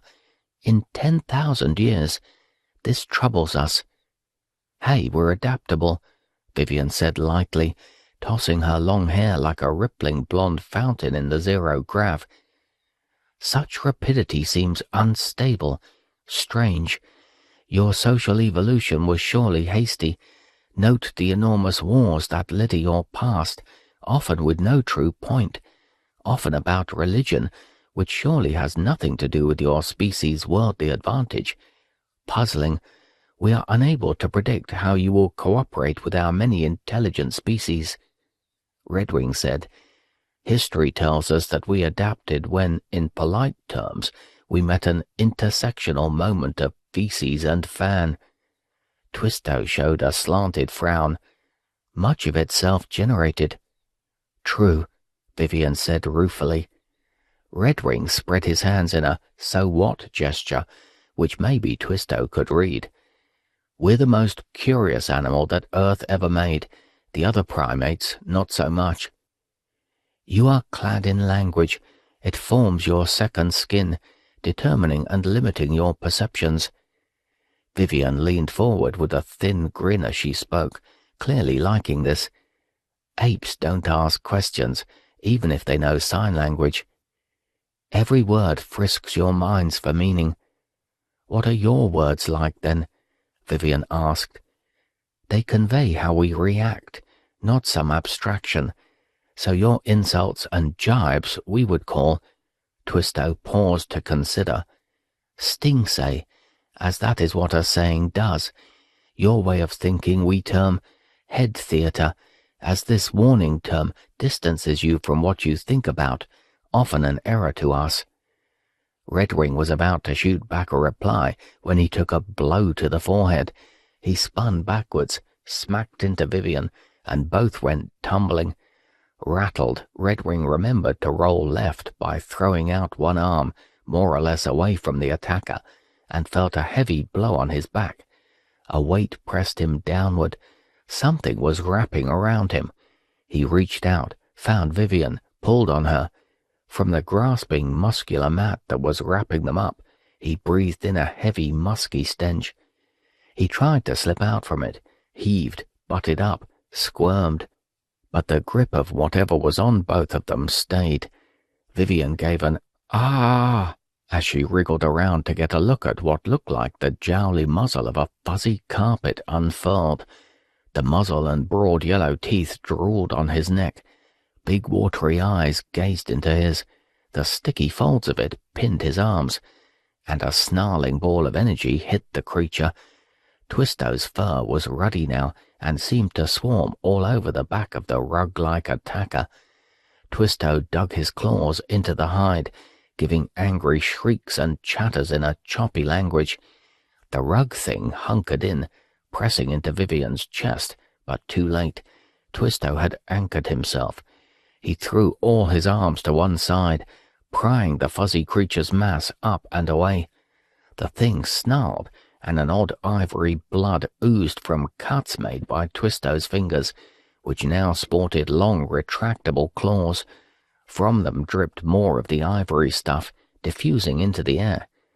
Vivian flexed and hit the creature straight in its muzzle. It fell away, wheezing. Twisto grabbed a nearby support and arced around it to pursue. Then Twisto stopped as the carpet creature unfurled itself and caught a breeze. It sailed away, the angular head staring back and still baring its teeth. Damn! Vivian got up as Twisto released his hold. What was... One of several factions that fear you, Twisto said. Redwing noticed that the alien said this in an offhand manner as he swung around on a nearby support strut, giving the move a certain proud saunter conveyed by body alone. Seemed more angry than afraid, Vivian said. It acted on its own, despite the constraints imposed upon its kind. Pay it no mind for now. We have greater audiences to attend. Feared us? Why? Redwing insisted. You bring change. Change means danger to many here. What are those so afraid of? Vivian asked. You travel between stars, radiate copious electromagnetic messages, and now show an interest in our gravitational wave methods. We do not want you to capture our radiator, the work of over 1,000 of your years. That's it? We're too curious. Unstable, more accurately. What can we do, aside from promising not to seize your radiator? Such promises would not be believed. Twisto paused, as if reflecting, or maybe communicating with some other source. As you quite obviously suspect. You overestimate us, Vivian said. We think not. It is by well-made fantasy that Homo sapiens shapes the world. This ability we have in mere small measures. You excel. Hard to believe that. Redwing was stalling a bit for time so he could judge the situation. The sharp, short attack had unnerved him. They were alone here amid myriad threats. Plus a gentle breeze was blowing them farther into the interior of this immense beast. The air swarmed with pungent odors he could not place. They drifted lazily toward a wrinkled opening with an unsettling resemblance to, he realized, a sphincter. Like a voice from an ancient chimney on a gusty October night, Twisto said, "You believe that your minds are merely ingenious, quick. You have profited greatly from your inability to see your full minds working as well. We and the Bowl species have discarded that hampering long ago." Redwing watched a fat blue wobbly thing that called into the clawing air a song, trilling potato, in a way oddly similar to the quail hail of Chikogo he knew from childhood. Other distant blue blobs answered to it and clustered in the air, grouping in defense against humans? Humans did not invent tools. Tools invented humanity. That shaped you faster, and with your unconscious minds at play, somehow drove you oddly. Vivian pointed to something behind him. He twisted to turn. There hung a luminescent yellow-green thing, huge but somehow insubstantial. Vivian's arms described the sweep of it. "Turn your head, see? Mostly transparent, but it resembles a fish. No, a dolphin. Deliberate signaling." The Zingo glowed in ripples, then drifted away with an insouciant flip of what might be its tail. "What the hell is that?" Redwing demanded. "A manifestation of our general intelligences." Redwing understood better now. The many startling events Beth's team had encountered, the deaths and injuries, were part of the Glorian way of dealing with intruders. They used an age-old method, show don't tell, plus let the chips fall where they may. Now they glided directly into the wrinkled opening that parted to receive them. With a pop as their ears adjusted pressures, they were in a large vault filled with a blue-white radiance. At the center was something the diameter of a skyscraper, grey and brooding. Twisto said, "This is one such intelligence. It wishes to converse at shorter range than before. It was speaking with you all along. More through me than with." Redwing gaped at the thing, glistening with rivulets of yellow-green moisture. "That's smart. It resembles your fungus. That's another phylum to us. You may speak to it directly." Of all outcomes his expedition might meet, this was one Redwing knew he could not have imagined. He was about to talk with a slime mold. 31. Plunging. When a dog wags her tail and barks at the same time, how do you know which end to believe? Robert Silverberg. Cliff rolled out of the clasping couch and said, "What the hell? Let's find Anarok." Beth nodded, and they went forward toward the control room of the big skyfish. The pink corridor walls pulsed as though straining. Tremors ran through the tough red flooring. "How this beast survived those G-forces, I dunno," Beth said. "Must be some more of this wonder tech we keep meeting." They met Anorak halfway forward. The skyfish captain had a companion. Beth's stomach lurched. The newcomer was of the twisty mold, with her altered head, a clear attempt to shape it as human. She asked, "Twisty?" "Consider me Twisty's replacement," the newcomer said. "An improvement, we hope. In this place we must give you a companion. Call me Twister, if you like." "If we must," Gwen said. "Now I can show you the true glory," Twister said. Anarok frowned but said nothing. Cliff spat out, "We thought we would land on the surface." The splendid, immaculate Glorian surface, is forbidden to aliens such as you," Twister said blandly, hands held strictly still. "I have been delegated to introduce you to those who live below. They are very different from the naturals above." "Best to simply show," Anarok said. She gestured to a pressure lock, which opened at her bidding. "We will accompany." "Why forbidden?" Beth cried. "Some environs must remain beyond contamination," Twister said. "It is an ancient venerated policy." Cliff's ears popped as they stepped out the other side onto a brightly lit platform. Pressure was higher here, his inboards red.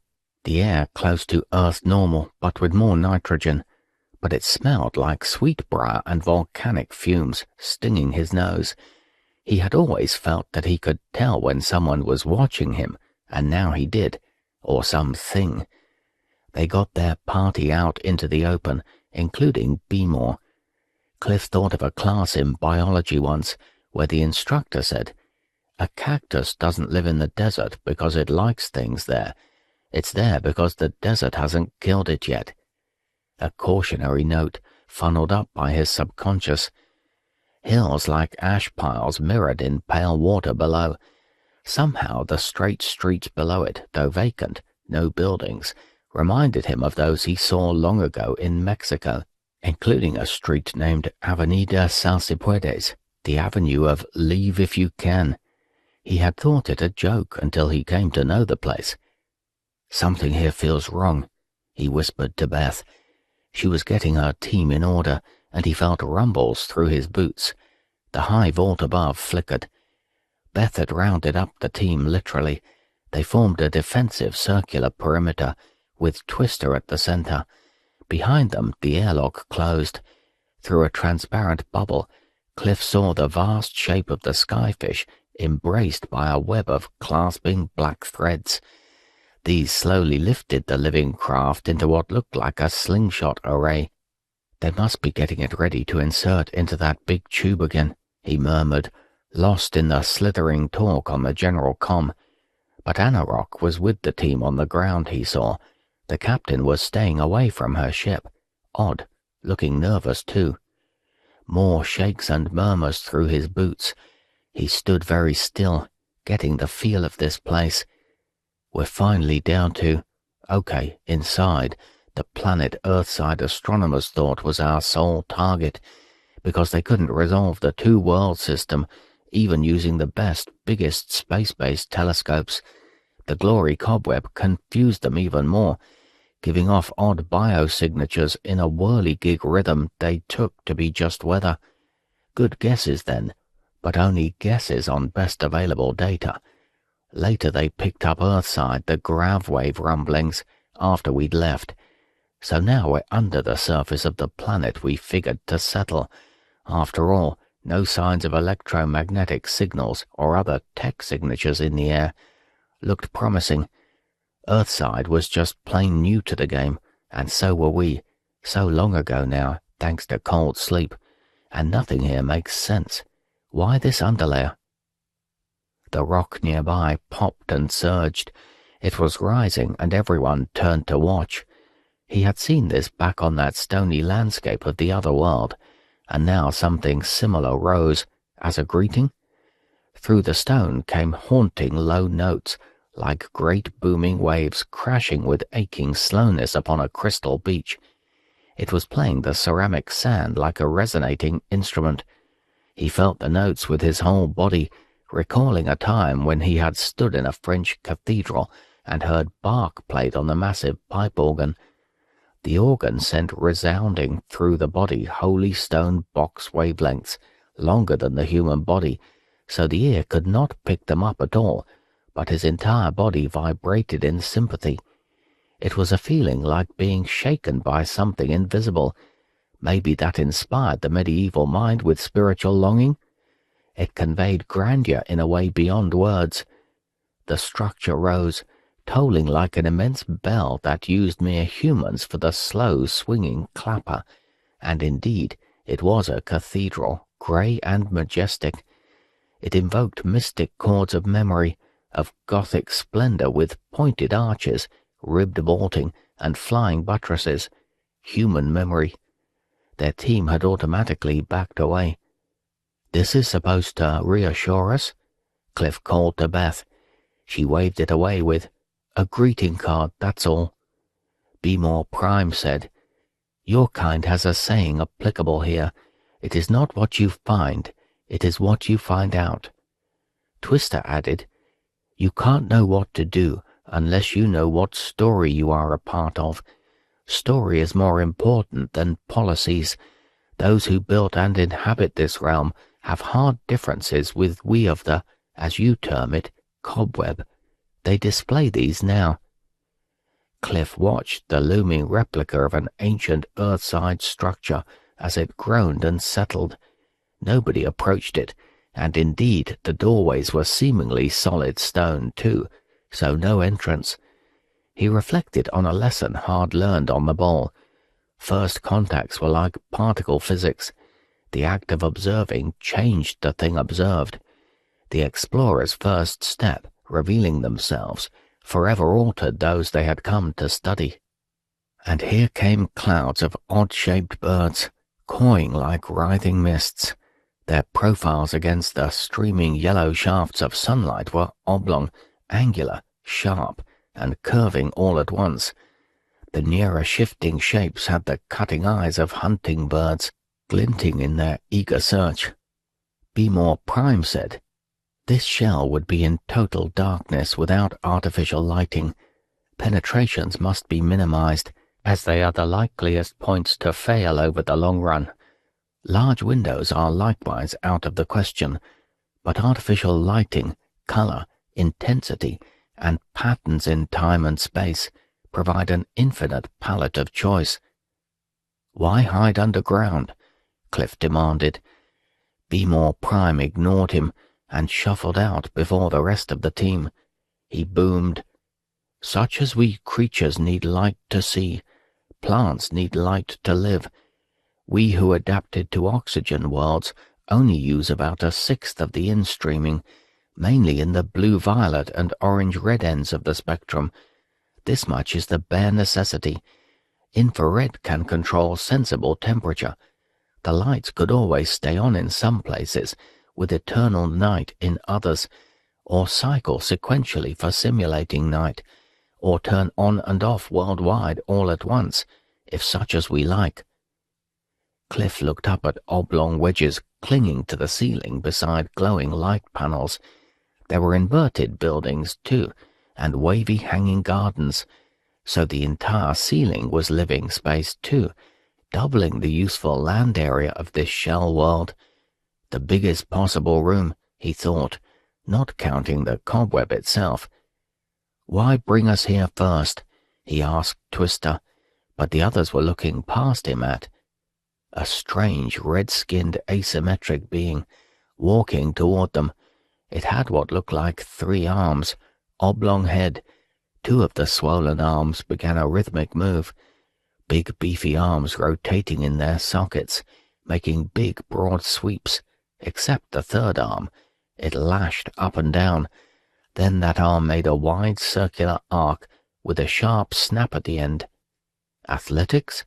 Cliff thought.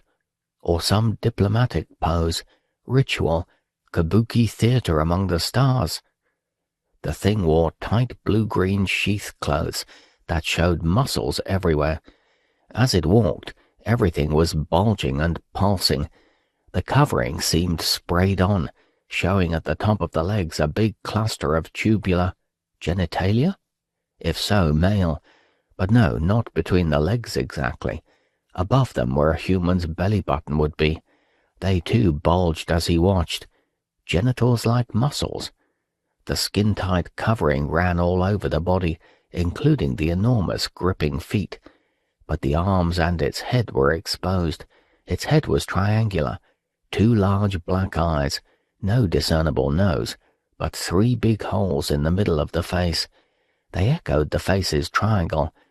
Big hairy black coronas around each hole, something like a weird round moustache, a large oval mouth, no expression Cliff could read. 2 rows of evenly spaced grey teeth, incisors. It wishes to escort us to a display they have prepared, Twister said. Cliff considered the alien. Impossible to read intentions, of course. The head that looked like an Egyptian pyramid upside down, ferocious, mouth twisting now, its thin lips rippling with intricate fine muscles around the grey teeth. Now the mouth opened and the teeth clashed together, but he saw that the front 3 teeth in both rows were pointed. Had they changed while he studied the face? Evil-looking things, and the mouth had puffed out lips to accommodate them. These facial changes, Beth whispered to him, drawing nearer. Maybe their way of signaling, greeting? It would seem to be, Twister said. You don't know? Cliff asked. We are seldom allowed into such precincts. This inhabitant seems a recent invention by the Methaners as well. Okay, let's call them the Triangulars, since they have heads like that. Now, where do we go? Beth asked. The alien stepped aside and gestured with all 3 arms. They walked down into a blocky basin.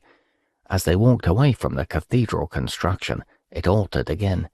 Twister said, Glory Planet has an internal heat engine.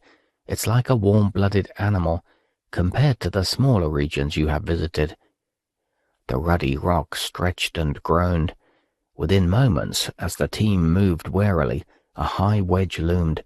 It broke into pink human statues. These, Cliff's inboards quickly identified, the 4 statue figures of the modernity: mathematics, rhetoric, music, dialectic. He recalled them from a classics class in long-ago undergraduate days. Earthside images given as a gesture of friendship in a huge data feed as Sunseeker approached Glory. They're invoking our own history as a greeting, Cliff said. Music was a frozen woman who hammered her little stone bells. Mathematics was a winged big-brained bird that soared in flight, its graceful arcs implied in the streamlined feathers. Then Cliff saw the curved ramps at the bottom of the depression. They were hundreds of meters long, or rather, he looked closer, it was one long swooping ramp, glowing a faint orange. Around it were broad wedges of shiny metal, with projectors of some sort arrayed along the lengths. The bulky, glistening frame surrounded the ramp. Beemore said, a Mobius strip in your language, in ours a twist twirl. The softly glowing Mobius strip was as large as a soccer stadium. It rose and swooped with a metallic shine, its surface somehow shimmering and shaking as though seen through water. Fluxing air? The strange triangular spoke in a guttural tongue. Twister translated. They wished to display their state of knowledge. Of geometry? Beth asked. Of gravitational quantum effects? Cliff asked. A strip of some metal? No, Twister said. We of the cobweb regions know of this only indirectly.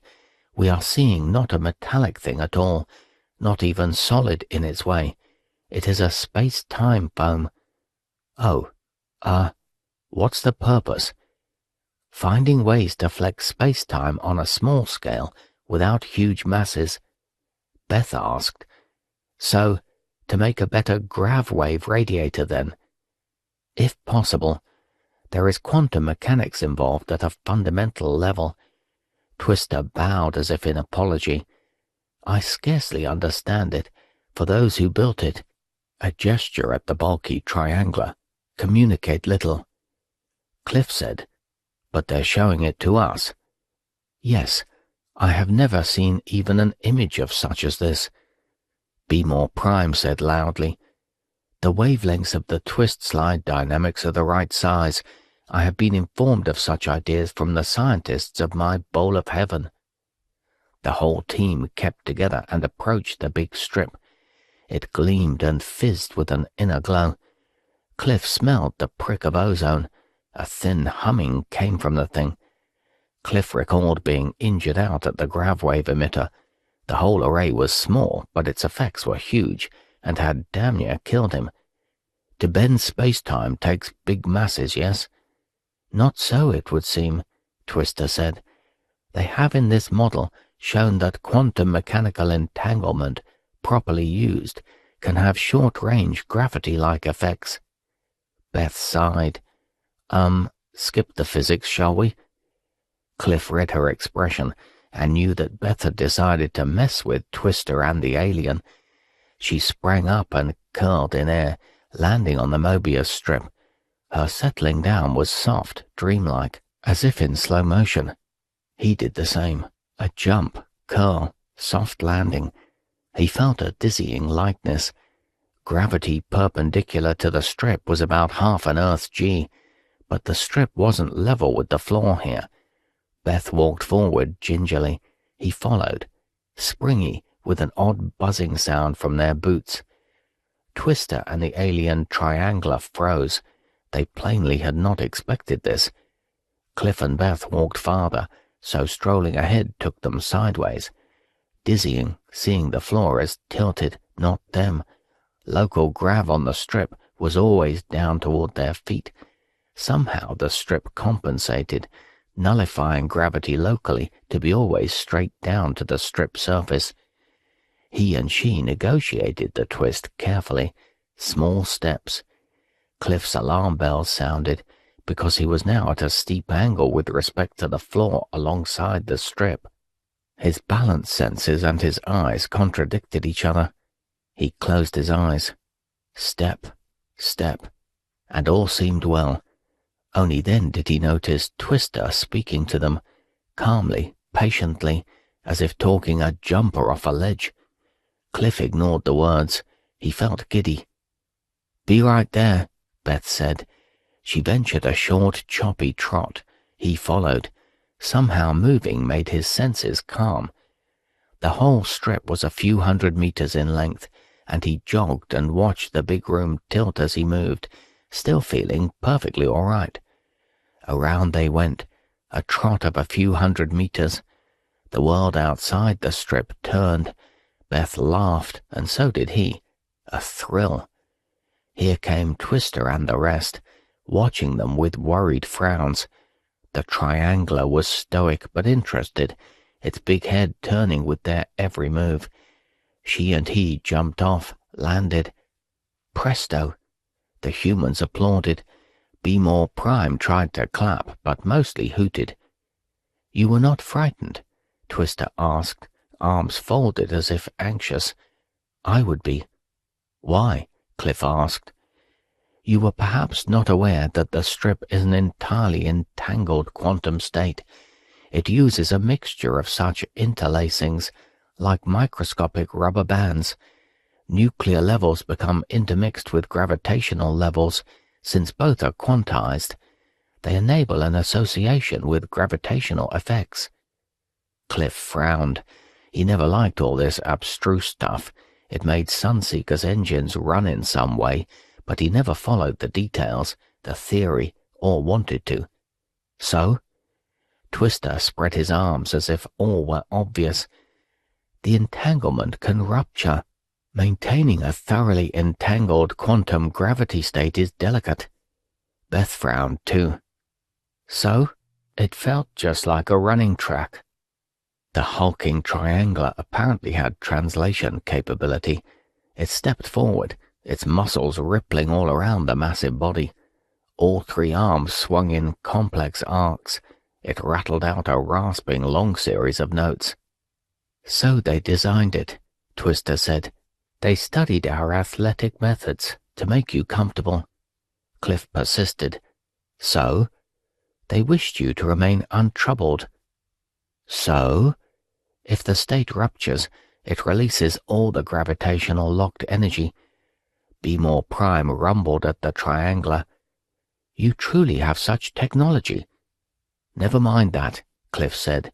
"So damn what? If you had disturbed the path too much, it would have released its energy. That would have killed us all." Beth shot back. "You never thought to maybe mention that?" "I followed the preferences of—" Twister gestured to the huge triangler.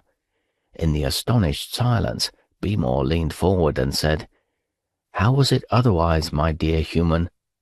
Cliff put his arm around Beth as she said, Like an illustrated reverie. Cliff grinned. One of the reasons he loved her so, through all this chaos and stress she bore, was her ability to still be enchanted by this grand spectacle, both terrible and splendid. 32. Fungal. Ring the bells that still can ring. Forget your perfect offering. There is a crack in everything. That's how the light gets in. Leonard Cohen, Anthem. Message from Meira Wickraam Singh, the communications Artilect said in its dry voice. Ashley Trust snapped out of a doze. He had been right to turn down joining Beth's team. They were in some kind of jam down there. The captain was out of contact too. Shipside was a pleasant place to be, standing an easy watch. The massager was still strumming along, working his back muscles. He looked around Sunseeker's little gym, found the hollow stage with a blinking signal. Great, play it. It's for the captain. The captain, have you got through to him, or Beth Marble, or anyone? I last had contact with Captain Redwing 2 hours and 6 minutes ago. He accepted the previous message from Meira on the ball. Since then, nothing. Since 4 hours 54 minutes ago, nothing from the away team under Beth Marble. I'm bored, Ash said. More to the point, what can we do to help anyone locked aboard this ship? Give me that message. You must wait. This message is for the captain. Ash said, Ye have scarce the soul of a louse, he said, but the roots of sin are there, and for that sin should ye come in, were I the Lord alone. But sinful pride has rule inside, I, mightier than my own. Honour and wit. Reader's note.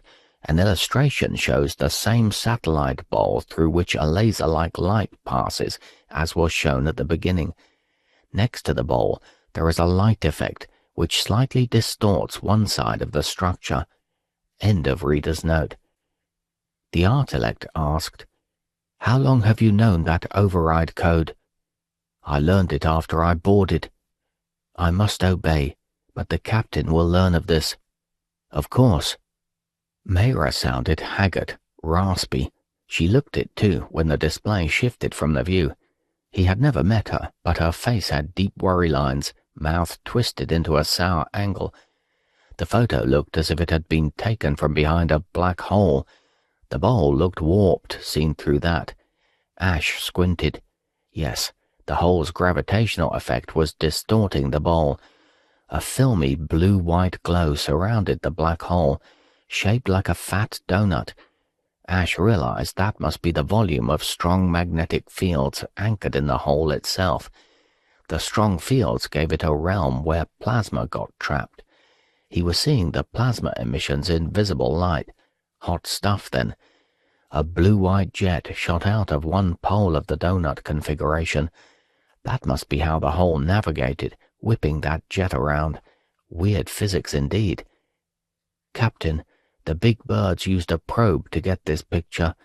Our information flow is spotty, but this says it all. The object, the hole, was within 12 light minutes of the bowl when we got this picture, a quarter way around the rim. I wasn't given a velocity, but it's damn fast. Ash paused the message. There was a thin orange and golden glow around the hole. That would be one of the diaphanous. The Glorians knew how to use those smart plasma beings. That had made them able to guide the tiny black holes they used in that gravwave generator. So this photo was of a black hole maybe a few millimeters across. Tiny but massive. A hard bullet aimed at the biggest structure anyone had ever seen, the bowl. What could it do? Mass-bringing murder. A voice broke in, more of a burly squawk. Attend me, Meira Redwing.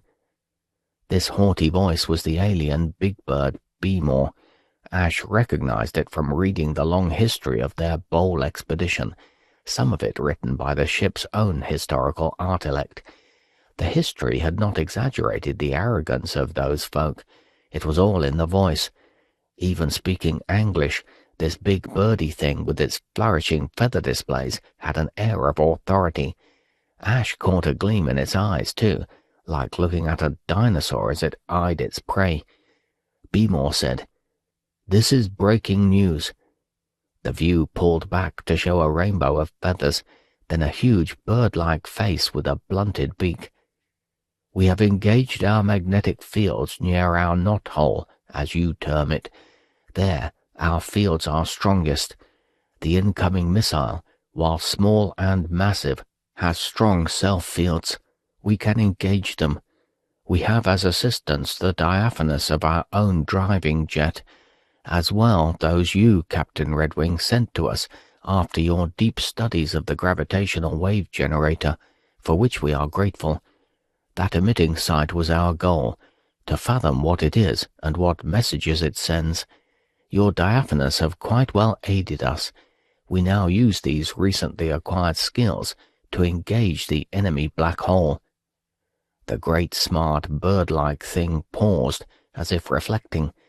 Its feathers fluttered through a quick spectrum of fast signals, blues, greens, furious yellows, then stillness.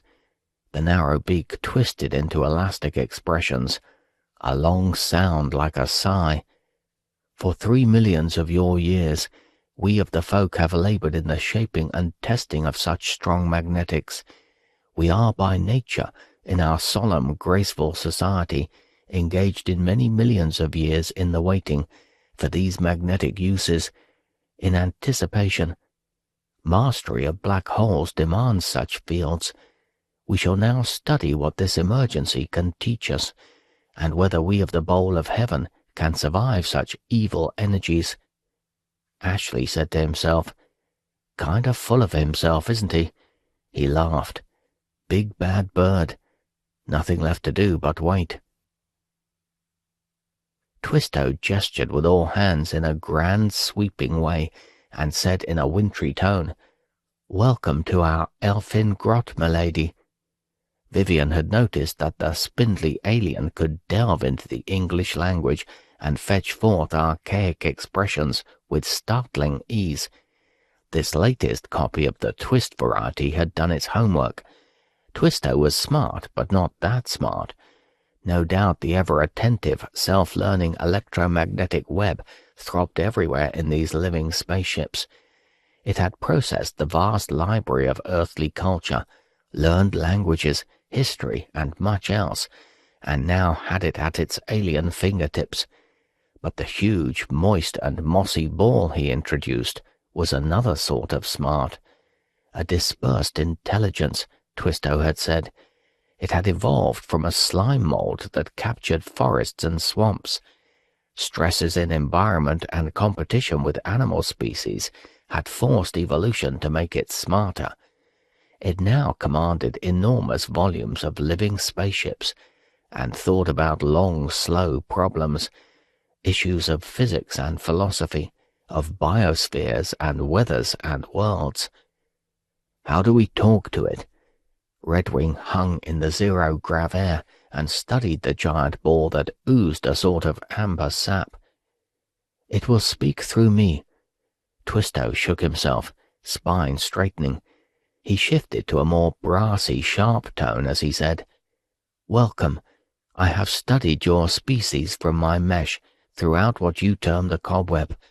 I prefer to dwell here naturally. My threads do not like to bear weight." Vivian said, "You can't move either." "We do not attempt the acoustic or acrobatic. We are a unity of countless strands extending over many light seconds." Maybe try a compliment, she thought. "You speak well through your agent Twisto here." "True, or so we hope. But even that is difficult in your primitive tongue." "What's Twisto's?" From Twisto came a string of sounds like an echoing metalworking shop. Redwing nodded. "Okay, a bunch of scrambled jumble." Twisto said slowly, metallically, "Consider yours. Through the rough cough and hiccup, plough them through." I quote from one of your instruction texts. All those sounds are spelled the same, So that is an omni term. This is a primitive error. Yeah, indeed. Look, skip the linguistics. So the fungoid sphere doesn't like acoustics. Let's move on. She looked carefully at the goops, gunks, slimes, and secretions that trickled over the enormous fungal sphere. No sign of how this thing worked and lived. Maybe it just hung in the air and thought. No awareness of body or mind. Twisto showed no expression, just a blank stare as flat tenor words came out of its mouth. Your ancient Montaigne once said congenially, "The most fruitful and natural play of the mind is conversation, so I attempt that." Good, yes, Redwing said warily. Though perhaps instead of my physical self, a mere center of focus for me, you would prefer that I should have been a pair of ragged claws, scuttling across the floors of silent seas.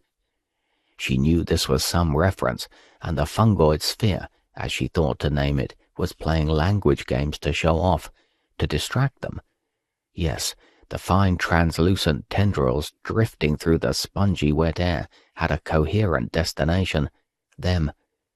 I wish you'd stop that, she said sharp and fast. The slim, nearly transparent threads stopped, hanging in the fragrant air like a spherical halo meters away from them. Twisto said, It wishes to inspect you better. I call a time out here. No more with those little filaments closing in, see? We two want to talk. Twisto's face worked into shapes no humans would. Then he nodded and turned toward the enormous, glistening sphere, as if to commune with it. Maybe he was. Vivian whispered to Redwing, Look, a fungus resembles a computer net. I learned that from ship lore back aboard. We're talking to the whole system, not just this slimy ball. Redwing fanned the now musky air with his arms, getting nearer and whispering too. You knew to look that up? Twisto was using terms like that early on, so I just did background search on his words, using the Omnilect. This thing, wanted us to come close for some reason.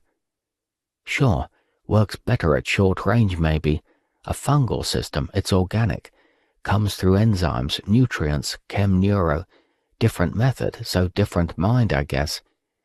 Seems that Earthside, fungal nets have data filters and decision trees. Doesn't have to be self-aware. Intelligence comes not from logic diagrams or such. Continuous chemical give and take does the thinking job.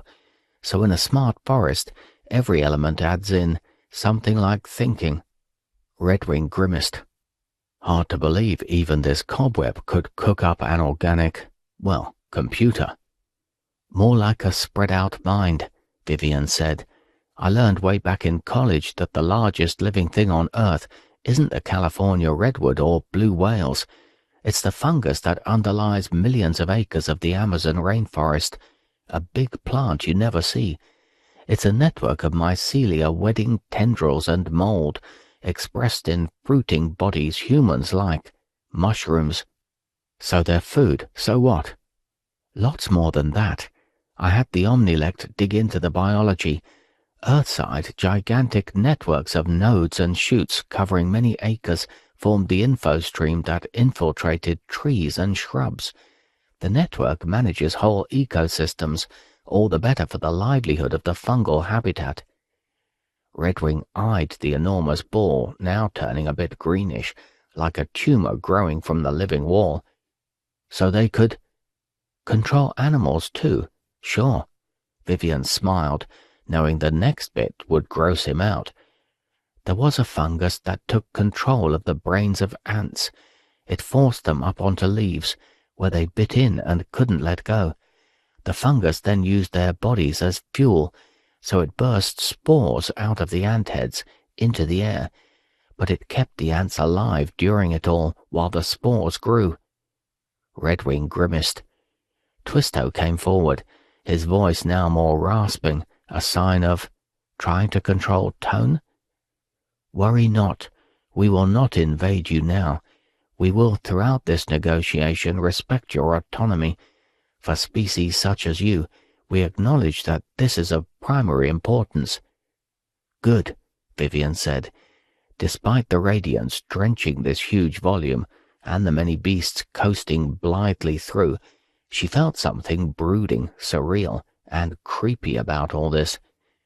"It is a bit odd, speaking to a plant system," she said with strained humor. Twisto said, "No, we are another phylum within another kingdom, as your biology has it. Neither plant nor animal. Intelligence can arise in many guises." "We humans have already met quite a few," Redwing said in a clipped tone. "We fathom such.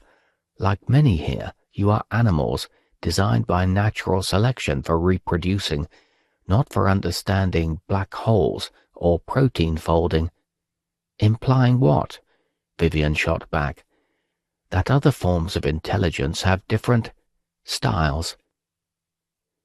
"I don't understand," Redwing said slowly, "how you, spread among many distant living places, maybe the whole cobweb, how do you retain an intact consciousness?" Twisto said with a flat tone this time, "We have a different mode of attentions." "But you're conscious. Is that a useful illusion, a kind of theater of mind?" Twisto actually laughed, more like a dog barking, head tipped back. "If the conscious self is an illusion, who is it that's being fooled? To repeat our lesson." Vivian chuckled. Somehow humor worked well amid this vast, succulent cornucopia of life. Twisto added, "Animals such as you, with styles of embodiment that use minds divided as conscious and not, can live like a happy, singing blind man dancing on a roof." Redwing said, "Look, I admit, humans aren't naturally peaceful. We're biologically hierarchical and territorial. Only abundance, a monoculture, and intense indoctrination have kept us so peaceful for so long." Twisto shrugged. "Your wars are your own problems, small on the scale of a biosphere.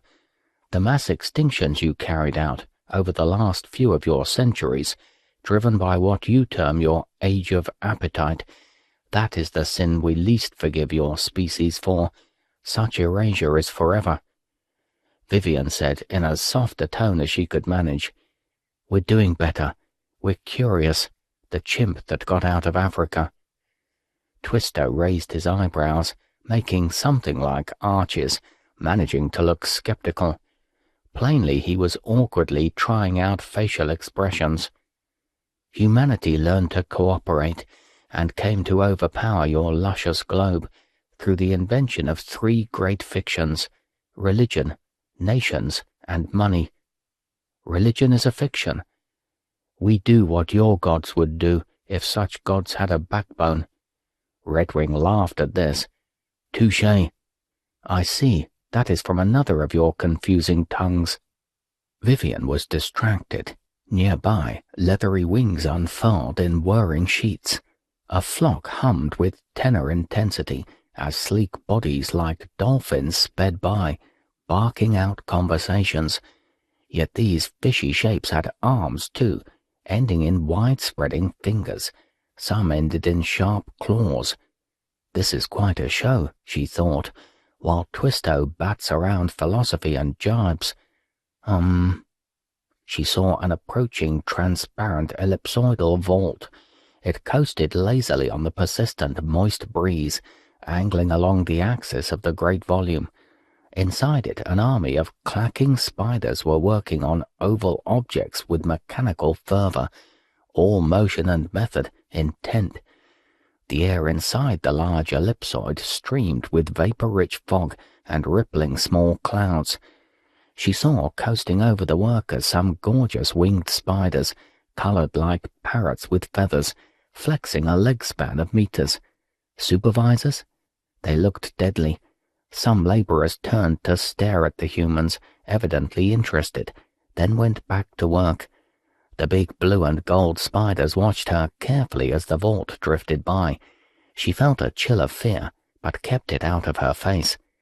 She had missed some of the talk as the fungoid sphere spoke through Twisto, who said, "The animal mind never forgets a hurt. and humans are fretful, thoughtful animals. Redwing said back, "We're not just animals, we have computer intelligences, the Artilects we call them." Twisto paused, as if consulting with the fungoid. "We employ such servants and savants, true, but we do not construct them to have the full range of our many minds. We know something you do not, that minds are like species, tailored by both time and experience through selection, so we do not fit such minds to be like ours. This is as do you, I believe." "Minds like species?" Vivian shook her head. Twisto turned to her in the moist, fragrant air. "It is a metaphor. You primates think with them. What gave you Homo sapiens?" Twisto raised an eyebrow. He was learning about irony's lesser side, sarcasm, quite an edge over all other animals. What turned you into the masters of your planetary system around one star was not your individual rationality, but your unparalleled ability to think together in large groups. Then you made groups of similar minds, though lesser ones. Your own crew member, Beth, has so remarked. You are seekers of company." "An odd way of looking at us," Vivian said. "Social animals seek close contact. But of course, you can perhaps understand that we now seek to speak with groups of similar minds, though greater ones. We aspire to not mere companionship, but ascension to greater realms of mind." Redwing said, "How?" "Our gravitational wave transmitter asks questions of minds that do not prefer the electromagnetic spectrum. You spend a lot of effort just building that black hole system we went by," Vivian said. "We seek selective conversations." "With who?" "More likely, with what? Those societies that can confront the deeper issues and threats in our universe." "Such as?" Vivian asked. "Experiments that can undermine space-time itself, for example. Anything you don't understand is dangerous until you do understand it." "Look," Vivian said, "I admit it's in human nature to constantly cast every aspect of the universe into terms that make sense as interactions among humans. You do that too, but you have more experience, so you can think at other levels. We work in what we term areas of absolute eternal interest. And you dislike our trying to horn in on your talking circle." Twisto waved all his hands in an agitated flurry. "We did indeed fire a burst of gravitation wave turbulence as your tiny ship ventured into our transmitter at close range." "That injured one of ours," Redwing said. "A warning shot." Vivian recalled that Cliff had been hurt badly. That was before she was up from cryo-sleep, but he had barely come through, thanks to some quick medical work of Beth's. "We were just exploring, sniffing around. We primates are like that." "I fathom that. Our fear is that this may disrupt our currently running fast conversation on the instability of our universe itself." "What does that mean?" "Within our shared galaxy, experiments are in progress to stress space-time and determine its quantum levels." Redwing looked alarmed. Vivian had no idea what Twisto meant, and Redwing was saying something, but she ignored that. Her alarm bells were ringing. Why? In the dizzying activity, she could barely keep up with it all. Larger animals shot by her, some big enough to swat her with a single flipper, or snap her in two with a beak, moving in a blur, cawing and singing and barking, but all ignored her. A fever pitch resounded through the noisy mob. So much life, so huge. Hovering nearby was a mist of micellar, transparent fibers dancing in the glowing lights. She tracked them, hard to see, but drawing nearer. They shimmered in quicksilver veils against proliferating vine tangles. Behind them were floating pods, so good at sucking up photons that even under this light, streaming from distant walls and designed to mimic a sun, they presented nothing but black silhouettes. And here they came. She tried to bat them away, but they were cloying and everywhere. She felt a numbing of her inboard electrical suit systems, as if they had gone mute. "What's going on?" Redwing demanded. "We wish to momentarily know you better. But this, before further discussions can proceed in full, the shimmer closed in on her. The fungoid sphere would have her, yes. 33. Methaners. I've handcuffed lightning, thrown thunder in jail. Cassius Clay. Beth eyed this strange slice of a shadowy spherical shell. She realized it had secrets in its rolling hills and slab walls. Her team had traveled with the odd lumbering triangler, ushered along by their twister companion and Anorok, until a sheer cliff wall rose to their left and flickered with glowing lights. The team stood and watched a huge realm beyond a stony shelf that flickered and went transparent. "We felt this was the best way to reveal who truly lives below," Twister said, with arm waves that conveyed solemn importance.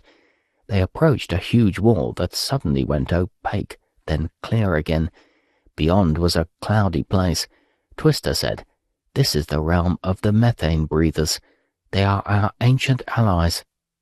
In this big dark space, constellations of lights scattered in smears across the volume. Strange lumpy things moved within it. Beth peered with the rest of them, trying to take in the meaning. She recalled an exercise in perception she had once endured. Suppose you have an artificially intelligent infrared camera. One night it issues an alert. Something's going on in the bushes of your garden. The AI tells you the best fit to the observation is a 300-pound hamster. The second best fit is a pair of humans in what seems a peculiar kind of close combat. They were lunging at each other in a way the AI had not seen in its training videos. So the exercise asked, which option do you think is more likely? She had decided to go out on a limb and guess the second. And why was that? Because you probably know that 300-pound hamsters are somewhat of a rare occurrence, whereas pairs of humans are not. In other words, you have a different prior than your camera. Here she had no priors. Beemore came forward and boomed. "We of the Bowl had heard of such history. These Methaners are a truly ancient life form. We heard fragments of stories, all from far ago." Beth said, "Breathing a reducing atmosphere seems pretty damn inefficient." Twister said, "Evolution does not present each species with a broad menu. Life forms are a kludge." "A patched-up solution?" Cliff asked. Twister said, "So indeed. These methane breathers arrived in a ragtag fleet, fleeing from something that they feared. We still do not know what they feared. They had an advanced organic technology, superb, materials that impressed our oxygen breathers, our wholly exalted originals. Such miracles we used to build the cobweb and unite our two worlds. We gained much. The Methaners wanted a place to hide, a place that their pursuers would not think to look. Under your world, this one that we call glory. Such was the bargain. Their organic machines bored into the soil. They lofted soil to the sky and built this ominous, I admit it, underground shell. Built their farms, as it were. Then the living shell began to release methane, warm and under high pressure. Twister turned and gestured into the slumbering dark. There are 40 or 50 times your accustomed pressure in there. That many atmospheres? Cliff frowned. Why? Twisto shrugged. To support the living surface above, our great park. You bargained away your crust? Beth asked, head shaking in disbelief. We had to renounce our high mountains, crowned in glorious snow-capped grandeur indeed, plus our deep oceans. Ours is a somewhat older world, so our plate tectonics was waning. Our crust was already, thanks to locking to our twin world, a lid. Beneath that rolled volcanic energies, Much beloved by our arriving refugees, the Methaners knew how to stop even that gravid lower dance. They shaped our oceans into shallow seas and lakes and ponds. We only used the tops of those for our boats and fish, so where is the loss? This was getting weird for Beth. Of course, Earthside had resorted to geoengineering to counter the fossil fuel burning overshot more than centuries ago now, but this... All that while you built the cobweb? She asked. It was a pact of great benefit, a grand deal far back now in our history. The methane breathers are now happy in their hidden methane environment. They love to cower here. Cliff said, Seems to me they're basically cowards, happy to have a place to hide. Twister shook his head in dismissal. They continue to amuse and interest us. Regard the Mobius strip you just enjoyed. What were they running from? Beth asked. And why? Cliff added. Such secrets they never reveal. Whoever, or rather whatever, sought them has not come here, though for a while our culture thought the bowl was their dark enemy. Be More Prime said, We were merely interested. I gather from historical records that we passed by, and your society sent lances of virulence at us. Twister made a grimace and poked his arms out in defiant fists. We feared you, we still do. Needlessly, Be More Prime said. But what think the Methaners? Twister said, They have no interest in leaving or venturing outside their dark primordial habitat. They are remarkable scientists and philosophers, I must admit. Their realm we would find dull. They prefer it because they value safety above all, and we believe their homeworld was volcanic, dire. They prefer to think, not to voyage. Only their extremity and enemies drove them to shelter with us. They require only that we oxygen breathers commit to keeping their existence secret to any and all outsiders. And then we came, Cliff said. You we could not dissuade from venturing in, landing upon our cobweb. Why? Beth asked. You could have killed us all. We are not so cautious as the Methaners. You and the bowl are at the verge of joining the great conversing. What's that? Cliff frowned with suspicion. The discussion carried out solely with gravitational waves, among those truly advanced minds and technospheres. To speak in such august company requires high technical ability, thus eliminating the mere passing riffraff of the electromagnetic societies. Twister drew himself up, spine rigid, sniffing with disdain. We have no time for such. Beth knew from various feeds, gotten when moving through the cobweb, that life had evolved on this world first, well before it did Earthside. It then spread to the other world, first via asteroid and comet impact, throwing material up and raining down on its satellite. The same DNA system, same set of amino acids as seemed inevitable, although both evolved very differently on the twinned worlds. The culture of these oxygen breathers grew under a giant moon beckoning in their sky. The Glorians at first thought that world, which clearly had clouds and seas and lands, was perhaps the land of the gods, or the place where their honored dead went to spend eternity. So, of course, as Glory evolved intelligences, they fixated on their fascinating sky. Being tidally locked with each other from the beginning meant that they evolved culturally with a blithe assumption that life was common. Only astronomy taught them that it was rare. No life in the rest of their solar system, little on planets around nearby stars. But then the Methaners arrived, apparently, with news implying a far more hostile galaxy. Maybe, Beth thought, it was the new guys in the neighborhood, the humans, who had to learn more hard truths here. Look, Cliff said, why the snazzy quantum gravity exhibition you just put us through? Twister lifted his shoulder as though releasing a burden. It was a lesson. Methaners wished it. A test, perhaps. Test of what? How much we and the Methaners can rely upon your judgment. About grav quantum mechanics, Cliff asked, his voice irked. Why the hell does that matter? It is the grand issue, but as well the Methaners doubt that you can be entrusted with knowledge of their lair, or even that they are. They hope to be forgotten by their ancient enemies, to be assumed extinct. This refuge, Twister swept it in with an all-hands gesture, is their final redoubt, and now they are compromised by your knowing this. This was going too fast for Beth. She knew vaguely that life could exist in the liquid methane and ethane that form rivers and lakes on Titan's surface, sure.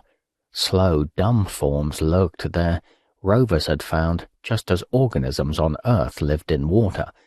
Those creatures would take in hydrogen in place of oxygen, then react it with a simple carbon gas. A dim memory from high school recalled a faint odor like garlic, yes. Instead of burning sugar with oxygen, methaners would fart out methane, carbon plus 4 hydrogens, instead of carbon dioxide. Her school lab had been disgusting. No doubt the methaners would find humans venting carbon dioxide just as ripe. Triangler gestured into the gloomy vault beyond the transparent wall. Twister translated for it. This is their realm. They ferment our world's rock and lava, for it is their biosphere. More triangular talk, which Twister rendered as, they make their odd air and farm the very strata for their informing foods. Beth peered into the festering dark. So here was where soil got born, by Glorian design. Throats roared as limestone-white slime belched forth, drawn aloft by vacuum. Pools of it congealed into sulphurous stench and bubble-popping babble. Turd-brown floods gushed into the air and sucked at the yellow lava rivulets, livid streamers. Atop thick stony levels, these cauldrons steamed livid rust. Lakes gathered skirts of fresh bubbling dirt about them, a vision of a shrouded hell. In mere minutes, rocks stuck out, growing, building on self-extruded ladders. Ripples in the mire stiffened. These dried and turned to rugged ridges, topped with ash-white ornaments that still twisted as they were born. Slimy life crawled onto pillars just congealing. Here was forced formation, driven by some microscopic imperatives, and among them, trianglers strode and worked. They were methaners too, it would seem. A sudden flash of electric blue arced across the enormous volume. It played along a boggish parchment-like crust. Vapors like an angry whirlwind whipped up where the lightning struck. More sheet lightning ran along the ground. Fevered spikes of luminescence shot yellow sparks. The rock beneath their boots rumbled. Cliff said, "What's this stuff?" Twister said, "You are aware that a planet rotating with a magnetic field generates currents, yes? Your own world, I gather from your copious library gift, is such. You evolved, as did we, between the plates of a planet-sized electrical capacitor. Your ionosphere atop your air is one spherical plate, your ground another." "Sure," Cliff said, "so we get lightning, always adjusting the charges across our whole atmosphere. The methaners have engineered this planet to make better use of all the electrical energy, drawn essentially from the spin of the world." "So they run it underground?" Cliff asked. Twister spread arms to suggest the entire space. "Usefully, yes, to fuel their enterprises, mysterious and chemical." "And it arcs in here?" Beth asked. "Guess so," Cliff said uneasily. Wary, he stepped away from the wall. Twister said abruptly, "The methaner nearby just remarked to his colleagues, whom we see working in there. I have overheard them electromagnetically. It remarks that their authorities have reached a final conclusion. After inspecting you, judging your cadences and responses, they always require a meeting or witnessing of incoming aliens such as you, especially you." "There have been other, visiting aliens?" Beth looked with wary glances at the methaners in the space beyond. All of them had turned and now looked through the transparent wall. She felt that they were all focused on her, intently. Twister said sharply, "Here is a portion of how they evaluate you humans. These primates hold firmly these beliefs, which come from their remarkable fast evolution. My child is more important than yours. My tribe is more important than yours. My bloodline is the most important thing in the universe. So emerge these ingrained traits. They make such primitive, recent primates, and those olders we know from the grav waves, not reliable. They cannot be allowed to know our place, our ways, our redoubt eternal." "What the hell?" Cliff barked. A fizzing yellow fire spread over the wall between them and the Methaners. It hissed and sparked. Little blue-white jets arced from it into the sullen, moist air. Twister backed away from the wall. "They are amassing great charge in that vault of theirs." Its short hairs at neck and arms were standing out straight. Beth called to her team, "Spread out." She felt an adrenaline jolt, a bronco charging through her veins. Here came something strange and dangerous, and she had no idea what the hell it was. 34. Animal Cunning. The greatest contribution science can make to the humanities is to demonstrate how bizarre a species we are and why. E. O. Wilson. Ashley Trust got the next call from the bowl while in the mess hall, sponging up the last of a flavorful grasshopper curry. The auto chef had been feeding people for centuries and knew what it was doing, with spicy flair. He was watch officer again, so didn't have to consult the log to know this incoming was hours after the black hole was to strike the bowl. Beemore's daunting image flickered on the screen, mad rainbows chasing each other across his feathers. "The ice mines have informed me that we have the black hole. Our battle was complex, a potential catastrophe for our entire heaven." The scene jumped to a view of a strange landscape. Ashley had been reviewing all the records of the bowl, and so could recognize the site, unlike anything ever seen on a planet. A broad, seething plain. Ashley had conferred with the Artilects. There was one devoted just to understanding the bowl. The immense landscapes needed three-dimensional analysis to train the eye. It was like a geometry lesson. His mind needed to wrap itself around what he was viewing. So now he could see that this was the ample waterway spanning the bowl's innermost plane, seen from the ground level, not from what had once been Sunseeker's orbit about the bowl.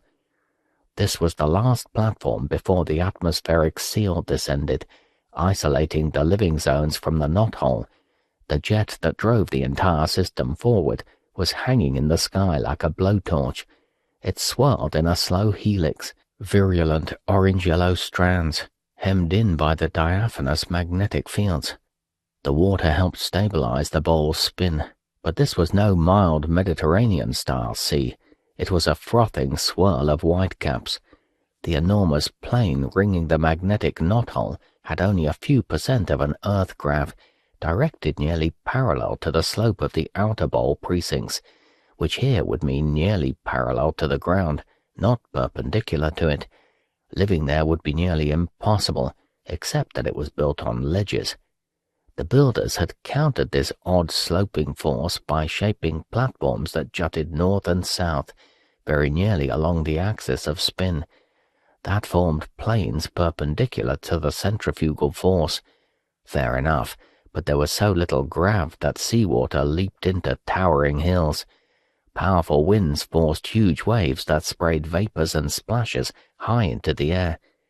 These slowly fell back, and with a slow-motion grace burled into whitecaps, tossed by vagrant currents.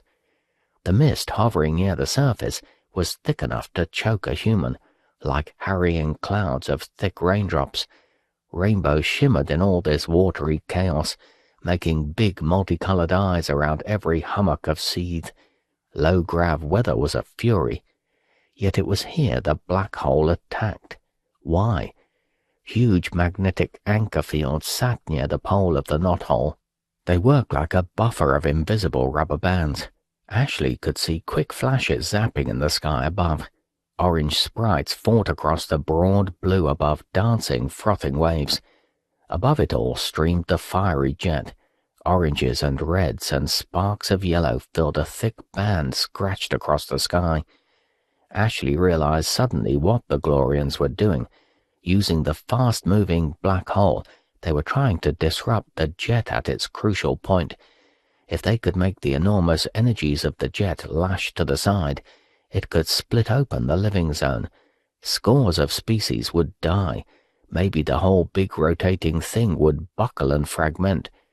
True, back at the bowl, Redwing had made something like that happen before. Sunseeker had ruptured the jet enough to make it furiously arrow into regions near the knothole. That inflicted vast death and damage on the bowl. Redwing felt he had to do it to save his crew and expedition. Okay, maybe so. Ashley was in cryosleep then, so he got only the ship's history Artilects version of the events. Redwing's decisions at the time seemed necessary to get the expedition free of the bowl's control and subjugation. The folk of the bowl had subdued many intelligent alien species. They came close to doing the same with Sunseeker. Now the Glorians were trying something like that. The black hole sent sprays of electric blue plasma against the enveloping diaphanous strands. The intense magnetic fields that shaped the driving jet were highest here. Ashley watched the streaming battles that lit the sky above the frothing knothole sea. The new incoming diaphanous rammed magnetic pressures against those bristly dipolar fields tightly bound to the black hole. Slowly, so slowly, the diaphanous pushed the blue-white intruder. With huge forces that marched across the sky, they herded the magnetically strong black hole, using the clashing fields to guide it.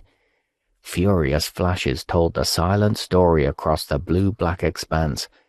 Lightning, too, peeled across the sky. Mayra cried out, and the camera briefly swung her way. Her hair was standing on end. She was rigid with pain. Electrostatic forces were working across the confused landscape. There came a shower of colored chaos, some kind of interference. A timestamp in the right corner showed 11:43 minutes of lost transmission. "Damn," Ashley said. "How did that battle work out?" But then the screen flashed with coherent images. B-More was booming. "But with our team of diaphanous, successful, a glorious achievement." The foaming white sea still tossed. To one side, prickly balls glowed on spherical trees. One outjetted gas. It ignited, hydrogen burning as a booster, its blue-white plume vibrant and roaring. The entire sphere tree lifted, rose, darted off. "The black hole is captive," B-More said, plainly addressing Sunseeker. "We are learning its aspects. The ice mines have awaited this hour for longer than the human species has existed." Mayra's voice came in from off-stage. "We are hugely relieved. Captain, you copy? We're safe, awaiting your response. The bowl is 26 hours away from glory at light speed." B-More overrode her with, "We are more than safe. The object was sent as a threat, and our diaphanous have made the black hole into a gift. I'm told we can vibrate it. Something about masses orbiting each other, well beyond my humble training. The ice mines believe that within hours we will be able to first communicate with gravity waves. They have wisely prepared a site for such strong forces. We have been ready for this moment, this ability to converse with those higher societies, for tens of millions of years." Mayra: "I'll send more when I know more. Captain, this is likely to affect your expedition." She clicked off. Ashley said, "I'd like to answer." "You do not have that privilege," said the communications artilect. Ashley grimaced. "Look, the bowl should know our situation. I wish I knew more." "Permission not given by prior order. You do not have the password phrase." Ashley stood, hands on hips, defiant. "Honor and wit, for damned they sit, To each his priest and whore, nay, scarce I dare myself go there, and you they'd torture sore. A silence that somehow conveyed irritation. Speak your news. Recording. Ha! Mayra, this is Ashley Trust, currently aboard Sunseeker. There are 10 of us awake, working comm with the 2 away teams. Those 2 are headed by Beth Marble on Glory, and Redwing off on one of those bizarre living spaceships. Keeping contact is hard. Mass is blocking their comm mostly, though could be some subtle interference too. Ashley paused, thinking how to phrase the next part. We've also got along with several of your finger snakes who are doing ship maintenance. Wow, who would have thought? Smart snakes. They're so good, makes me wonder how Sunseeker ever got along without them. The away team seems to have taken an elevator that dropped through Glory's surface. That cut us off. No recent messages in any channel. Captain Redwing and his first officer, Vivian, have left the ship to visit an alien vessel. Bad practice, I think. They are also cut off. Dunno why. We'll tell you more when we can. I'm frantically glad that the bowl hasn't been crumpled into a hypermass. Congrats. Ashley Trust signing out. He smiled at the surveying lens of the Artilects system. It took some effort not to stick out his tongue at the peering Artilects and do a little victory dance. The so-smart Artilects seemed to think mere lazy humans could not memorize long phrases. Redwing always used those. It had been easy enough to hack into his reading list and find marked passages. Maybe the major talent Artilects missed was his favorite, animal cunning. Why had the captain chosen Tomlinson? A password shouldn't be easy to guess, shouldn't be appropriate to anything. But Kipling's Tomlinson had been cast out of heaven and hell, and Sunseeker's people were certainly in danger of being cast out of the Excelsior system. Coincidence? Sure. His watch officer duty had ended while he was gazing at screens. Up at the helm, Officer Okuda had taken over. So, think I'll honor this triumph with a vodka gimlet. After all, I'm not on duty. 35. Blindfight. Moral high ground is a wonderful place to sight your artillery. Napoleon. Was the light in here dimming? Beth looked around the vast cavern. Into her nostrils came seeping the pong of bad fish, of manure, the stinging sour of a tanning works, all mixed together. Ugh! Ack! She felt her stomach lurch, her head spin. She had led her team through these strange spaces for what now seemed like most of her lifetime. Her sleep was irregular at best. Slanting sunlight played funny tricks with the eyes. Too much daylight, too. Now too much damned dark. This all disrupted the central clock in all their brains, like flying across multiple time zones or burning the midnight oil. Fatigue, queasy sensations, and brain fog set in. A fizzing yellow fire covered the transparent wall between them and the Methaners. It frothed and sparked. Acrid yellow jets arced from it into the thick, sullen air. Her nerves jumped. The electrostatic fields made her hair stand on end. Her skin prickled. Her attention was jerky, trying to look everywhere. A creature appeared in the middle distance. But was that odd orange creature moving on wheels? She close-upped it with a blink, and yes, it had an axle system for 3 wheels. It speedily mounted a hill, carrying some load away, and vanished before she could get an idea of how it made that all work. The vault around them was tall, and its walls a gloomy black and brown mixture, maybe 300 meters broad and just as tall, but distance was hard to tell in the gathering gloom. The footing was tricky, because there were ruts from some massive vehicles that left paths more like trenches than tire tracks. Odd vine-like bushes dotted the plain. As Beth walked, she felt a dollop of moisture strike her shoulder, then her forehead. She licked it. Water, faintly brackish. A sighing wind passed by, raindrops spattered, an ominous growling came through her boots. On the transparent wall she could see a sudden splash of light. It twisted and transformed into an intricate design. Twister had backed away from the wall, and she signaled her team to do so too. Twister said, "I remark again, the Methaners continue amassing electric charge in that vault of theirs." "How do they live in that?" Cliff called. "That whole chamber of theirs must be some kind of giant electrical battery." Twister's short hairs at neck and arms were standing out straight. Crackling sparked through the moist air. Anarok backed away, alarmed. The spider owl bristled with anxiety.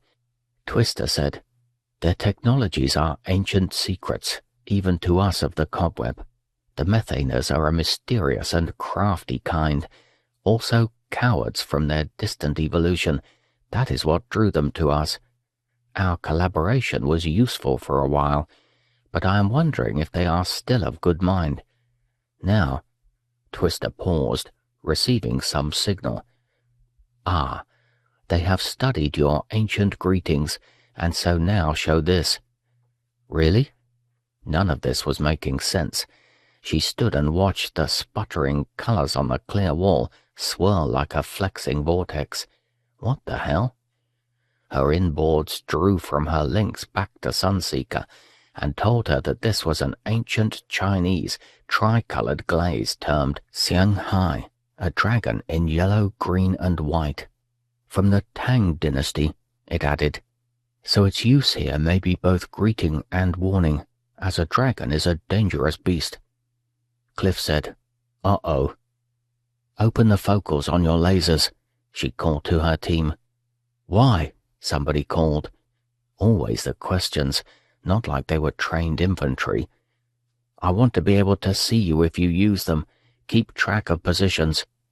The laser's side flare effect diminished power in the main beam, but otherwise she couldn't tell what the hell was happening, if something did indeed happen, which she suspected it well might. "Use them? For what?" The most instructive thing she could say was, "Shut up." She had learned the hard way on the ball to always study terrain when she could. This shadowy vault was roughly circular. They had come in at, say, the 6 o'clock position. They were closer to the center now, but angled toward 8 o'clock. "Move to the perimeter near the wall," she called. "So with our backs to it, we don't have to worry about all directions." Cliff was at her left, and he whispered, "Ambush?" "Could be." They trudged over toward the wall, and she noticed in the dim light that there were stumps of fractured rock dotting the uneven surface. Could be useful for shelter. In the long years getting here on Sunseeker, she had always imagined arriving at Glory would be a big deal of formal greetings, banquets, intense translations, maybe even welcome to the Galactic Federation, or some such from those oldie entertainments. Something like the United Planets some imagined a century or two past. Each planet contributing worth and extracting value from the communing souls. Yeah, that didn't work in the Earthside solar system, and it sure wasn't the tone here. The Glorians were more like magicians than diplomats. Show don't tell hadn't worked much. They had gotten a tour of many strange places, lost people, and now were in this sinkhole. All because, as the twisty types said, they wanted the new guy primates on the block to learn from experience. Like taking a kid into a big art museum and saying, "Look all you like, kid, then figure it out. Ancient Egyptian, French Impressionism, the Parthenon, all you can see. We'll sit back and see what you think." Was that how Glorians, in their many shapes and sizes, learned about humans? Could be. Only, some didn't seem to like the idea of humans here at all. The Methaners in their caverns, and they controlled this underground labyrinth. Someone coming. Some thing. She could sense it. She felt pressure building. Her neck hair prickled. Static electricity building. Spattering raindrops. Tension laced the air. Cliff sent on closed connection. Look, these Methaners are cowards, Twister said, so let's figure how to use that. Roger, she said, trying to think. Abruptly, rain hammered them like an angry beast. Lashing side winds howled, a crackling shaft of many-fingered lightning. The lightning was not a single stabbing bolt. It lingered. A jagged sheet cut the dark and frayed into snapping forks. Dark forms came moving toward them from the low hills. Laser shots popped, but their flash was a tiny dull spark amid the sparkling lightning. Beth saw her team was spread well, about 20 meters from the transparent wall. Nothing visible on the other side of that now. Lightning danced. It made hoops, like sputtering yellow archways walking on the stone at their feet. Beth did not fire. She could not see well enough to tell if the dark shapes about 100 meters away were advancing. Maybe they came to see the forking yellow electrical swords do their work. Cease fire! She had once been in a jungle storm in Costa Rica. She got wet faster than falling fully clothed into a lake, which would have been more pleasant. This rain was cold. Go flat, Cliff called. Lightning seeks conductors standing out from the ground. That's us. The team got down, she could see. She lay down, looking straight up. A long silence as the electrical field grew again. Her skin rippled with it. The lightning came forking again, bangs and crashes, brighter than the sun when it came near her. Shock waves brushed her. The forking lines exploded across the entire vault like a rifle shot. Beth made herself stay calm, lying flat, watching the zapping yellow tendrils seek them out. She had no idea if there was some way to send lightning after targets, but if they just ran the discharges long enough, some of her team would get hit. The sharp bite in the air now meant plenty of ozone was getting made. Only a matter of time. Should she surrender? How? What terms? No, if the Methaners made the leap to actual combat, they meant to kill. They weren't fighters. They must have thought a quick zapping would wipe them out. War at a distance. Surrender meant death. So, how to use the Methaners' cowardice? A glimmer of an idea struck her at the same moment Cliff beat her to it. Look, the Methaners might surrender on credible threat. They may expect the same of us, so they're scaring us, thinking we might fold. She blinked. Right, so we have to up their game, a lot. Be More Prime nudged his way next to them.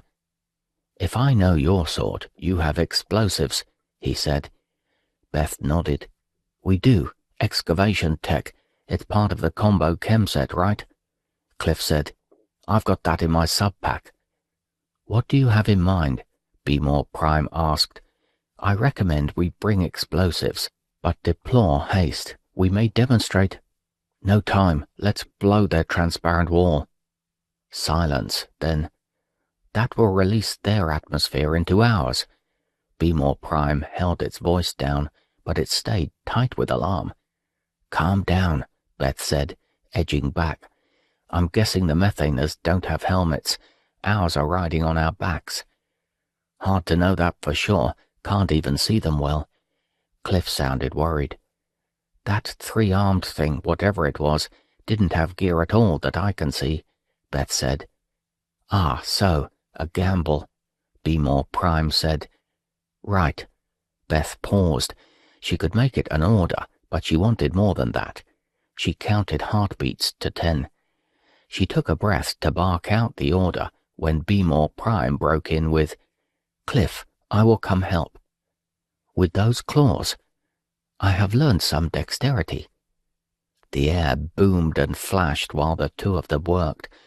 Beth called out on man-to-man comm to each team member. They had been smarter than her. She had flattened out, blending with the rock here. The team was all in the ruts of those trails, maybe a meter deep. The lightning zinged right over them. Ozone prickled her nose. Smart, she said when each checked in. Stay steady. Don't talk. The air snarled and snapped, and bright flashes lit the battlefield. No movement in view. Cliff and Bmore Prime came crawling over, moving slow and easy along one of the ruts. Beth said, "There's a depression about 10 meters to my left. Let's wait out the next bolt and go there." Bmore Prime said, "I have been timing them. There is a recharge interval of about 2 minutes. They must reach approximately 1,000,000 of your measure, bolts, to discharge at this atmospheric density. Then comes another big bolt." "Let's make a dash then," Cliff said. "I've got the elastics out from my pack sections. We can use those." Here came the bang and flash. Beth could not stop herself from flinching. Elastics? How could they? "Go," Beth called. Bent over, all three loped into the small hole, maybe 1 meter deep, just barely big enough for them to get somewhat below the rocky flats around them. "How's this going to work?" Beth asked. Bmore Prime was already assembling some elastic bands into a strap with a pouch in the middle. Its claws had indeed learned dexterity. Cliff brought out a jury-rigged parcel, barely larger than a big fist. "It's a slingshot. You two will be the posts." Beth nodded, not quite getting it. But then Cliff positioned them with their backs against the short shelf of the hole, holding the elastics. Bmore Prime's mass would be useful here. He very carefully put the rigged parcel in the pouch. "It'll go on impact. I armed it." He crawled away, head and body low.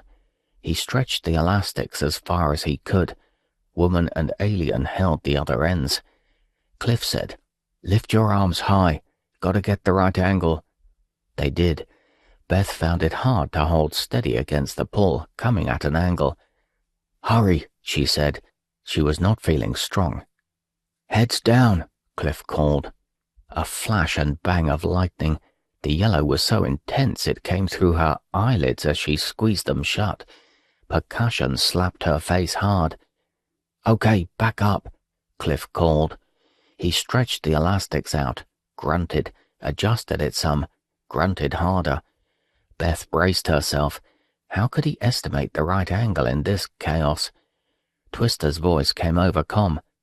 "Whatever are you attempting? I do not advise—" Cliff let the package go. The elastics snapped back hard, slapping against the Spydow's carapace. The launch angle looked about 30 degrees, Beth automatically estimated. She was tempted to look over the shelf's edge to track its arc, but didn't. The transparent wall was maybe 50 meters away. A flash and bang, a hard punch in the air, not lightning. Percussion popped her ears. She dared to look. A hole maybe 10 meters wide yawned in the transparent wall. Whoosh! She felt a harsh breath go by. Her nose wrinkled. Rotten eggs, garbage, mixed flavors. Ugh! The Methaners' vault seemed to have higher pressure. It was jetting into their air. Acrid, harsh, a burning sensation. The smell was not just obnoxious. It could kill them. She had jammed her helmet on, but some of the smell had been trapped. "Get away from that," Beth sent on team comm. They scrambled away from the wall. Beth ran like a panicked animal, big leaping strides, jumped over the snaky bushes, splashed down in deep puddles, skidded, held her balance, sprang forward. Bmore Prime whooshed past her. She sucked in foul air. Her feet found firm rock and she leaped. An orange flash lit her way. Crashes echoed. The orange forks in the air rippled like living things. They lit the underside of a hovering moist cloud, formed from the rain. Nightmare landscape. They made nearly 100 meters before she said, "Go to ground." They ran fast, but it was surely time again for some lightning. The team flattened out, bunched together without her saying to at all. No lightning. They waited. Still none. Beth looked back at the clear wall. The hole was closing. "Your breach heals very quickly, as you note," Twister said on comm. "They are very cautious in their engineering." "So?" Beth shot back. "The Methaners are, by your lights, cautious to a fault." "And so?" The gas incursion endangered you all, yet you did it. We had to. Admirable, I suppose, by your standards. You accepted deaths to make your point. Deaths? You have been distracted, apparently did not note that your team member, Mizuki Amamoto, died from inhaling the invading gases. What? She checked her comm inboards. Amamoto's gave no bio back signal at all. She said to be more prime. Check Amamoto. Find her if you can, but move carefully. We don't know what's up here. Right. Be more prime leaped and was gone. Twister said calmly, your demonstrated threat is clear. Humans will die to get their way. Get our way? You mean not get killed? To the Methaners, this is much the same thing. That's weird. Methaners are indeed, by your lights, and mine as well, weird. Cliff settled in next to her. He had heard all this and said, so what are they offering? Your ability to leave this place. That's it? Beth said. Your ship, Sunseeker, is a credible threat. We can't negotiate that. They'll have to talk to our captain, Redwing. I shall tell the Methaners. They are agreeably afraid of you. Beth relaxed, but only a little. Really? Beth kept her delight out of her tone. This does not guarantee your freedom, understand? Or perhaps... Twister somehow got a very human note of reluctance into his voice. Even your eventual safety. Huh? Cliff was startled. We're not going to be happy with any constraint on... They can easily hold you captive. That way, what you know and how that threatens their position are constrained. Beth said, I don't like that. They will gladly negotiate with your Redwing. Beth sighed. If we can find him. 36. The Gravitational Wave Club. Stories must be plausible. Reality does not. Elizabeth Malatra. The clamp on Redwing was like molasses, hard to move at all, but the frozen motion feeling was from something in Redwing's nerves, not some gooey sap stuck to him. The clamp effect the fungus thing applied to him made most other moves impossible. Spidery aches ran through him. The clamp reacted to any major move or arousal in his central nervous system. If he felt a flare of anger or tried to move his legs, a paralyzing jolt ran through his muscles, pain that froze him. More struggle, more jolt, more panic, more jolt, but it ebbed at times too. Redwing brought his hand slowly up toward his shoulder, just to scratch, just because he was itchy. He tried to curse through his lockjaw and came up with mostly spit. So close. His hand reached his shoulder, and here came a hard, sharp jab that rattled his bones. His muscles ached deep in, as though he'd done 4 sweaty hours in the weight room. Other things were changing in him. He knew he had been unconscious for a while, because he felt a fog between him and his memories of the fungal thing speaking, if relayed thought was that. The fungoid sphere, as Vivian termed it, had found some way to convey information to him. He could now recall the huge slimy thing as big as a building, glistening with moisture and layers of growths. A nervous system made from roots and chemical signals, the mind that ran huge living spaceships, and wanted to talk, so Twisto had said, but wanted more. It had invaded him and Vivian. For how long? The hollow ringing fog in his mind gave forth no answers. He concentrated on his face. He could feel it, but not control it. Yet now a slackening came, a soft, muzzy feel. He tried his lips. They wrinkled. He could not open his mouth, yet. Next came his eyes. He lifted the right eyelid with an effort that felt like weightlifting. Light seeped in. His vision cleared. Onto the left eye. Yes, the eyelid rose like a pink curtain. Then he could see. The great slimy sphere hung in the air before him still. Moist rivulets slid around it. Roots and ropey vines of grimy green encased it, and somehow the whole thing pulsed, as if it were a vegetable heart. Feeder lines came from below and above the sweating thing. What had happened to him? The fog, he recalled, could have lasted a long time. He turned his head with some effort, and there was Vivian, also hanging in the 0G moist air. There were fine silvery filaments around her. Redwing looked to his feet and saw similar threads intersecting both legs, but as he watched, a rustle came through them from the distant sphere. They popped off and snaked back toward their source. The air thrummed with distant traffic, but here a solemn, heavy silence prevailed. He managed to fan his legs and arms, slowly, and drifted toward Vivian. It took a while, and he began to recall moments from the fog. Watery memories, slow and silent and slippery as silk. Images and scents flickering through consciousness, green onions frying in peppery oil, snapping snakes that slithered by him. He pushed his palm against her and received a static charge for his trouble. It made his skin thrum. He leaded forward to study her face. She seemed asleep. He launched a warm breath across her cheeks. Her eyes slid slightly open, and she whispered, "You want that kiss now?" His heart leaped. He pressed his lips against hers lightly, and she had enough room to whisper, "Be very, very quiet." So she felt the lingering mind fog, too. They nuzzled and kissed and consoled each other, moments of pure delight, and that somehow drove away the fog's last tendrils. There was a drill for this, learned long before by both as part of deep space training, in-body inventory. All they had to do was signal their inboards for a full summary.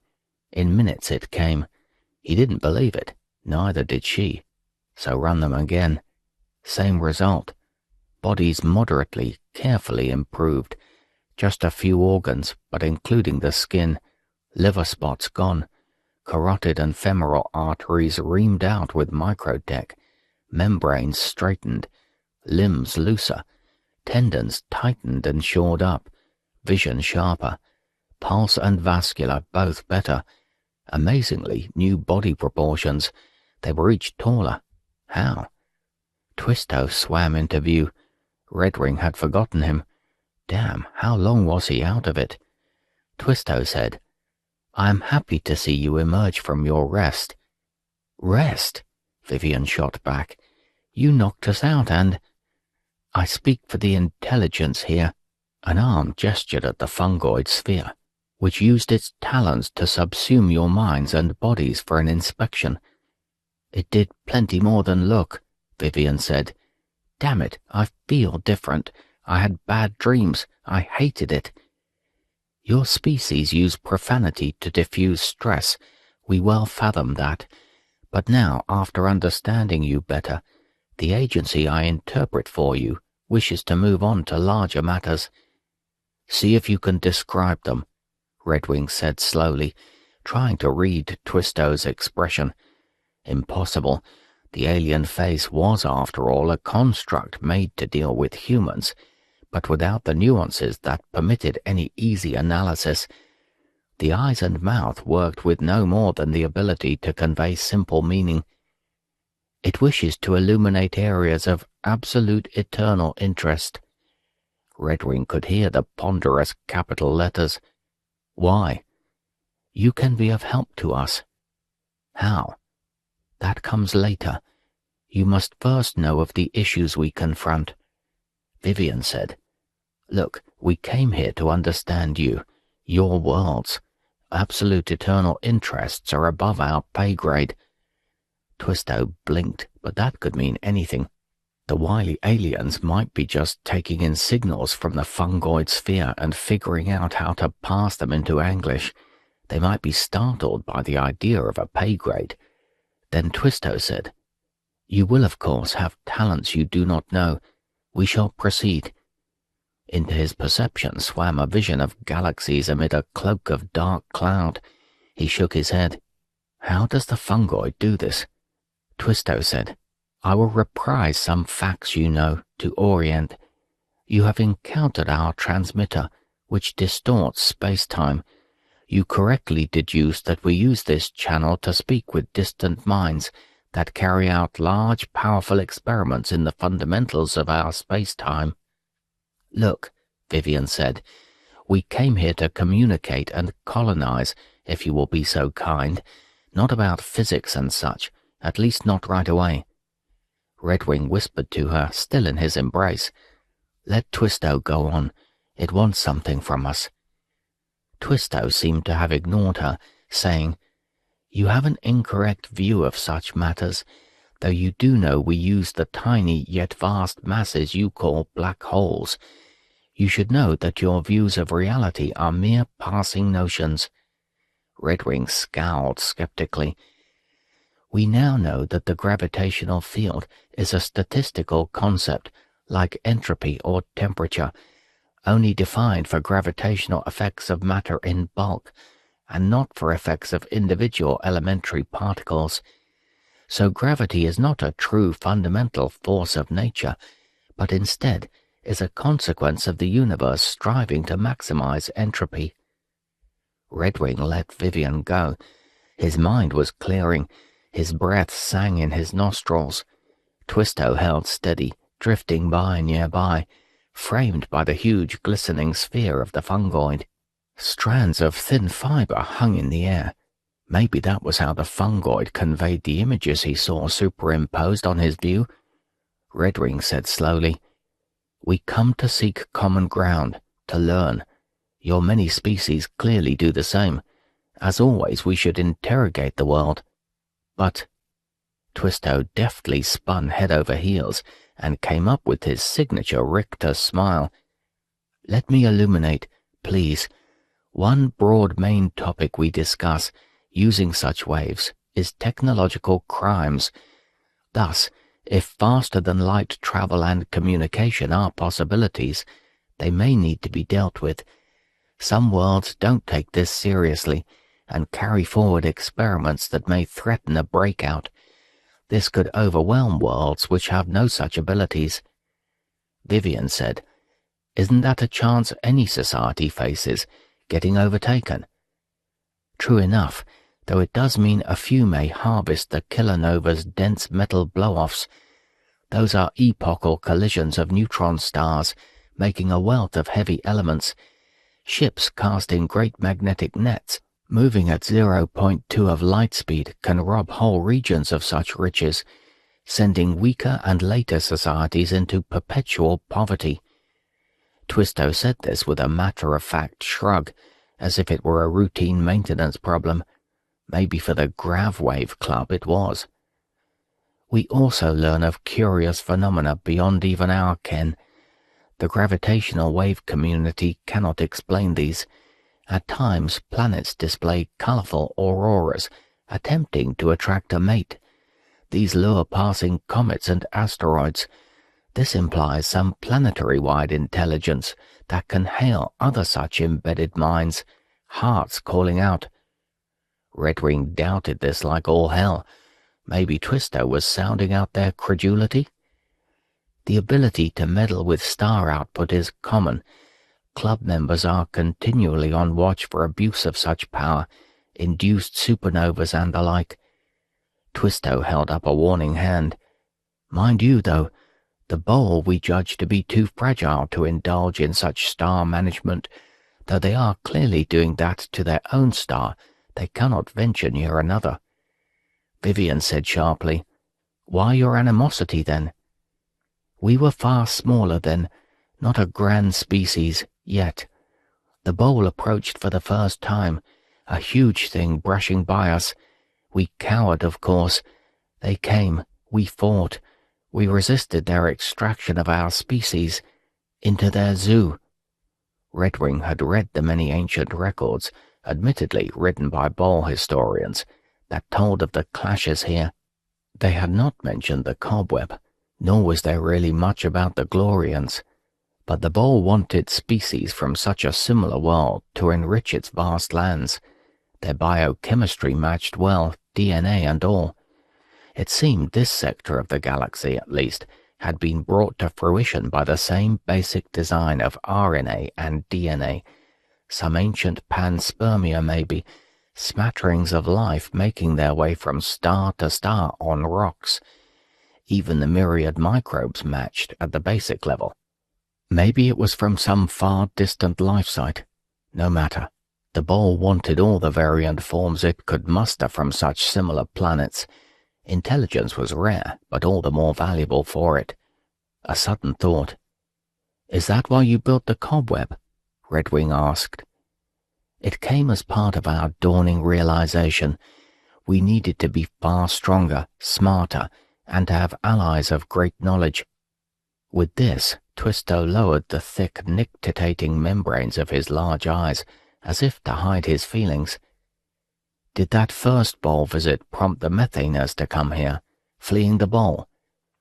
Twisto slid from their view, skating up high and turning in air to face the fungoid sphere, as if getting a message from it. Its arms danced in an elaborate gesture, far too fast and furious to decipher.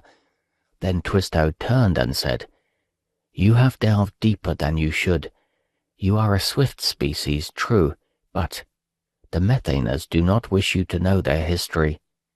"So that's a yes," Vivian said. Twisto came close to them, hovering a meter away. "This brings forth an issue essential to you. I, must confer with the Methaners." "Why?" Vivian asked. "On whether they will gladly suffer your insolence in coming here, endangering their secrets, their security." "Or what?" Vivian pressed. Twisto's face rippled, a scowl. "Or whether their veto comes to bear. If so, you all die." 37. A furious, fast species. Just because some of us can read and write and do a little math, that doesn't mean we deserve to conquer the universe. Kurt Vonnegut, Hocus Pocus. Twisto had spent a long while staring into space. He was communing with something or somebody, arms slack, eyes rolled up, looking dead, but not. Redwing and Vivian hung in the zero-G vault, facing the fungoid sphere as it sweated under amber glows from distant walls. Time ticked on. "Can we get away from this?" Vivian whispered. Their suits were getting rank, and they badly needed downtime, mostly sleep. He checked his suit log and found they had been unconscious for 6.43 hours, yet he was tired.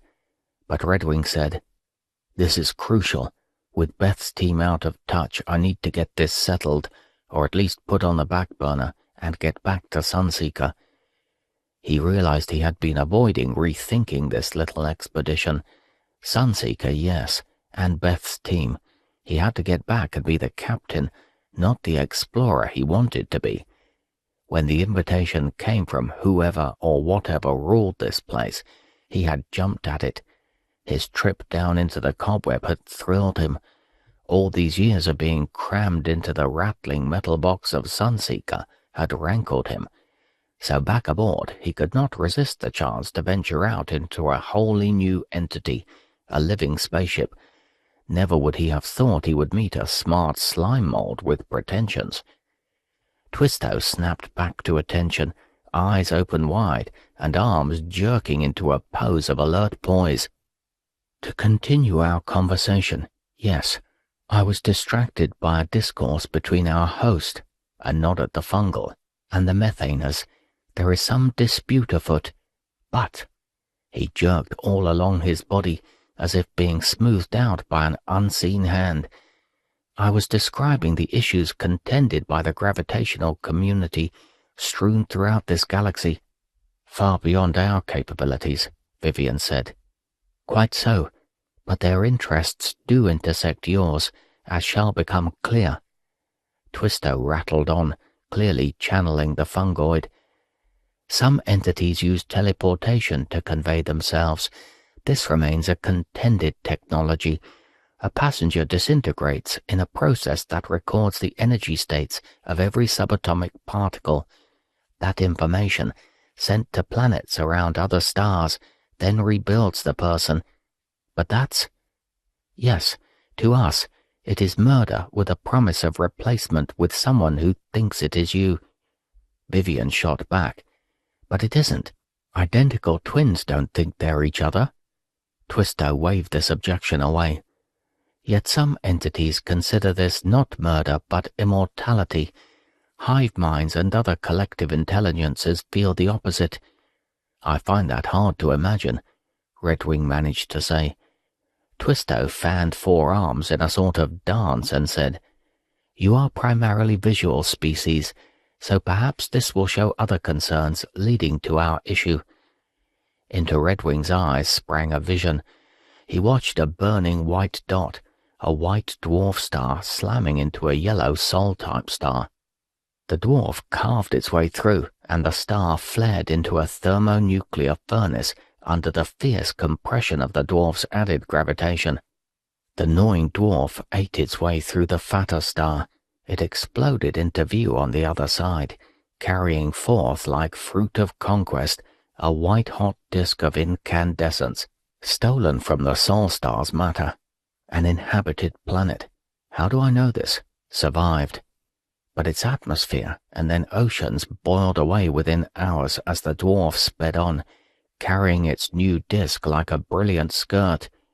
Following it into the interstellar depths straggled the victim planet, born into eternal chill. This is a war committed by one of the members of, as you say, the Gravwave Club.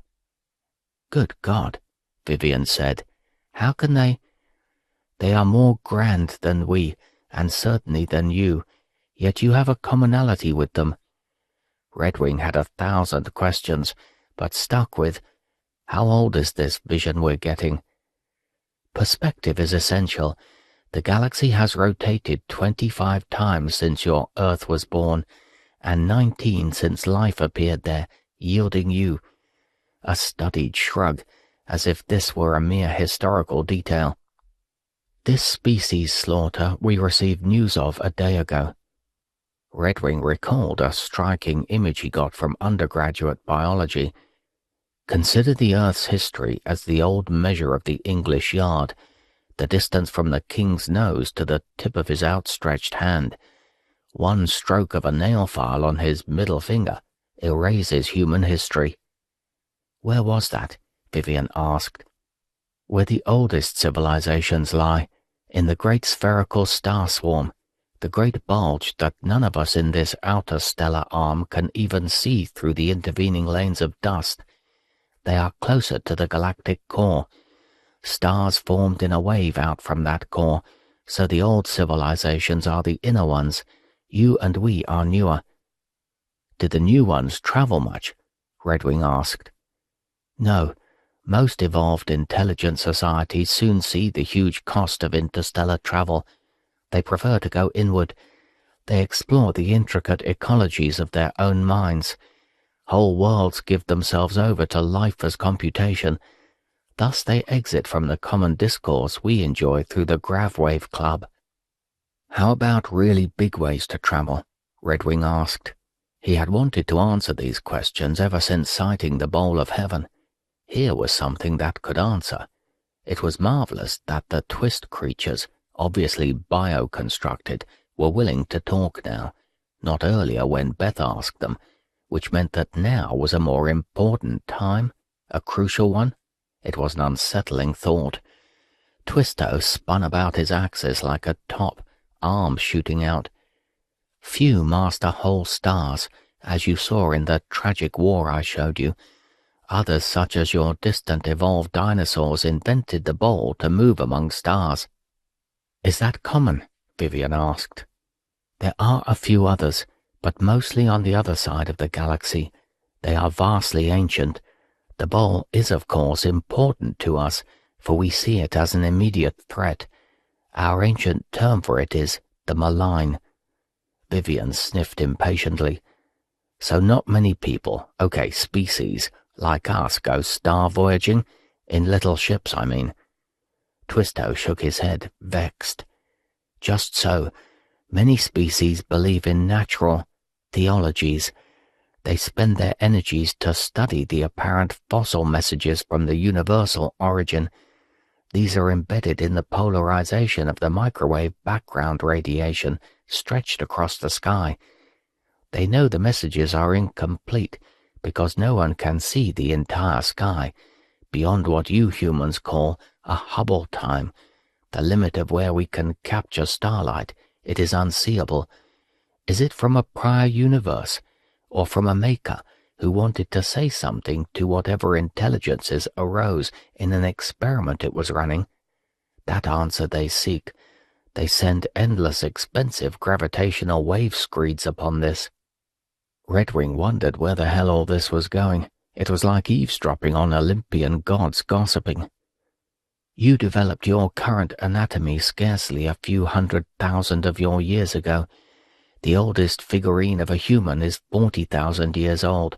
An earlier, quite serviceable model of your kind, which you term Neanderthal, went extinct about that time, a discarded model.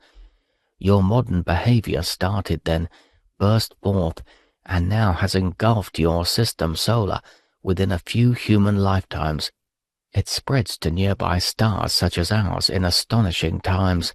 We took several millions of your years to do so. So, our correspondents on the gravitational band are such primates.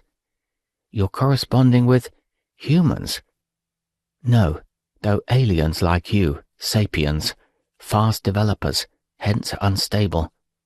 That's unusual.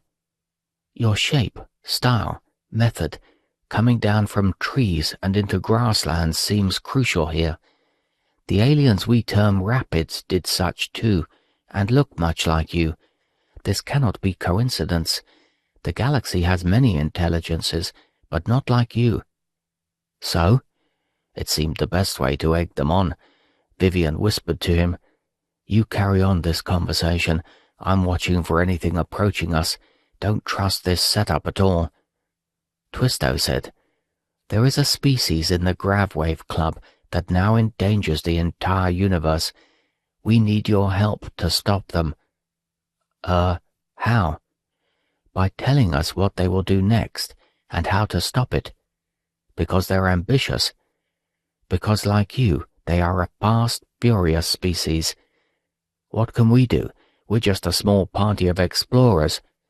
You are similar enough to meet with one such. They are essentially primates. They evolved quickly to high intelligence, as did you. Intensely social animals, of course, else why talk to others among the stars at all? They have strikingly similar genetic bricolage to yours. But meet. Vivian nudged him. Somebody coming. He turned. She was immense, and naked, clearly a she, as the big breasts rested upon a bulging belly, stretched tight and looking hard, like a sumo wrestler's, tall with a slight arch to her back, wrists and forearms thick as cordwood. At the end were huge hands with digits that looked more like the tines of a fork. She smiled with teeth that were two long white chunks in her gums, only 2 teeth. Her head was swollen like a tense balloon. She was leaning back on her haunches and seemed stretched out like an accordion with ruffles down her back. How? Vivian said. Humanoid with neck fur instead of hair, bright yellow eyes that blinked sideways, above a nose that was just 2 crimson holes, mouth a fixed grinning U. The lower jaw gaped open and shut, exposing more teeth that glistened with saliva. The teeth rose to a ridge with a wedge jutting out behind. Hideous overall. Twisto said, We have received from this species enough genetics to build one, but its mind is simple. It knows only what we and its original species have told it. They sent such cultural knowledge along with their genetics. We have surveyed this law. Still, it may speak more intimately with you than with us. Further, we have equipped its mind to speak your tongue with some fluency. Built?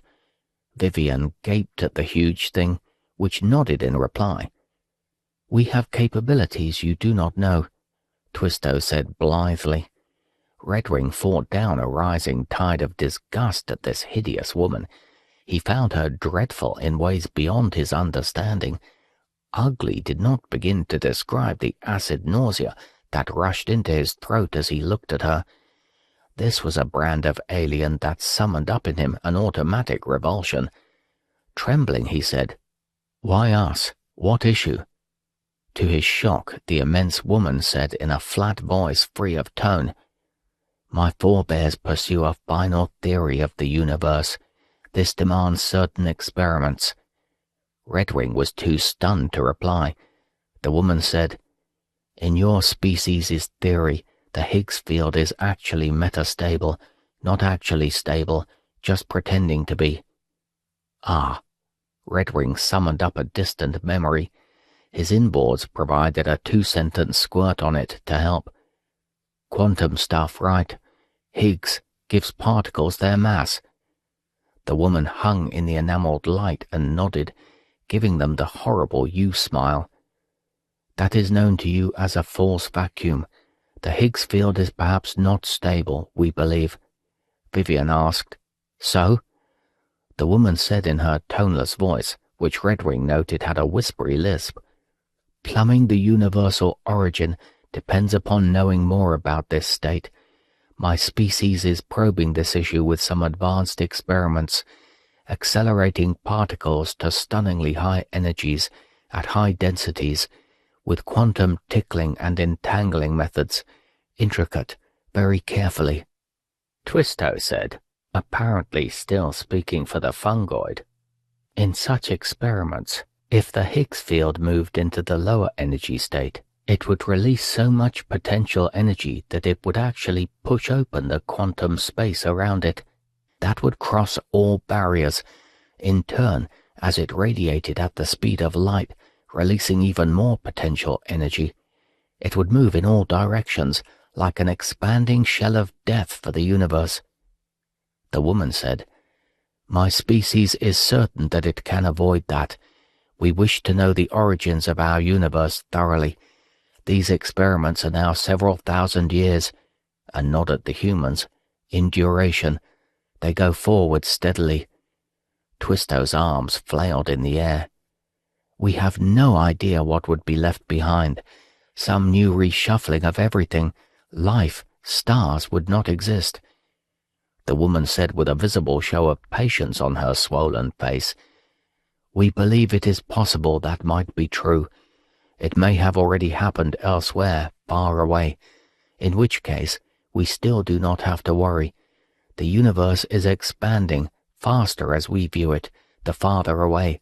Any state change is running on a sort of cosmic treadmill, fighting the expansion of space-time. It can be moving, but never getting closer to us." Redwing said, "That's no consolation." He was getting angry. This was about erasing the universe, treated as an interesting experiment. Vivian said, "Why risk it?" The woman said slowly, "I am recreated. I know this. A copy. Still, I feel a loyalty to my kind. You are another sort of primate, that I know. So perhaps you and we can understand each other better than these." A dismissive wave of her hand. "Strange minds." Redwing moved slowly, hands snaking into his side pouch. He found the small handgun he had brought. It molded to his grip, licking his thumb for DNA confirmation like a friendly cat. He was so glad to find it intact, he damn near licked it back. Just a quick jerk out of his side pouch, and he could nail this loathsome thing. Twisto said, "Your species might find the spark that will swallow up the whole universe, a destructive event, decay of the very vacuum state." The woman said blandly, though she flexed her thick arms as if in warning, "My kind do not feel so. It is too large a risk. We are a young species. We have not worn down as you far older types have." "We learned caution," Twisto shouted. We feel you have failed to understand our universe at the most fundamental level, much like those many forms aboard that huge voyaging thing, what you call the bowl." Vivian said, "What the hell do we have to do with this? We're not scientists, we're explorers." The woman turned to her and reached out to clutch Vivian's hands. She cradled these, looking like mere toys in hers. "You are so similar to our form. These aliens who have created me from our basic genetics have kindly shared your history and biology with me. A furious download it was. Our genetics are quite different, but you were shaped by your descent from trees onto plains, just as we. You faced great selective pressures, as did we. You had several less clever forms, like us. You had most recently better cognitive and social abilities than your Neanderthal cousins, and a greater capacity for long-term memory and language processing." "So?" Vivian's forehead wrinkled in puzzlement. "We are as kin, different origins in ways, yet converging on our unique hominid insights into the world. I learned from these aliens that other sorts of primate societies have arisen in the galaxy's history, but soon die out. Many." She sighed, and a heavy sadness worked across her face. "Yours and mine have not died. We are strong.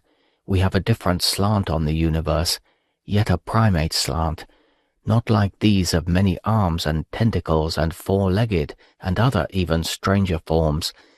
My species has now poked a stick into the old species' anthill." A shrug. "So they get angry." What to say to this? A silence passed. The alien ape-like woman said, "You seem skimpy." "So we are, thin and light," Vivian said. "What's the surface gravity of the world where you evolved?" "Let me see." The enormous woman paused, obviously consulting the database of intelligences available to her, no doubt on some electromagnetic link. "It is half again greater than of your world." "That explains a lot." Vivian hung in the filament-threaded air before the fungoid sphere. Redwing saw what she was doing, befriending a fellow ape-like alien. Interstellar diplomacy through casual small talk. "Giants like you aren't proportionally taller than us, just squatter." True, Redwing thought, elephants didn't look like scaled-up horses, but tigers did look a lot like scaled-up house cats and moved that way. He found the huge woman ugly and repulsive. Somehow that called up deep hostile currents, but Vivian had sensed that, and rather than obviously warning him off, she chose the path. Have a chat, between gals. The woman said in her odd voice, "Recall that I am a reconstruction from detailed genetic data, plus a sort of personality transmit." Redwing said, "From your society, yes, sent over many years. We heard. What do you call yourselves?" She made a rictus grin that unsettled him. "Why, the people, of course. I am told that all species do so. You call yourselves humans, I believe. We're from a line of descent we call apes, on a star many light years from here." Vivian nodded, a gesture the huge woman seemed to know, for she echoed it. "Ah, nearby in galactic terms. We are from several hundreds of your light years distant from here. We evolved quite recently, as did you. Compared to this," a grand wave at the surrounding vault inside a living spaceship. "So we have different, anxious energies." Redwing said, "You're far ahead of it. You can send gravwave messages." "Oh, we did that over 100,000 years ago. A mere 300,000, in your years, understand, after we defeated and ended competing ape-like forms. They were somewhat like us, though insufficiently so." "So you know a lot about the galaxy," Vivian said. Redwing was enjoying their talk as he slowly, casually let go of his handgun. It was still tucked into his side pouch, and its butt shaped itself to his hand, making it comfortable and secure. The pistol almost seemed reluctant to feel him go, but he shoved it deeper into the side pouch and now slowly extracted his empty hand. No one would be the wiser about his sudden revulsion at this woman, who had reached far back into some species' memory and nearly died of it. "Each lifeless planet is different from another in its own way," the woman said, "yet all planets with our sort of smart life on them will be fundamentally the same. Our form seems uncommon. Those like us, primate, your term, yes, develop quickly to high intelligence. This makes us perhaps a bit uncautious, or so other forms believe." There came from Twisto, who had been silently watching this cusp moment, a tart snort. "Our host," a darting two-arm gesture toward the fungoid sphere, "wishes to move on. Such talk is fine, but not focused, not directly germane for our eventual goal, the proper regulation of fundamental, dangerous experiments within the Gravwave societies. Still, our host wishes haste. The bowl must be addressed." Neanderthal, that was it. His throat tightened, and the acid taste rushed into his mouth. It stung his nostrils. His hands clutched. He was feeling some embedded horror that lurked far back in his mind, in the minds of anyone who had evolved beyond the ugly thing before him, he supposed, but strong and true. Redwing put his hand back in his side pouch and tightened his grip on the gun again. He had to decide whether to use it, and he wanted to so much. The urge simmered white-hot in him. 38. The Rolling Zoo. A blind man is not afraid of the dark. Proverb. There is hopeful symbolism in the fact that flags do not wave in a vacuum. Arthur C. Clarke. A terabyte per second flood, Ashley Trust thought. Easy to drown in it. He was busily amassing the latest data deluge from the Artilects, who surveyed the entire large-scale cobweb and its planets. Their drone network and self-running telescopes had been designed long ago to survey a mere planet, back when Earthside scopes thought glory was a single world. Centuries back, that was the best they could do. 2 planets orbiting close, with the cobweb bridge to further confuse the algorithms of those old scopes, had not tipped off the antique authorities who planned this mission. So now Ashley was witnessing a terror torrent. The cobweb alone had many planet areas stacked along its axis. How to process it all? Figure this out. He concluded his conference with the Astro-Artilect. "I can't. I'm not qualified." The Astro-Artilect pleaded a bit more for his oversight, but he just broke the connection. Not his problem, not even remotely his area. He had gotten into this expedition to elude prosecution for some hinky exploits, and his doctored documents said he was a stellar sci-tech guy, but that lay far behind him now. Done. A call came in, and he was about to kill that too. Just too damn much going on. When he saw it was from that weird new twisty creature. Its digital sig said the thing was trying to make contact. Curious, he quick-checked Redwing's codes. Here it was from some poetry volume the captain had read. He spoke aloud the appropriate quote from Tomlinson by Kipling. "Ye are neither spirit nor spurk," he said. "Ye are neither book nor brute. Go, get ye back to the flesh again for the sake of man's repute." A sharp ping set up the call. A crisp voice said, "I gather you are acting on board staff head?" Visual arrived. The creature looked different somehow. "Wait, are you Twisty?" "I am the new Twisty, if you like. The previous Twisty has been dispersed. Penalty for crimes against your away team." "Huh? What crimes?" "That version allowed your away team to enter into far too dangerous a confrontation. The Methaners had set up a trap under the guise of a mere observation of the away team as a candidate external species."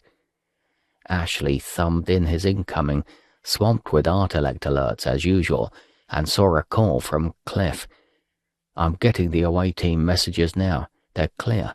Any casualties?" "One, and some physiologicals." They avoided the amateurish ambush. The Methaners have long been a sheltered class. Thus they have lost their elemental skills, I judge. Ashley felt behind the curve on all this. Too much going on.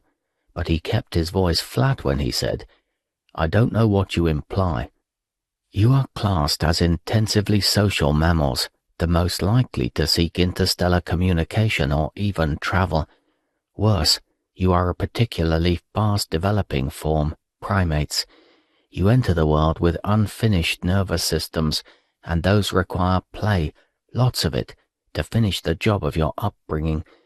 The young human brain expects the child to engage in thousands of hours of play, including thousands of falls, scrapes, conflicts, insults, alliances, betrayals, status competitions, and even within limits, acts of social exclusion. This develops your full capacities. The Methaners have few of these skills. So they're lousy fighters too. Though smart in their technical areas, yes, very useful to us. Who's us here? Considering your name for our central origin world is Glory, you might well term us the Glorious. Glorians? Please allow us this small jest. Twisty's voice was better modulated now, though its expression on the low-resolution screen gave no facial signatures. The tone shifted to include a note of sadness. You perhaps do not know that we Glorious lost thousands of native species. It's the reason we can forgive you humans for doing the same to your own world, an elementary error common among those adolescent intelligences who overrun their worlds. Some do this so badly they go extinct. This Twisty sounds far more friendly than the last, Ashley thought. Somebody's tinkered with the specs. He was still trying to stitch a vast history together. He carefully said, "I'm not up on all this, but was this about your first contact with the bowl?" But that era followed after we imported species from the bowl. As it passed us, we exchanged ecologies. On his screen flashed views of landscapes rolled into cylinders. They transferred across space in atmospheric envelopes. It looked magical. The folk who appeared to be managers, though not rulers of the bowl, have resumed communication with us. Just now, I hear. You slung a black hole at them. Some might take that personally. They turned it into an advantage. They know they have what we have lost, many of our ancient species. We have been able to communicate already. They've just got the black hole a few hours ago. And we have negotiated an exchange. Did you wonder how we talked? Electromagnetically, after they sent us a simple message via gravity waves. It is a delightful, old-fashioned way to speak. So easy. Twisty, I think we can move on to other issues. How's that sound? Ah, perhaps. Twisty sounded unsure. Look, you're going to need intermediaries with them after this Battle of the Bowl, right? Perhaps. We can do that.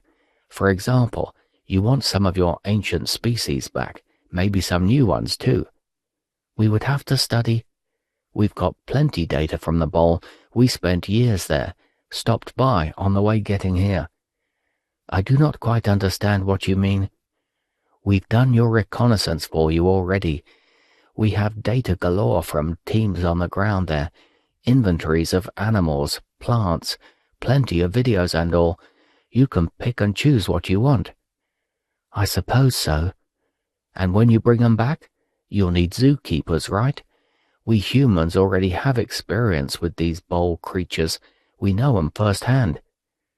That is an intriguing possibility. Ashley licked his lips. Here he could make a real difference. By the time Redwing got back to the ship, he could put himself at the middle of the big things happening, a chance to move up. Smiling, he began a negotiation. 39. That old mind-body duality. If the human brain were so simple that we could understand it, we would be so simple that we couldn't. Emerson Pugh. Redwing felt the anger and fear in him mingle. Revulsion, gut-clenching sour acid, idiot red agony. He hated the big woman ape thing before them. Something made him want to attack her, furiously. His trigger finger tightened. Then the clamp came down on him again. With a snap, in his field of vision, Vivian froze, halfway through saying something. No movement, no sound, just stop. Then a voice. You need to see yourself more fully. It was Twisto's flat voice, but Redwing could see Twisto to his left, also frozen in place. The fungoid sphere must be doing this.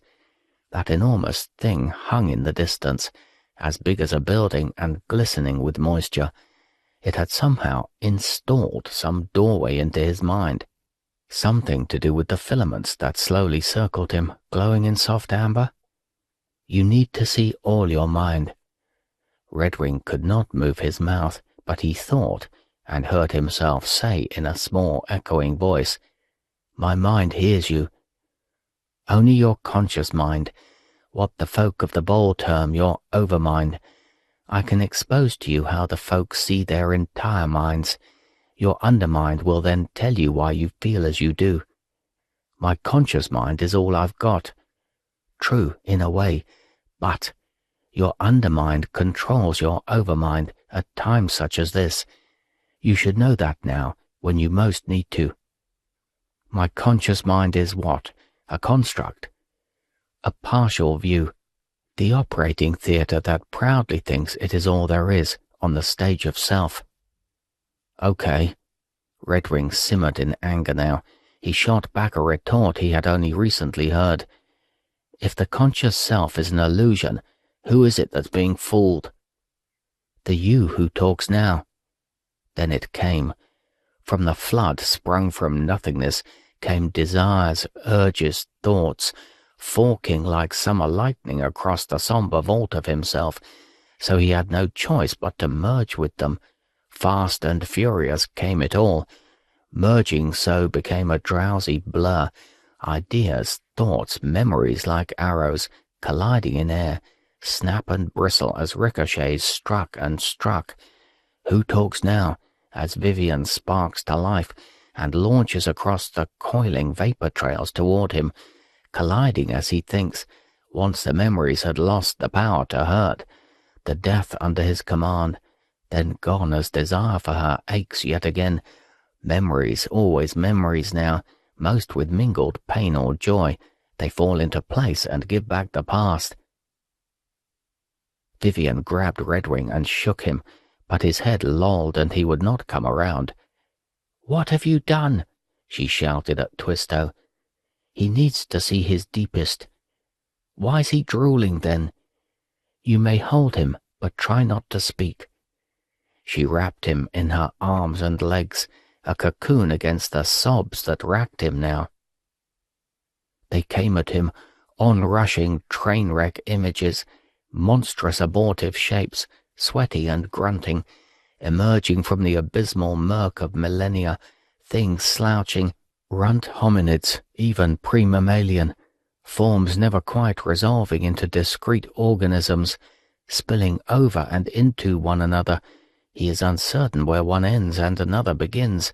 Awful, ghastly glistening flesh, tentacles coiling and clasping, stretching and contracting, groans, lidless slit eyes eerily waving on slender stalks, lumbering brute fleshy thighs, squamous hides, eerie biting barbed quills, the sheen of yellow toxins, serrated tails, craggy horns, sallow fangs, gleaming talons, fragrances fungal and poisonous, shambling thick-armed, leering thick brows, sharp yellow teeth, knobs for knuckles, lumps for knees, sickly iridescences undulating across pallid, gelatinous underbellies, skin shimmering slick, filmy scales. And the alien woman, blending with all these memories, the imagined horrors, her thick, broad, piggish ears, snout, nose, all of huge, ugly things, all triggering his disgust, bile rising in his gut, her awful gaping maw mouth, leering smile, like that fat woman at the beach who sat on me, crushing me with gobs of white puckered flabby, smothering me, can't breathe.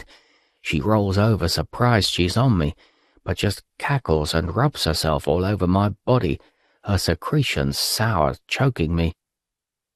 Twisto said, "Mind the predators." A flock of angry birds swarmed Vivian. They pecked, shrieked. She batted them aside. More swooped in, going for her eyes. She smacked them hard. A sharp gouge in her back. She cried out. One caught her tongue in a biting beak. And there it was, the memory bear, woman on the beach, he so small. He has to forget it again. Think of something else. Shadows of moving spiders flicker on the surface of a cratered moon. Ashley the ignoramus doesn't know poetry from a cabbage. It's a wonder I'm not an old shriveled bag before my centuries are up. Time telescopes. Agate bite of inwit drifting down. The big river run beat on. Boats against the current, borne back ceaselessly into the past, where only the young die good, drowning maybe in awful deep-down torrent, and the sea, crimson regret and horror both at once. Part of him knew these had come lancing up from his undermind. Something festered there, now propelled out, calling. Dread flowed in the shadowy undermind. In the theatre of self he could watch the show with a dirty tingle of relish. She slapped 2 squawking birds so hard they flew to pieces. These are devices, she thought. Fragments tumbled away. Twisto ignored the birds, talking to the writhing redwing. Your ape undermind often uses its trickster mode, slipping words and even phrases into your speech in its keen, eager way. Jokes about undermines escaping control were a staple of your classic literature and current japes. I have read many. Freudian, whatever that means to you. He fights off the fat woman memory, his naked fear of her mass crushing his skinny body, smothering him. The way out of it was to nod, pass by the fetid memory, focus on better thoughts. Now he has seen the worst of it. Look ahead, get control of his own mind back.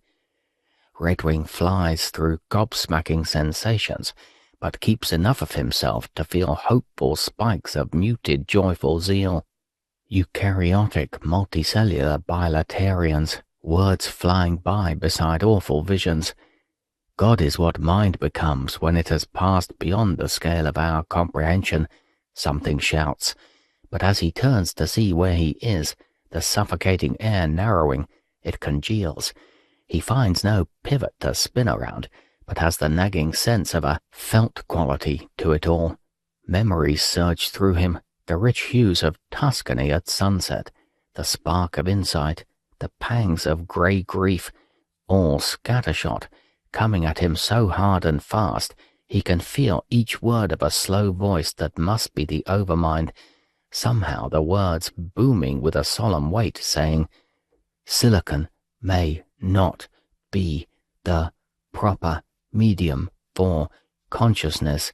Look to carbon to form thick long compounds, for unlike silicon, carbon forms double bonds with vastly more complex chemical differences, so silicon gives rise to a different kind of consciousness, not hindering silicon's ability to process information in superior manner."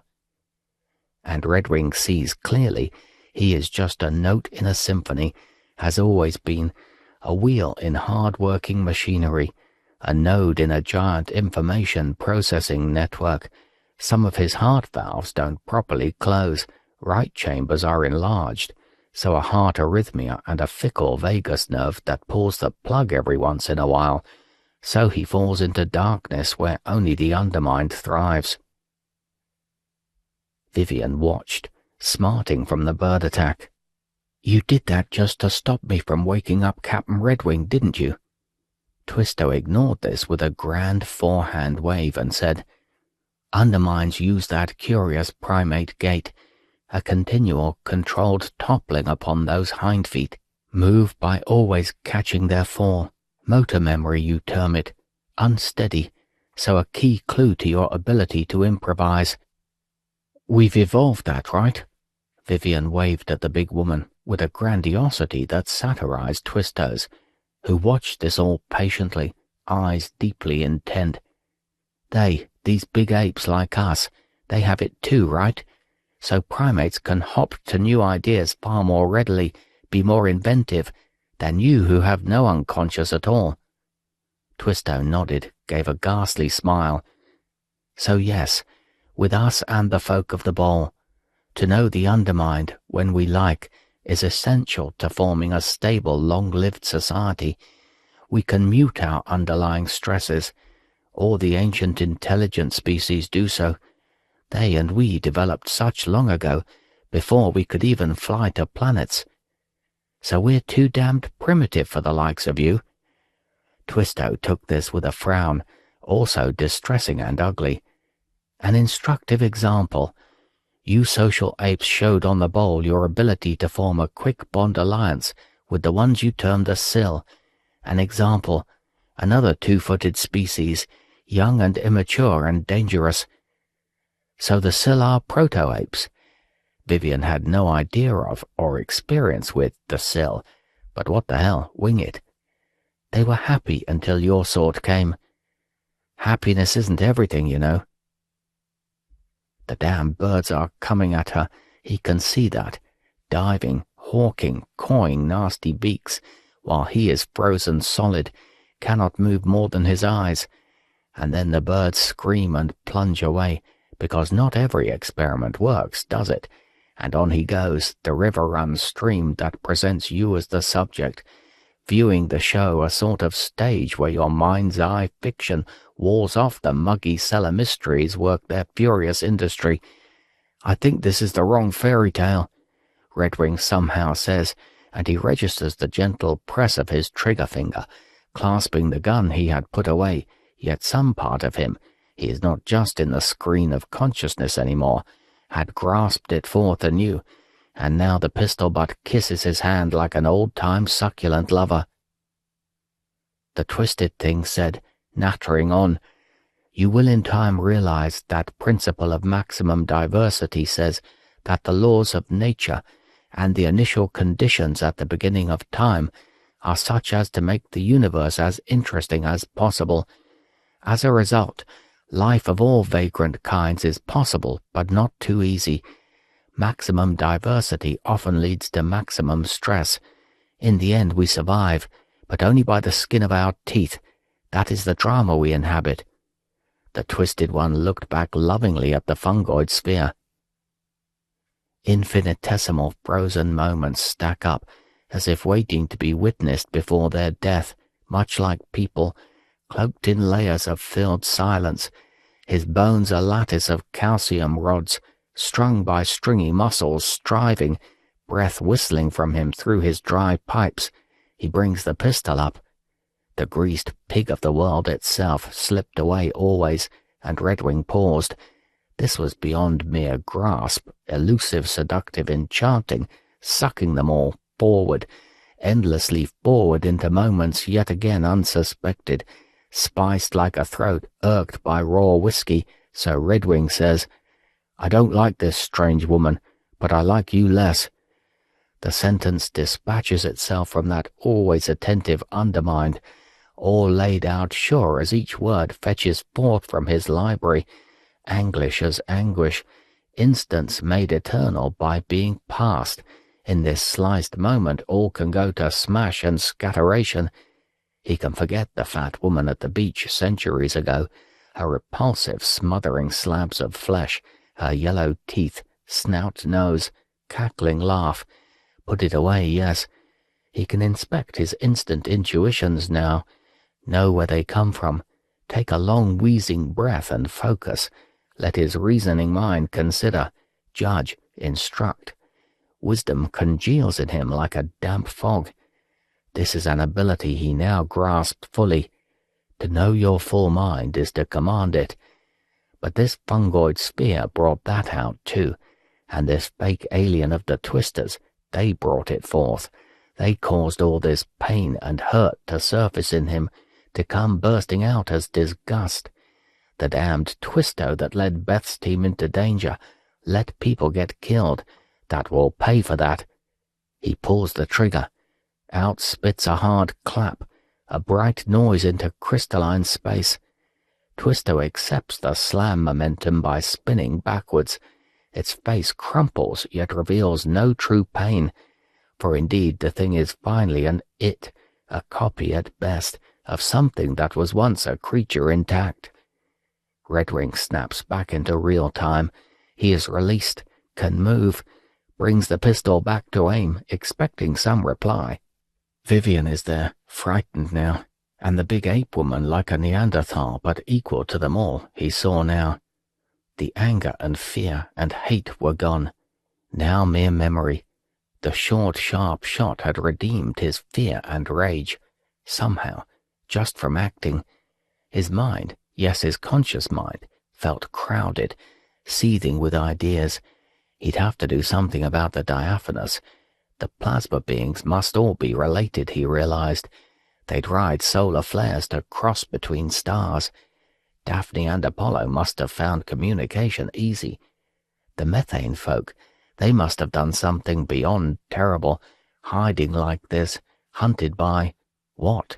Whatever they feared must be something as powerful as the Gravwave establishment, something pretty damn ferocious, colossal arrogance. And why fear humans? It dawned on him that they could have committed a terraforming offense, tried to reshape a world already occupied by creatures at the level of human civilization. Redwing felt his mind racing. He could sense the seethe of his undermind. It was trying on ideas for size, seeing what fits the knowledge residing in his conscious overmind. So, try to strip away its oxygen? Let a reducing atmosphere replace that, using volcanoes driven from below by methaners. Nasty, if physically possible. Plenty buried history here. In the long run, the endlessly curious humans would find out. Head buzzing with intuitions. The methaners can't be trusted. Treaties were paper promises. To be sure of them, they'll have to be tested. Soon. Meanwhile, Redwing tried the link to Sunseeker. Some hash, then it went through. "Captain? Good." Ashley Trust barked at him. "Sir, I've got a lot to tell you. We've solved some problems, the Glorious and I. We can get the away team to the surface of Glory, I'm pretty sure. Glory, not the cobweb, but there's a price." 40. Eternity Sunrise. He who kisses the joy as it flies lives in eternity's sunrise.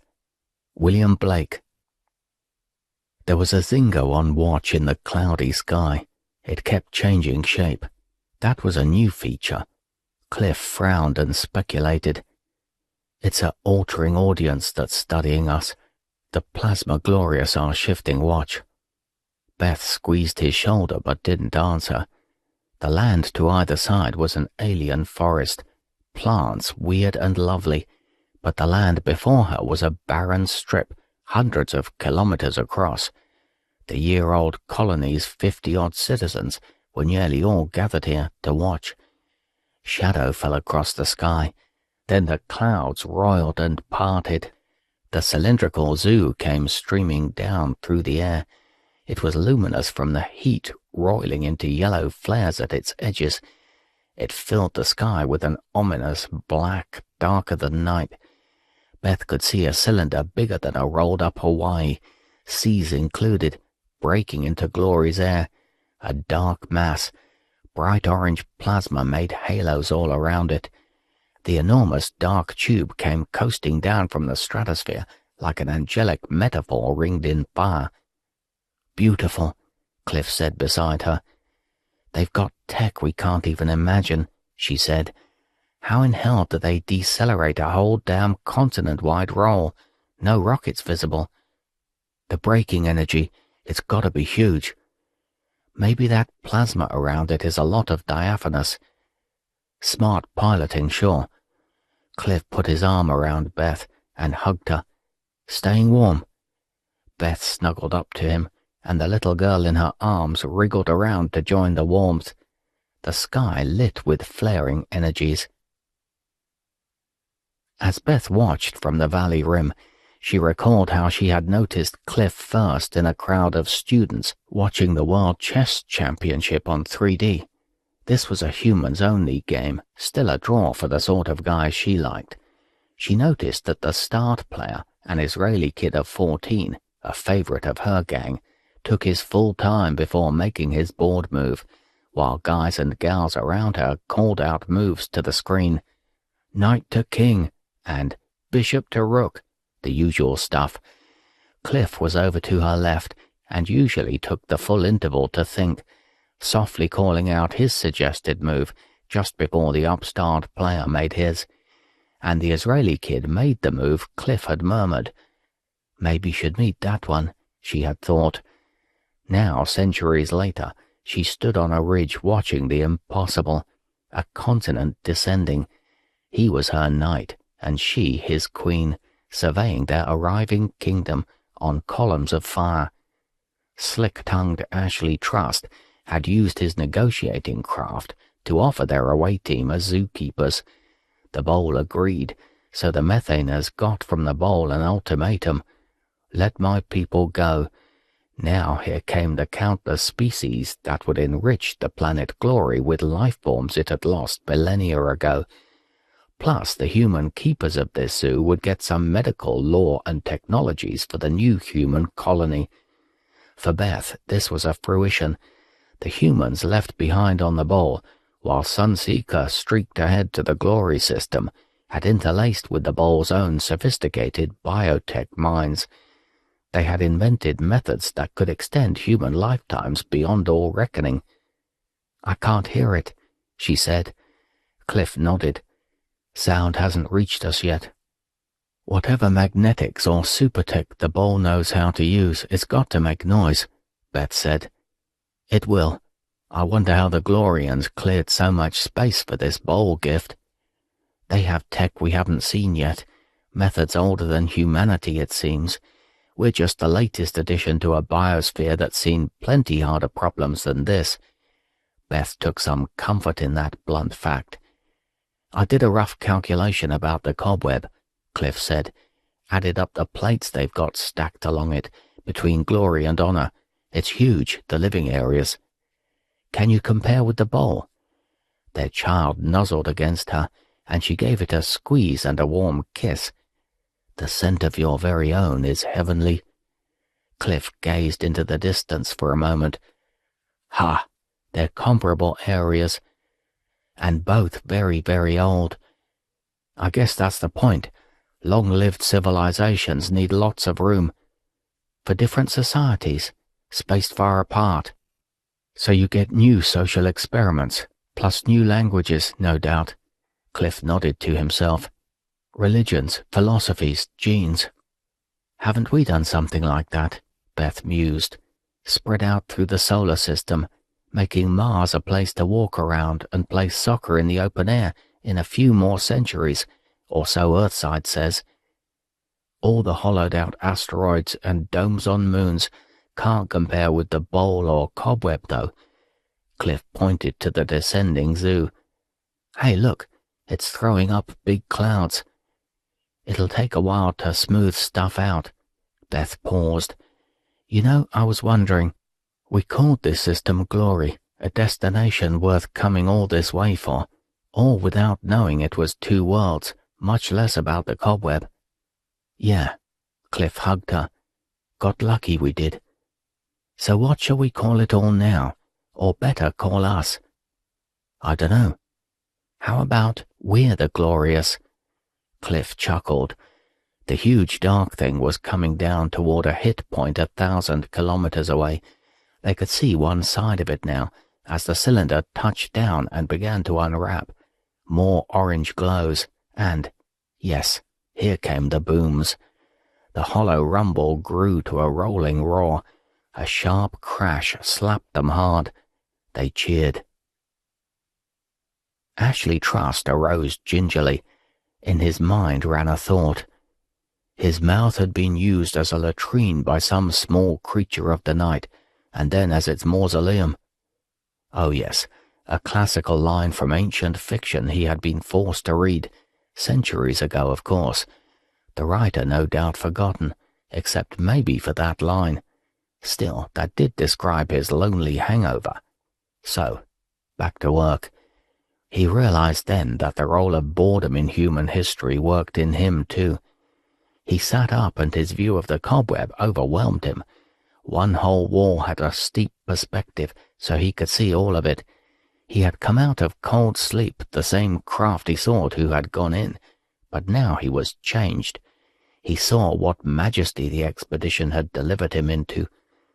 The idea floated up, a conclusion from somewhere deep within him. Here's my chance to be a better man, a better primate, that strange alien construction would say. The swollen woman Redwing had met, and Ashley had seen on camera, stirred in him an ancient longing. Humans had spent much time tracing out their origins, back hundreds of thousands of years before. This woman stirred primordial emotions because, he now saw, humans had been looking for some other intelligence to talk to embrace as different and yet kin. The vast legions of the cobweb and its attendant planar subworlds lived in the long moment that was always now. Lives were good or bad in the sliced seconds. Some starved and some died. Some froze while others warmed. Creatures trembled as others rejoiced. And then those moments were gone. They blinked, shook themselves, then moved on into a newer now, each in its turn. Their sun strolled across the varying, turning sky, and the new constantly merged with the familiar. What a strange paradise! All along it every creature, beings vaguely like mice, cats, cattle, chickadees, owls, earthworms, fireflies, spiders, goldfish, but also aliens of flesh and plasma, of ice and stone, participates in the return to the elements, the ash, bone, rain, rock, mist, earth and sky. They share this unselving with us, the journey we will take together in an oarless boat across the shoreless river. So now he had a new chance. He could be a better self.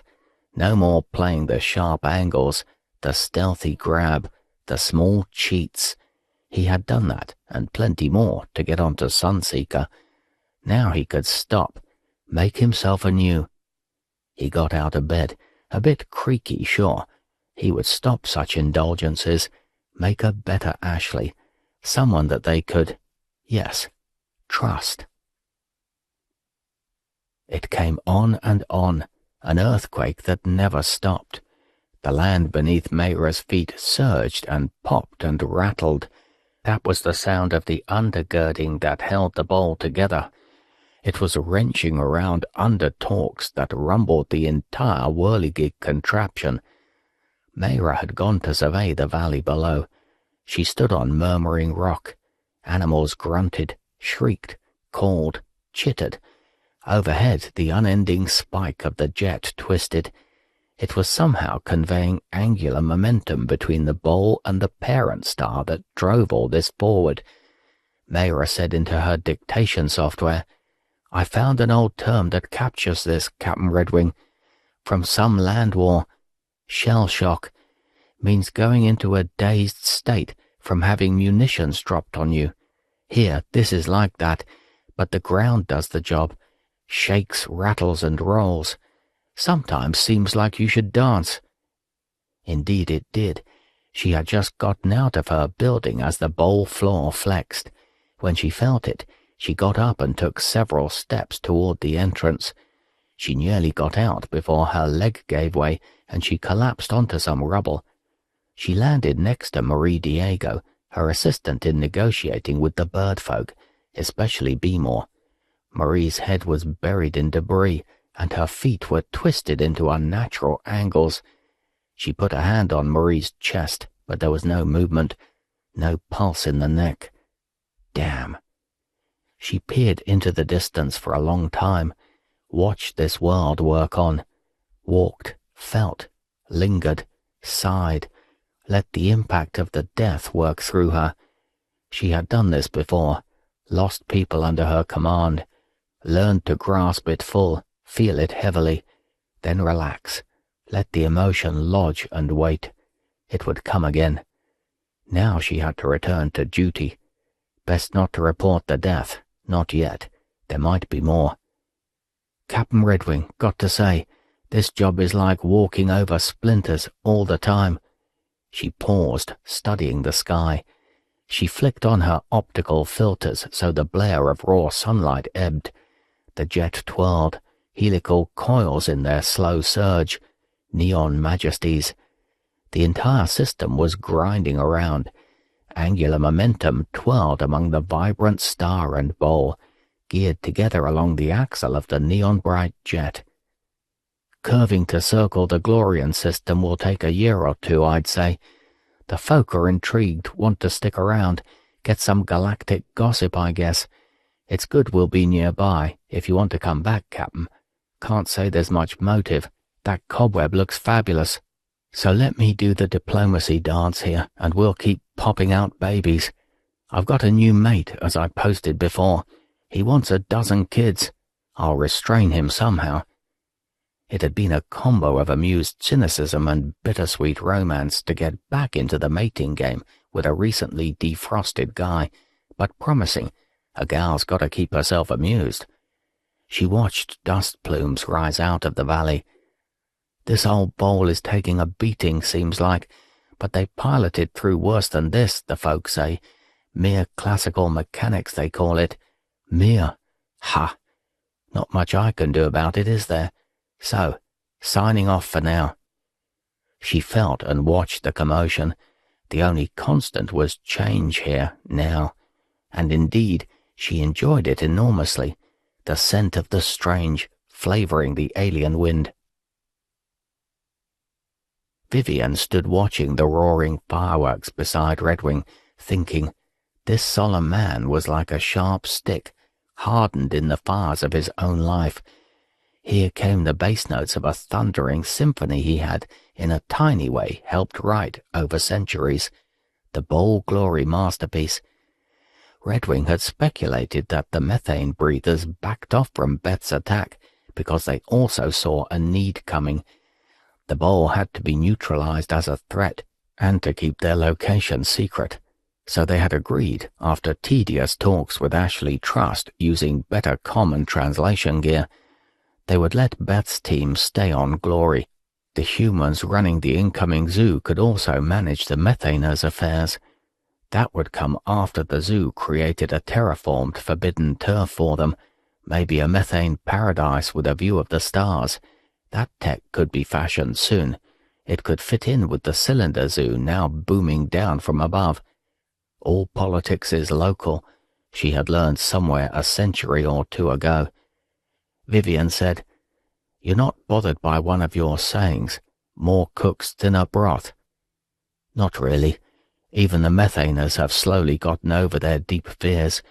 Time heals. Beth jolted them out of their traditional patterns is all. Now they can get to see the sky again without fear. This zoo is going to be weird. What was that thing you called a one-eyed, one-horned, flying purple people-eater?" "Just what it looked like on that survey we got last week." Vivian had watched on a big screen as the bowl's gift unfurled slowly, losing the 1,000 kilometers per second speed from its infall after peeling off the bowl's rim had been a pyrotechnic display bigger than planets, grander than stars. Purple people-eater. Is that some ancient god thing? No, a pop song. Same thing once a few centuries pass. There will be plenty for us to see, Vivian said. An unsupervised alien landscape.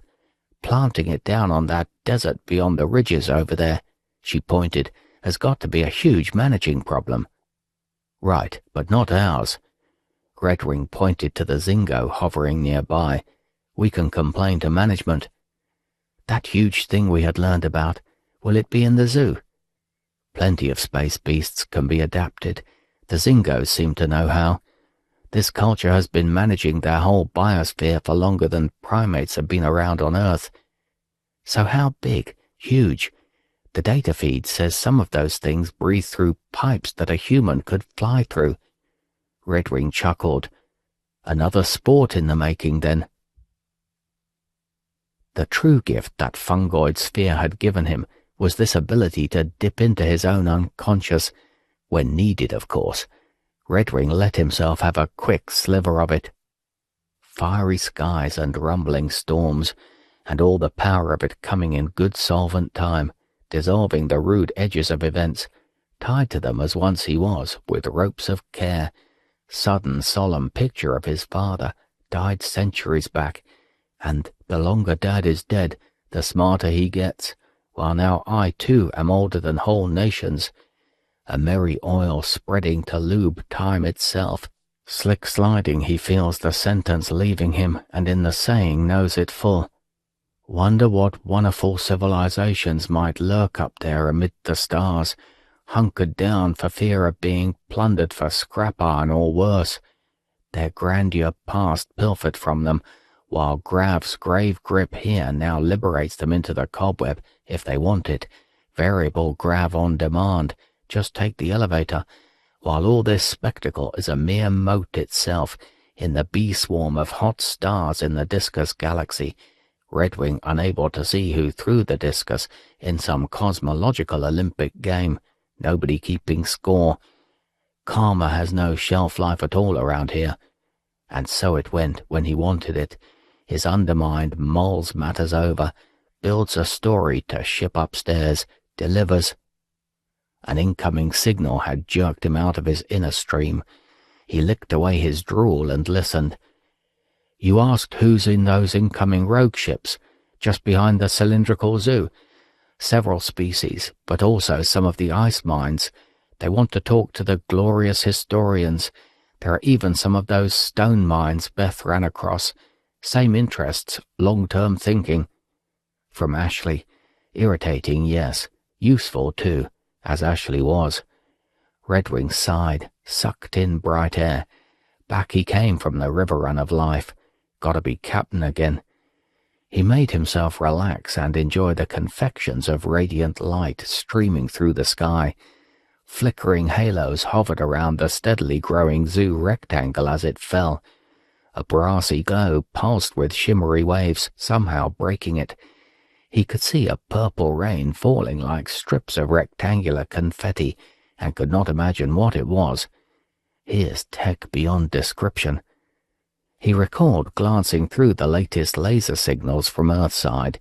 At a great remove, it becomes obvious that history is just organized gossip. Back there, people still followed video adventures whose heroes battle ogres, dodge dragons, admire unicorns, and consult with elves, while seeking their elusive goals. How about giving a glance at what we found here? More news, too, even more predictable. He had never fathomed why people made idols of those who were able to convincingly pretend to be other people, actors, politicians, and the rest. The sort who had to be robo-sewn into their party duds by automated servants. Vivian said, "Incoming call." Kill it. He didn't want any interruptions. He had just now persuaded B-More Prime to stay with this colony. Not an easy discussion. He had gotten the original creature, B-More itself, to come into a message exchange with B-More Prime and the wily Ashley. It turned out that a cultural commandment of the folk was, the copy has to obey the original. Good. B-More Prime didn't know it, but the big lug would end up running the Bowl Embassy here, hire locally. There were myriad details. Should he import a couple of finger snakes to this new Bowl colony? Ashley said they had some training as veterinarians for aliens. Hard to know. Nobody but Artilects to help him figure it out, too. It had taken a long while, talking to the twisted forms, to get their history straight. The Glorious, it turned out, were as emotional, fevered in logic, and non-linear in speech as humans were. The ancient Glory Bowl hatred came because Glory lost many of its original species. Ironically, That was much as humanity had done on Earth, just more so. The lost species that once inhabited glory and honor numbered hundreds of thousands, just like Earth. But the Ball took immigrants, an ark, many millennia ago. He pressed Vivian to him as the zoo spread itself across the sky, lowering on magnetic hinges. Furious energies lit the landscape as it settled into place. Here was the new preserve. Beth and Cliff nearby cheered and kissed.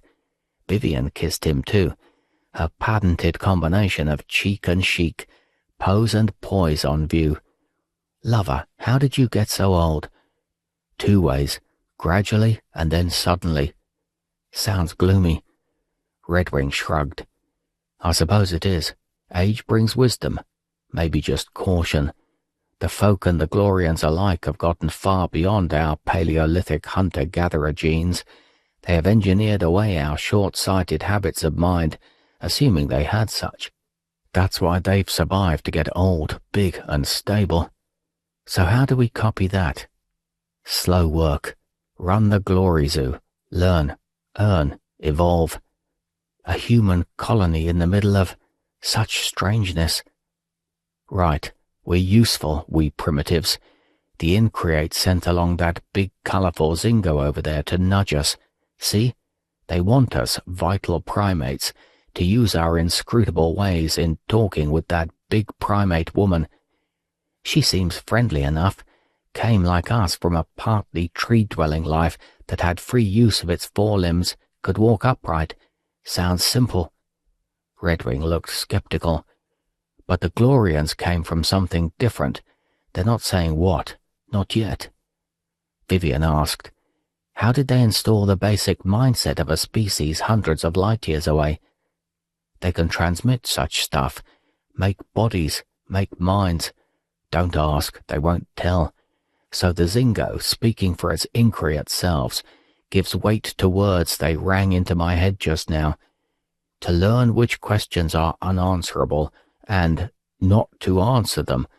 This skill is most needful in times of stress and darkness. Maybe that's wisdom.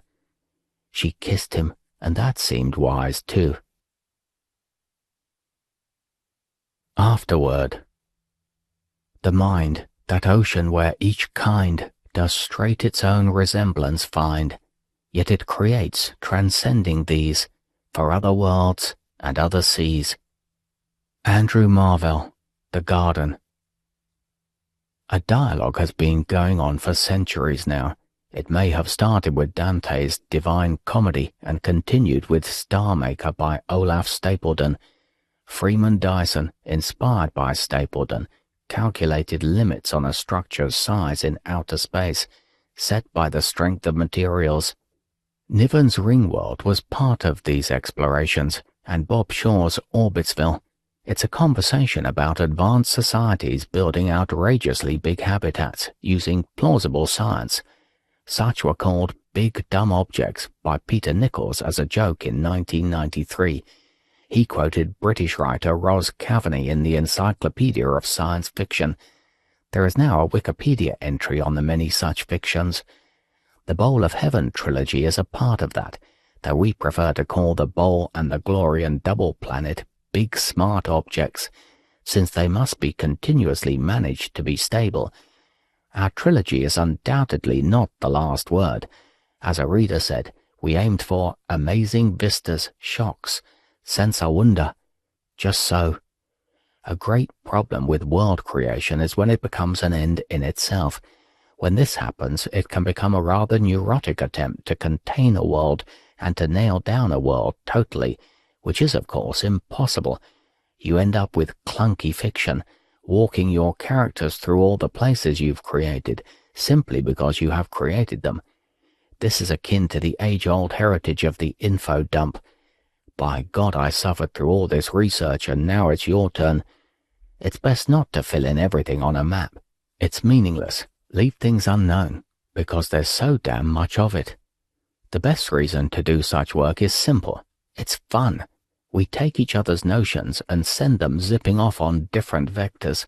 We worked best when we could sit, talk, think, build in stacks the ideas that started with the first idea, a vast bowl built to capture and refocus a star's own radiation. Why? To manage the star. Why? So the whole system, bowl plus star, can move in cohort. To explore the galaxy. How? The sunlight reflected back on the star fires off a jet which pushes the star, and the bowl of heaven follows like a tethered animal. Tricky, yes, and managed by beings who would think of this and make it happen. That got us going for sure. We started on Bowl of Heaven and realized about half a year later we couldn't do the story in a single volume. So we wrote Bowl of Heaven and then Shipstar to work out the whole Bowl Society. But we hadn't gotten to the Bowl's destination, which our human characters were headed for too. So to follow the theme of big smart objects, we followed the logic and designed a wholly new system. The Glorian double planet echoes the flyby of Pluto and Charon. That is indeed a natural, mutually tide-locked system, though we had the idea before that. If our system has one such, there must be more among the stars. At each stage we try out ideas on each other, write scenes, bounce them between us in the ping-pong of creation.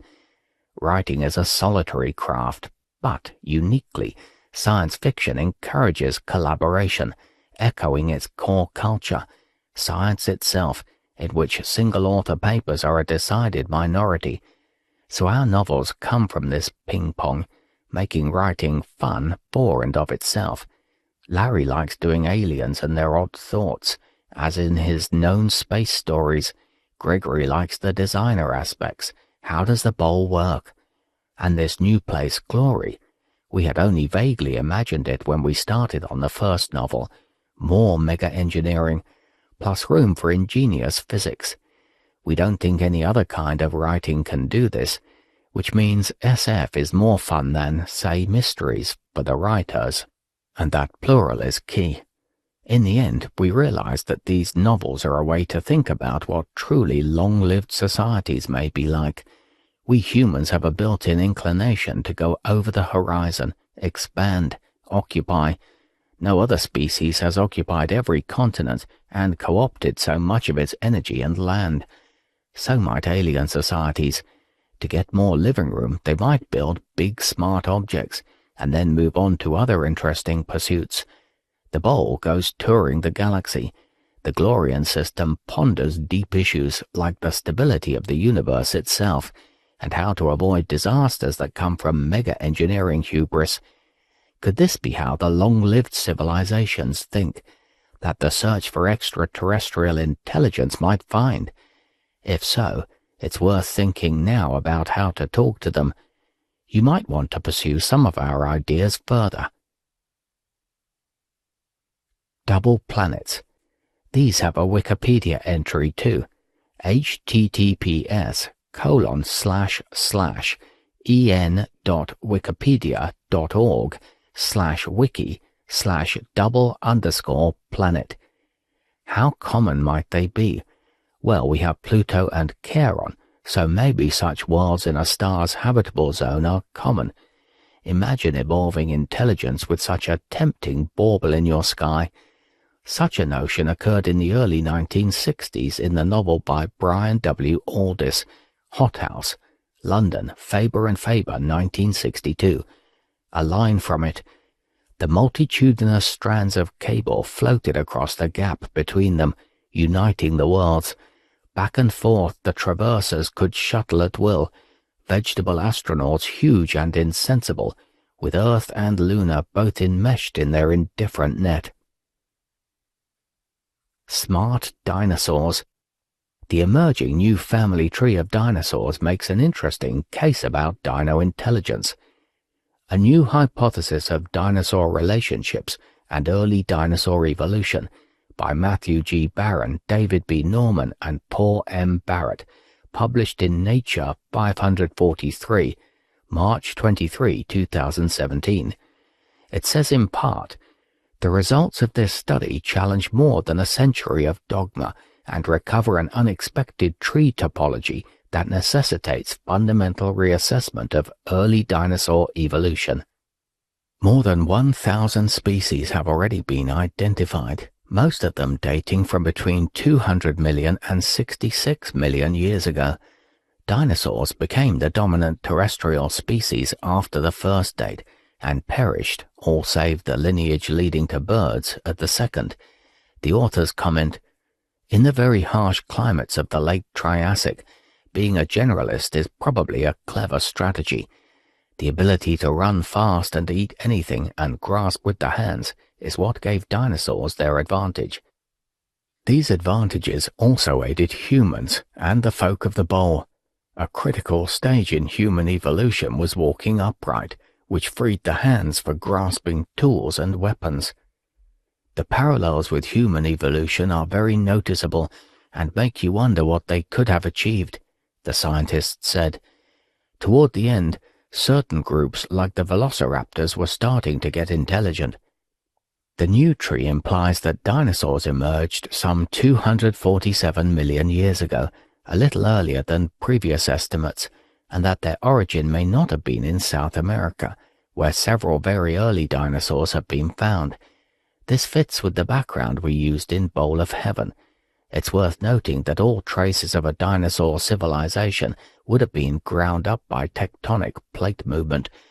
We don't actually propose that the bowl was built by dinosaurs, but it is a fun idea and brings forth our underlying theme of how long-lasting societies might evolve to build big structures. Vacuum decay. This advanced idea from quantum cosmology first came to Benford through a paper by his old friend Sidney Coleman of Harvard. Sidney's papers were not like anyone else's, clear, deceptively simple, yet profound. One of his classic quotes from that paper with DeLucia on gravitational effects on and of vacuum decay, Physical Review D, June 1980, is, "The possibility that we are living in a false vacuum has never been a cheering one to contemplate. Vacuum decay is the ultimate ecological catastrophe. In the new vacuum there are new constants of nature. After vacuum decay, not only is life as we know it impossible, so is chemistry as we know it. However, one could always draw stoic comfort from the possibility that perhaps in the course of time the new vacuum would sustain, if not life as we know it, at least some structures capable of knowing joy. This possibility has now been eliminated." Plenty of people aspire to be profound and playful at the same time. Sidney could pull it off and had the technical chops to back it up. It's plausible that advanced societies might study such issues at mortal danger to the entire universe, certainly worth worrying about. Once a shift to a lower energy state occurs, a bubble will expand throughout at the speed of light, making the universe as it was in the beginning, reheating, creating a hot plasma of elementary particles. Our beginning plasma expanded, cooled, and emitted the cosmic background radiation. Then gravity made the plasma clump, and darkness was upon the face of the deep, whatever that means. All that came before is gone. For further ideas, see https://physics.aps.org/articles/v8/108. Acknowledgments. Two artists have helped us envision the gigantic structures and events of this three-novel sequence. Most deeply, the extraordinary astronomical artist Don Davis. He was an invaluable resource. Brenda Koch-Shiger made all the Matchless-Zingo illustrations in fine line drawings. We used our own photos of things that we took to look unearthly. To Al Jackson for extensive work on gravitational radiation from black holes, including a co-authored paper with Benford, a gravitational wave transmitter, https://arxiv.org/abs/1806 period 02334.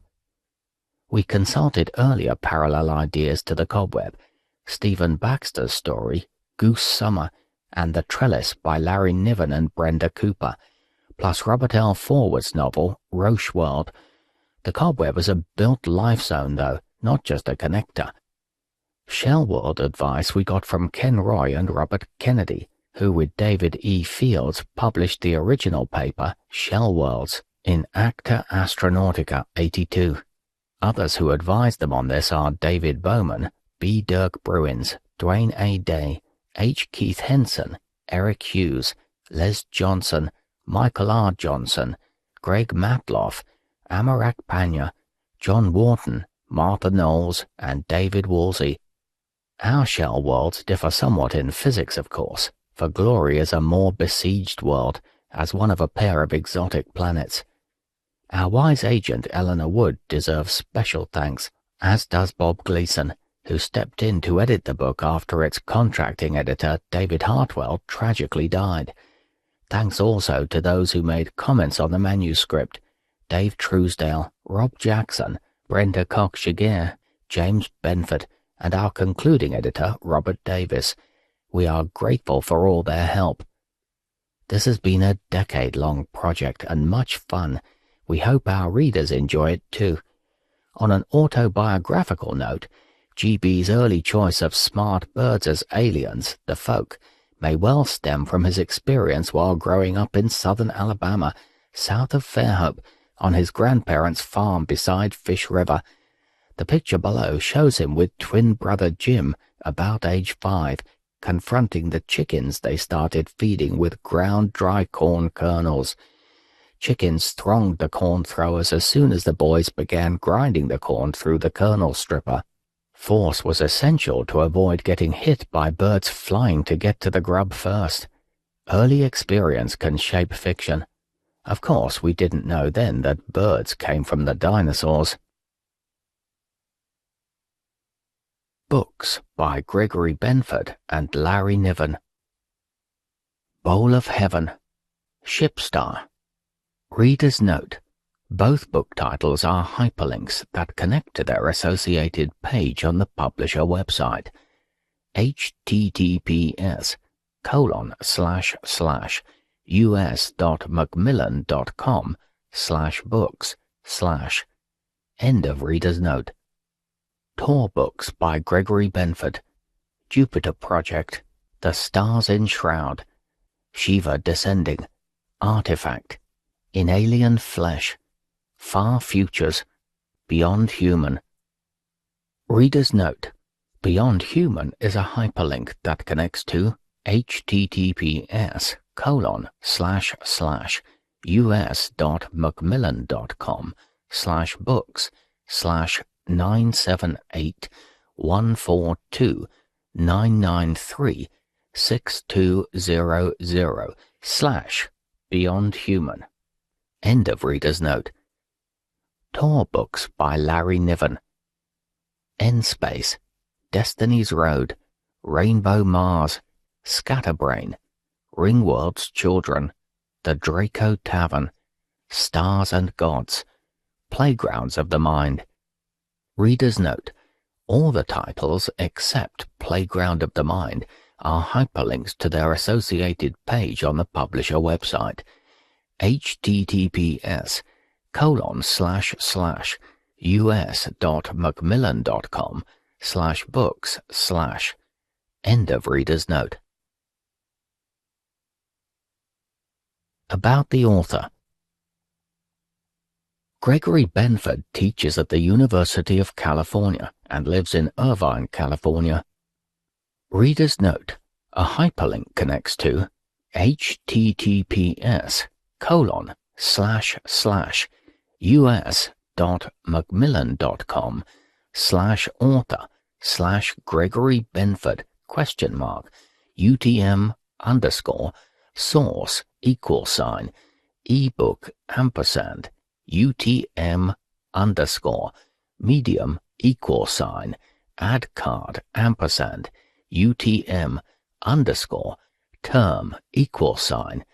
ebook readers UTM_content Gregory Benford _author page _mac.com ampersand UTM underscore campaign equal sign 9780765392428. End of reader's note. Benford is a winner of the United Nations Medal for Literature and the Nebula Award for his novel Timescape. In 1995, he received the Lord Prize for contributions to science. Benford conducts research in plasma turbulence theory and experimentation, and in astrophysics. He has published well over 100 papers in fields of physics from condensed matter, particle physics, plasmas, and mathematical physics, and several in biological conservation. You can sign up for email updates here. Reader's note: a hyperlink connects to https://us.macmillan.com/author-alerts ?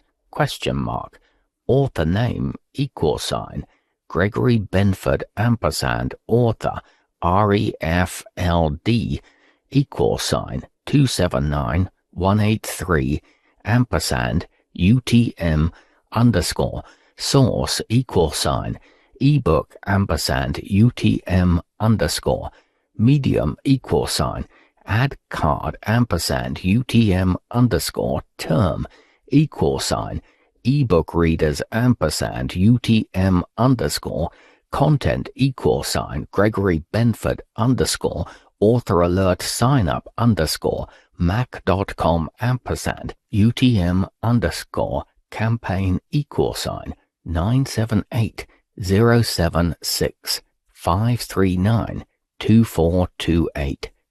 End of reader's note. Larry Niven is the award-winning author of the Ringworld series, along with many other science fiction masterpieces and fantasy, including the Magic Goes Away series. Reader's note: a hyperlink connects to https://us.macmillan.com/author/Larry Niven UTM source ebook UTM medium add card UTM term ebook readers UTM content Larry Niven author page mac.com UTM campaign (9780765392428). End of reader's note. His Beowulf's Children, co-authored with Jerry Pournelle and Stephen Barnes, was a New York Times bestseller. He has received the Nebula Award, 5 Hugos, 4 Locus Awards, 2 Ditmars, the Prometheus, and the Robert A. Heinlein Award, among other honors. He lives in Chatsworth, California. You can sign up for email updates here. Reader's note: a hyperlink connects to https://us.macmillan.com/author-alerts ? Author name Larry Niven author REFLD =21203 UTM source ebook UTM medium add card UTM term ebook readers UTM content Larry Niven author alert sign up mac.com UTM campaign (9780765392428). End of reader's note.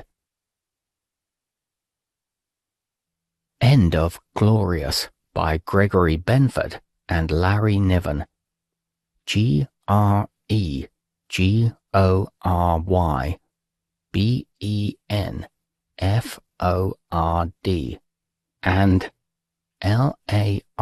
Gregory and LARRYNIVEN. Read by Andrew Randall in the studios of Potomac Talking Books Incorporated for the Library of Congress, October 2024.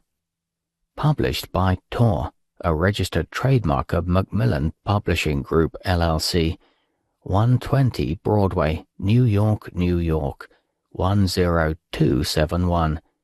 www.tor-forge.com. Further reproduction or distribution in other than an accessible format is prohibited. If you found this book to be defective, please contact your cooperating network library. End of book.